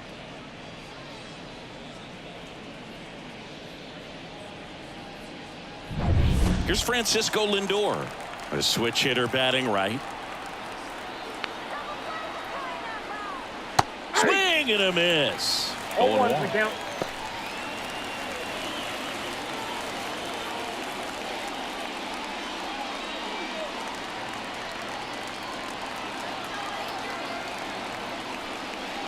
That clips the corner. With 2 strikes, may see some movement over there at first base, trying to stay out of the double play right here. And a swing and a miss. And 2 away now. I think he might have gotten away with one right there. That was a very hittable pitch right over the heart of the plate, and I know that batter is kicking himself right now. Would like to get that pitch again. Just pulled the string on it, and the deception gets him the K. And now it's the polar bear, Pete Alonso. Swing and a miss. It's 0-1. 0-1.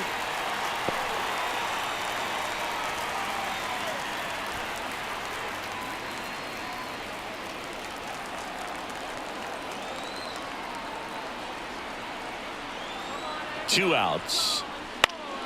Swing and a foul over the screen and back out of play.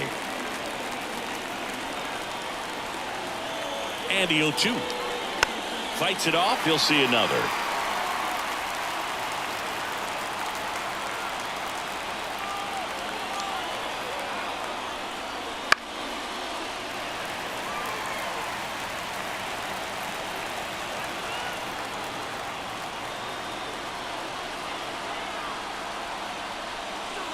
And 1-2. Definitely got the hitter conscious of the pitch inside. Really think the outer half is open. Bounce to the left side. Whips it across. And that is that. Mets leave one. And now the Angels will get their first opportunity in this one. No score. You're watching Major League Baseball on. Back here at Angel Stadium. And on the hill, a soft tossing lefty. Just like you, Chris. Jose Quintana. What's the scouting report on him? He really relies on working down in the zone with that heavy sinker he's got. You know, it's not as popular to throw that pitch today as it used to be because guys are looking to hit balls down in the zone, get them up in the air. It's very important for him when facing same-side hitters to be able to get it in, especially early in the count, and to opposite guys be able to throw it at that front hip and run it over the inside corner.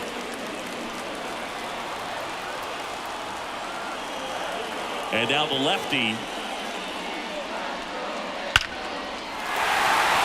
Line, and that's a base hit. And the winning run is aboard.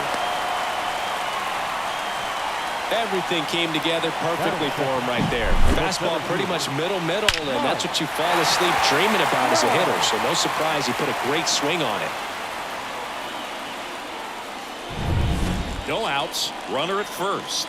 And now batting Mike Trout. Year in and year out, this guy an MVP candidate. That one finds the corner. That's strike one.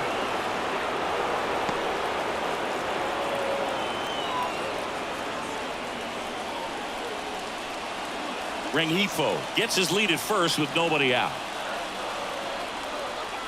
Pickoff throw, but it's wide of the bag and gets away.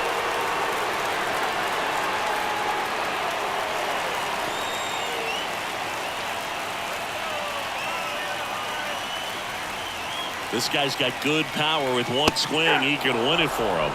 That one's in there, and that's strike two.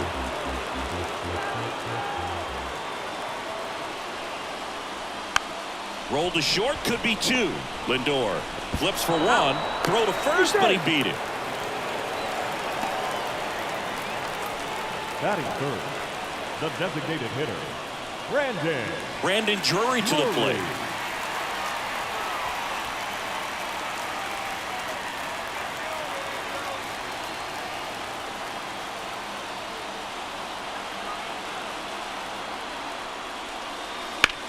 On the ground to third. Nice stop. Over to first. And they get the out. Third basemen have to be so quick with their first step reactions. Hot shots like that. That's why they call it the hot corner. That's a perfect example, though. There's no way he gloves that one if he's not dialed in, anticipating something coming his way, staying on his toes every pitch. Really nice job to get back up, set himself, and make a strong throw across the diamond. And now it's the Angels cleanup batter, Taylor Ward. And the first pitch misses for ball one.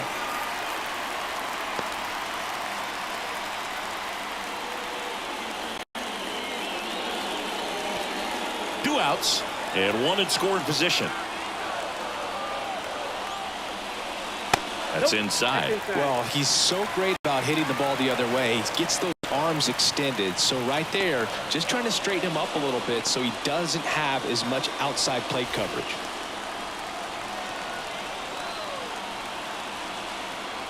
The winning run on second base. Right through there for a strike. 2 balls, 1 strike.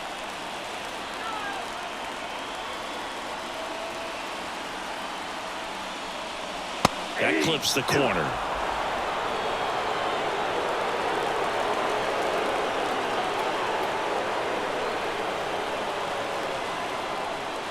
Just missed. Really good take, especially with 2 strikes. Anthony Rendon waits on deck.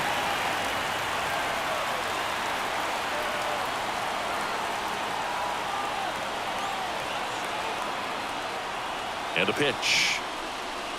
Swing and a miss, struck him out.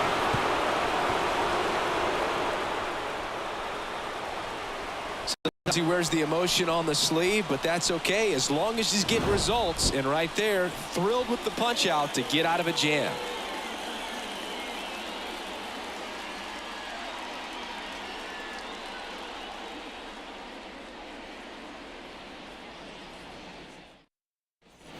New inning getting started, and stepping in for New York, Starling Marte.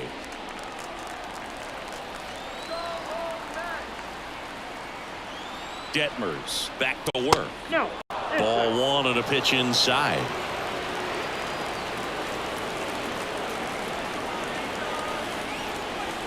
Swings through that. Eric Summerskill with home plate duty of this one. Kind of known for being generous with the corners, Chris. You know, I think that used to be a lot bigger deal in past eras where pitchers were working more in and out with their pitches. But yeah, we'll see if those corners come into play in this one. Hey, no pitcher's going to argue at all. In plenty of time to first, one out in the second. Not a bad outcome in that spot. The runner moves up to third, and now they have a chance to drive in the go-ahead run. It's not a hit, but at the end of the day, it's a good at bat, especially when you're playing extra innings. A move being made at third. Mets going with a pinch runner, Tyrone Taylor. Now it's DJ Stewart. And this is a big opportunity for him to pick up his teammate right here.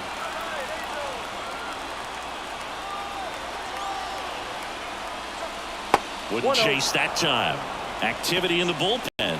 Matt Moore getting ready to go. Simber getting loose as well. Taylor takes his lead at third with one away.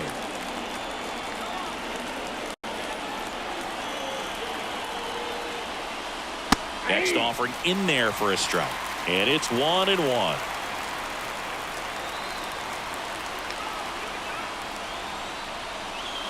And that drops in for a strike. The pitch. In the air, center field. Trout settles under it. Drops into the glove. Runner tagging from third. Tag, not in time. He's safe. And it's 1-0. There you go. Nice little RBI there. It's a great at bat. Got the job done. Francisco Alvarez up now for the Mets.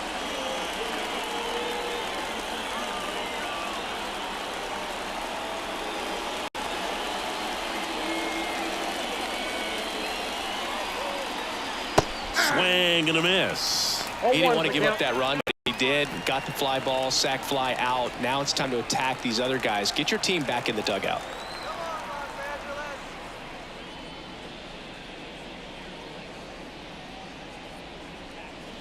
Next pitch is outside.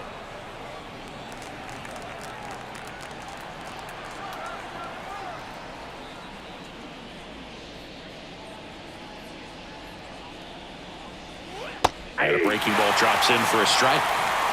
1 ball, 2 strikes.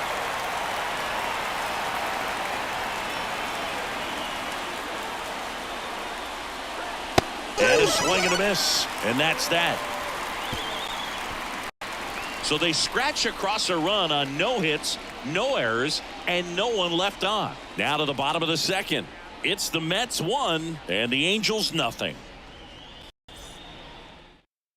Now into the ball game on defense, Omar Narvaez. He takes over as the new first baseman.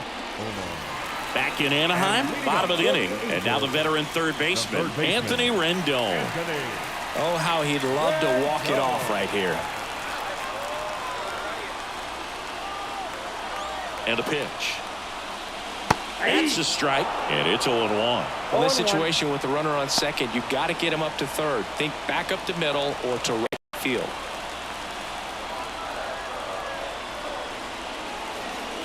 Swings and misses. And it's 0-2. Another 0-2 count right here. Pitcher just in the driver's seat. He can go anywhere he wants to go right here. Can't connect on the curveball, struck him out. Back-to-back curveballs and back-to-back whiffs. And I tell you what, that's having a feel for what you can beat a hitter with. And clearly, he wasn't picking up that breaking ball at all.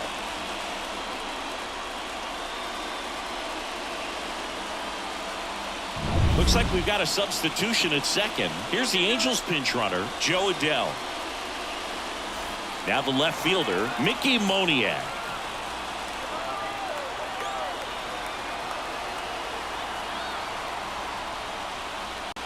Swing and a miss. 0-1. 0-1's the count.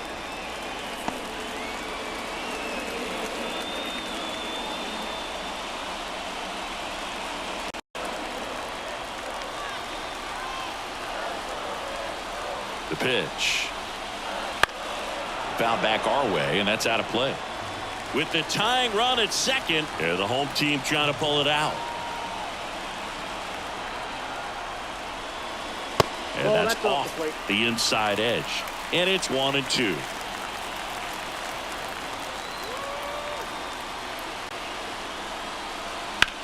Center field. Bader should have it. Brings it in. And there's 2 down.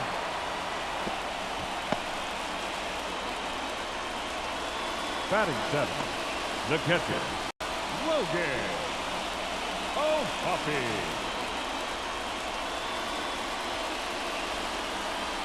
Angels down to their final out. Logan O'Hoppe, the next to hit for the Angels. Trying to deliver as the hero.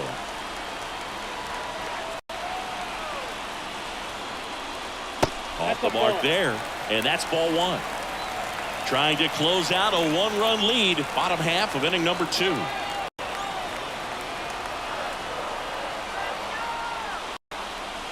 Swings through that one out in front that time. This guy's got such a good sinker. As a hitter, you've got to look up in the zone. If you look down, you're going to be chasing stuff in the dirt. On the ground to the left. Now the throw to first on the run. And that is the ball game.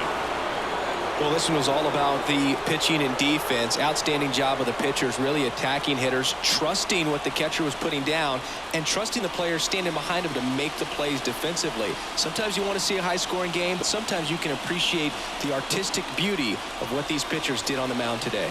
1-0 the final. For Chris Singleton and our entire crew here at MLB The Show, thanks for stopping by. I'm John Shambi. Talk to you soon.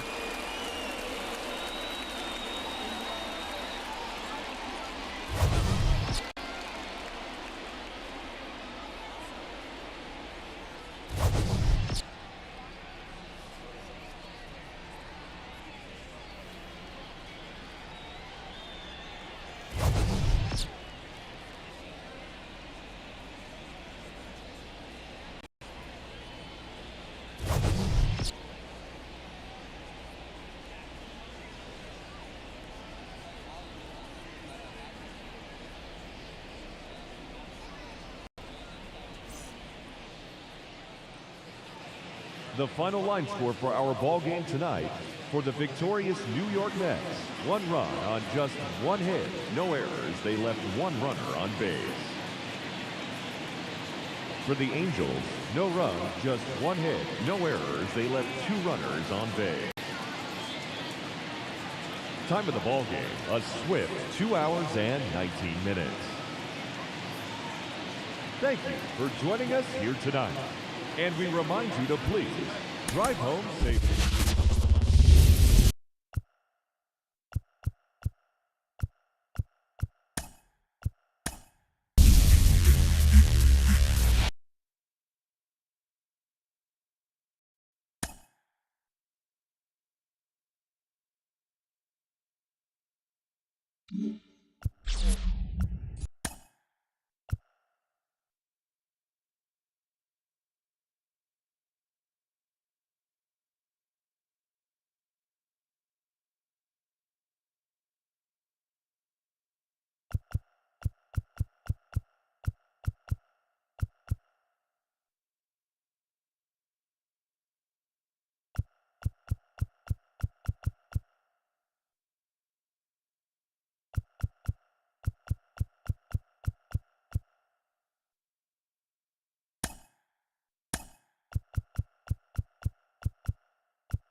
On the corner of Dave Niehaus Way and Edgar Martinez Drive, welcome to T-Mobile Park. Interleague Baseball on MLB The Show. It's the Philadelphia Phillies taking on the Seattle Mariners. First pitch coming your way next.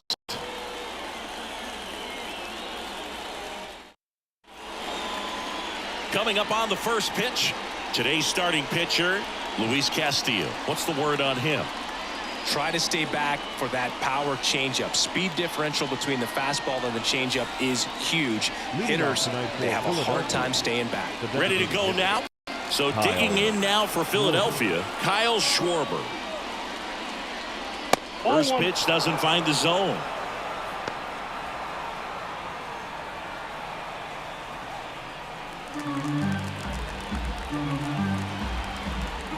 Kicks and fires. And now 2-0.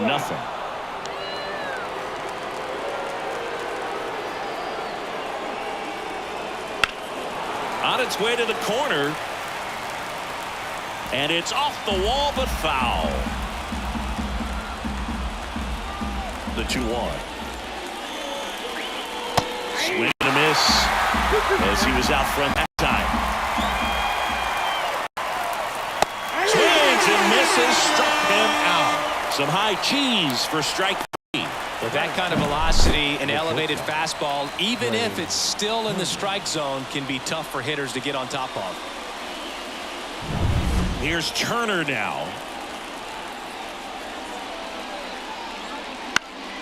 Fouled off. He was late.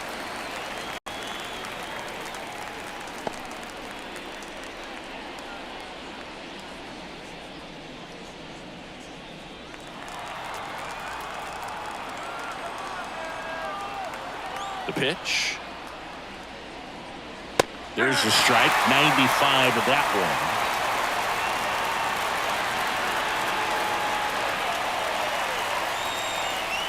Just off the outside part of the plate. Man, oh man, I don't know how you take that pitch. That's as close as it gets. And a swing and a miss. Down on strikes. 2 away. I'm not sure that was the exact location the pitcher wanted, but it worked. He got the swing and miss, and I'm sure a bit of sigh of relief after seeing that one go through the zone.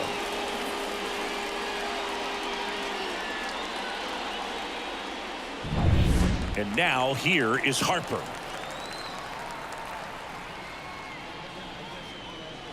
Just missed.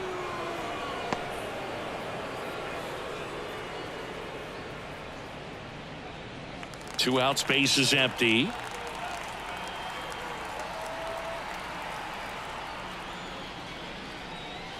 Upstairs. Nope, that's the ball.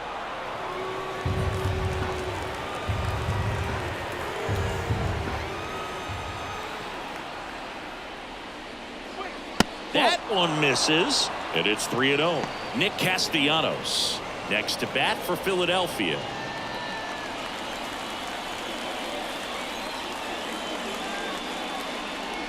And there's a strike.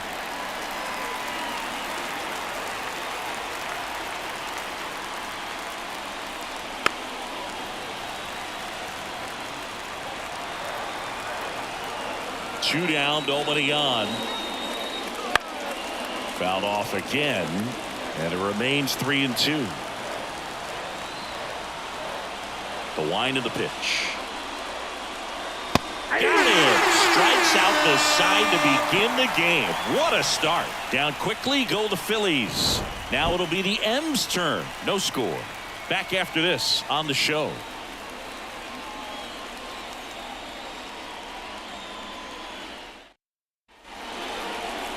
Back in Seattle, starting on the mound in this one, Zach Wheeler.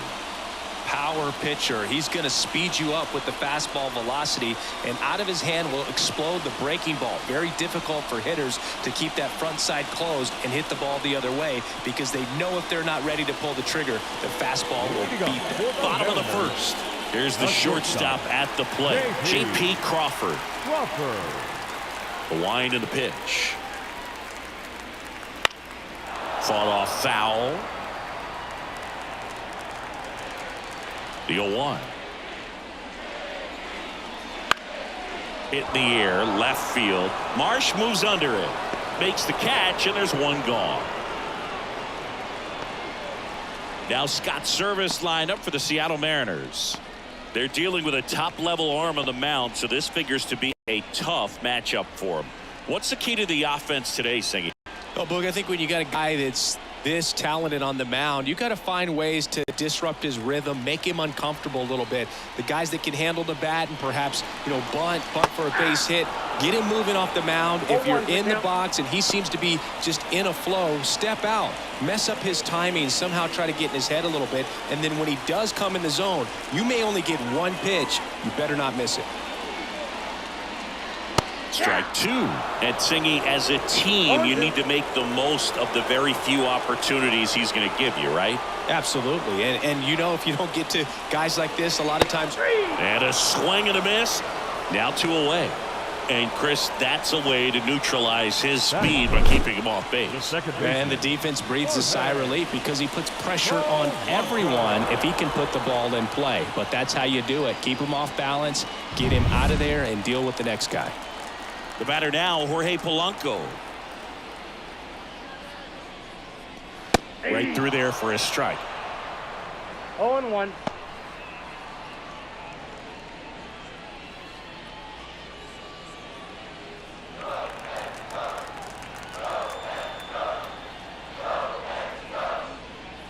Outside corner, there's a strike.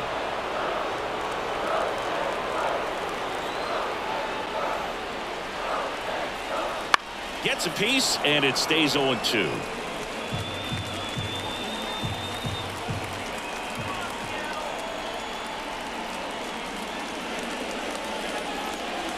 Swing and a miss. Struck him out. And it's a 3-up, 3-down inning. End of one, and we're still scoreless.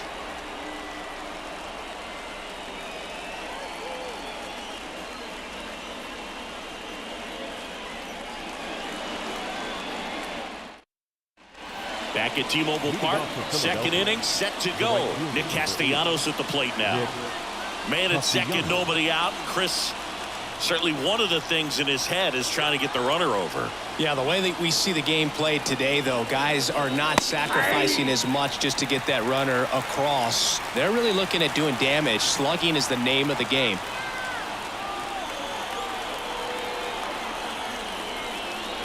That catches the zone for a strike, and it's 0-2. Yeah, I think part of that goes into it's just so hard to come up with hits. In today's game, starters don't go deep, and so hitters are seeing hits and misses. It's a strikeout. Well, that slider down and away, it's just kind of a slow death. With 2 strikes you're looking to protect, and halfway to the plate, you're committed, and you're going to have no chance of touching it. Tell you what, sometimes you just have to tip your cap. So a change being made out at second. On a pinch run, Edmundo Sosa. And now it's Alec Bohm, known for his late inning heroics. That one finds the corner. Strike one. 0-1's the count.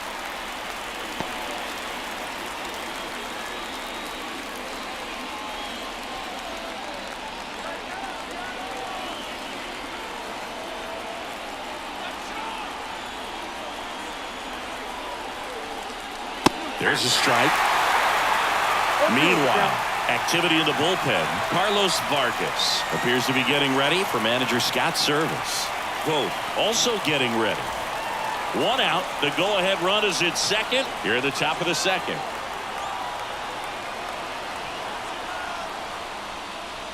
That one missed.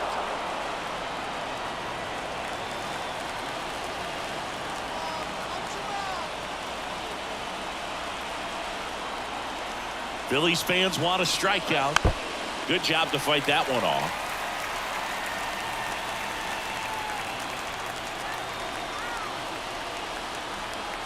The 1-2. Line drive, base hit. Coming home.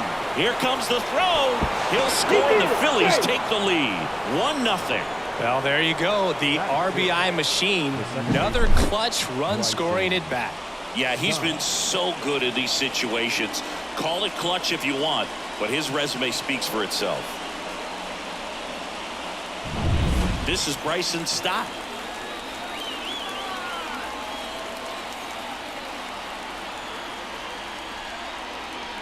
And that one just misses. A ball and no strikes.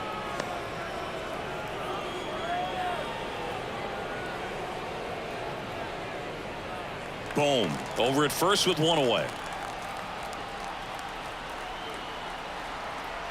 Here goes the runner. And a foul ball.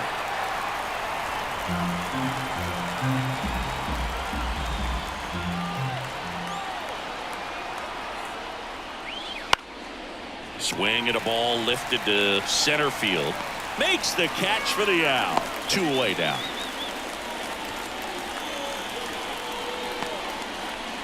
Batting 7, the catcher, JT Realmuto steps in. This is a guy who is very highly regarded defensively. Fun to watch him control stuff behind the plate. Good game caller, good at framing, but it's that big arm that really stands out. And first offering is fouled off. When you got a catcher like this guy with a big arm like that behind the plate, it really shuts down the running game. Next Outside, pitch that's misses ball. outside. And the count even 1-1.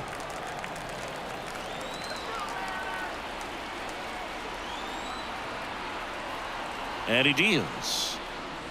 And there's a breaking ball that drops in there. When you have a catcher that can throw like that, a pitcher doesn't have to worry as much about the slide step. He can keep his mechanics intact and have a better opportunity of getting that hitter out with a swing and miss. They get the force. That ends the frame. So 1 run in the inning on this base hit. And the home team down a run.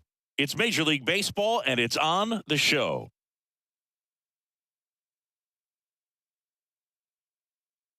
Now into the game, Edmundo Sosa. He takes over as the new first baseman. Bottom half of inning number 2. And now here's the veteran DH, Mitch Garver.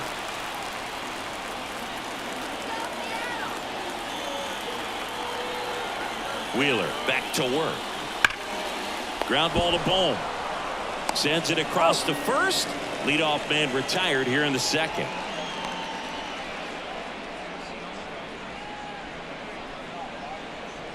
And here's the catcher, Cal Raleigh. Listen, there's absolutely no reason to pitch to this guy right here. You nibble, you see if he'll expand his zone, but don't give him anything to hit. If you walk him, not a big deal. You have a double play opportunity set up.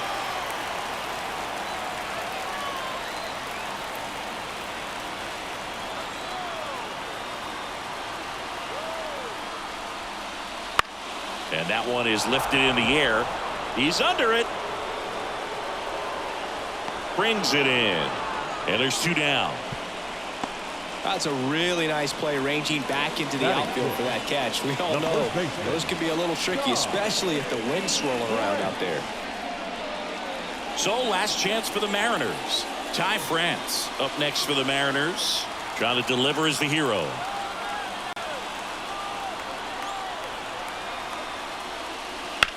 Swing and a high fly ball deep left field. Marsh ranging back. And he's got it. Ball game. And the Phillies strand the tying run on base to win it. Well, this one was all about the pitching and defense. Outstanding job of the pitchers, really attacking hitters, trusting what the catcher was putting down, and trusting the players standing behind him to make the plays defensively. Sometimes you want to see a high-scoring game, but sometimes you can appreciate the artistic beauty of what these pitchers did on the mound today.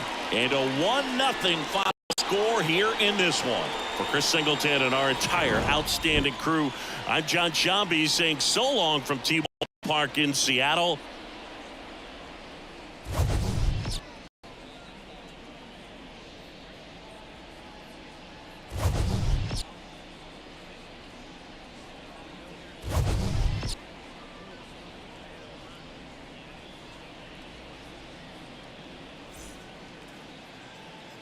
Our final line score tonight. First for the victorious Philadelphia Phillies. 1 run on just 1 hit. No errors. They left 1 runner on base.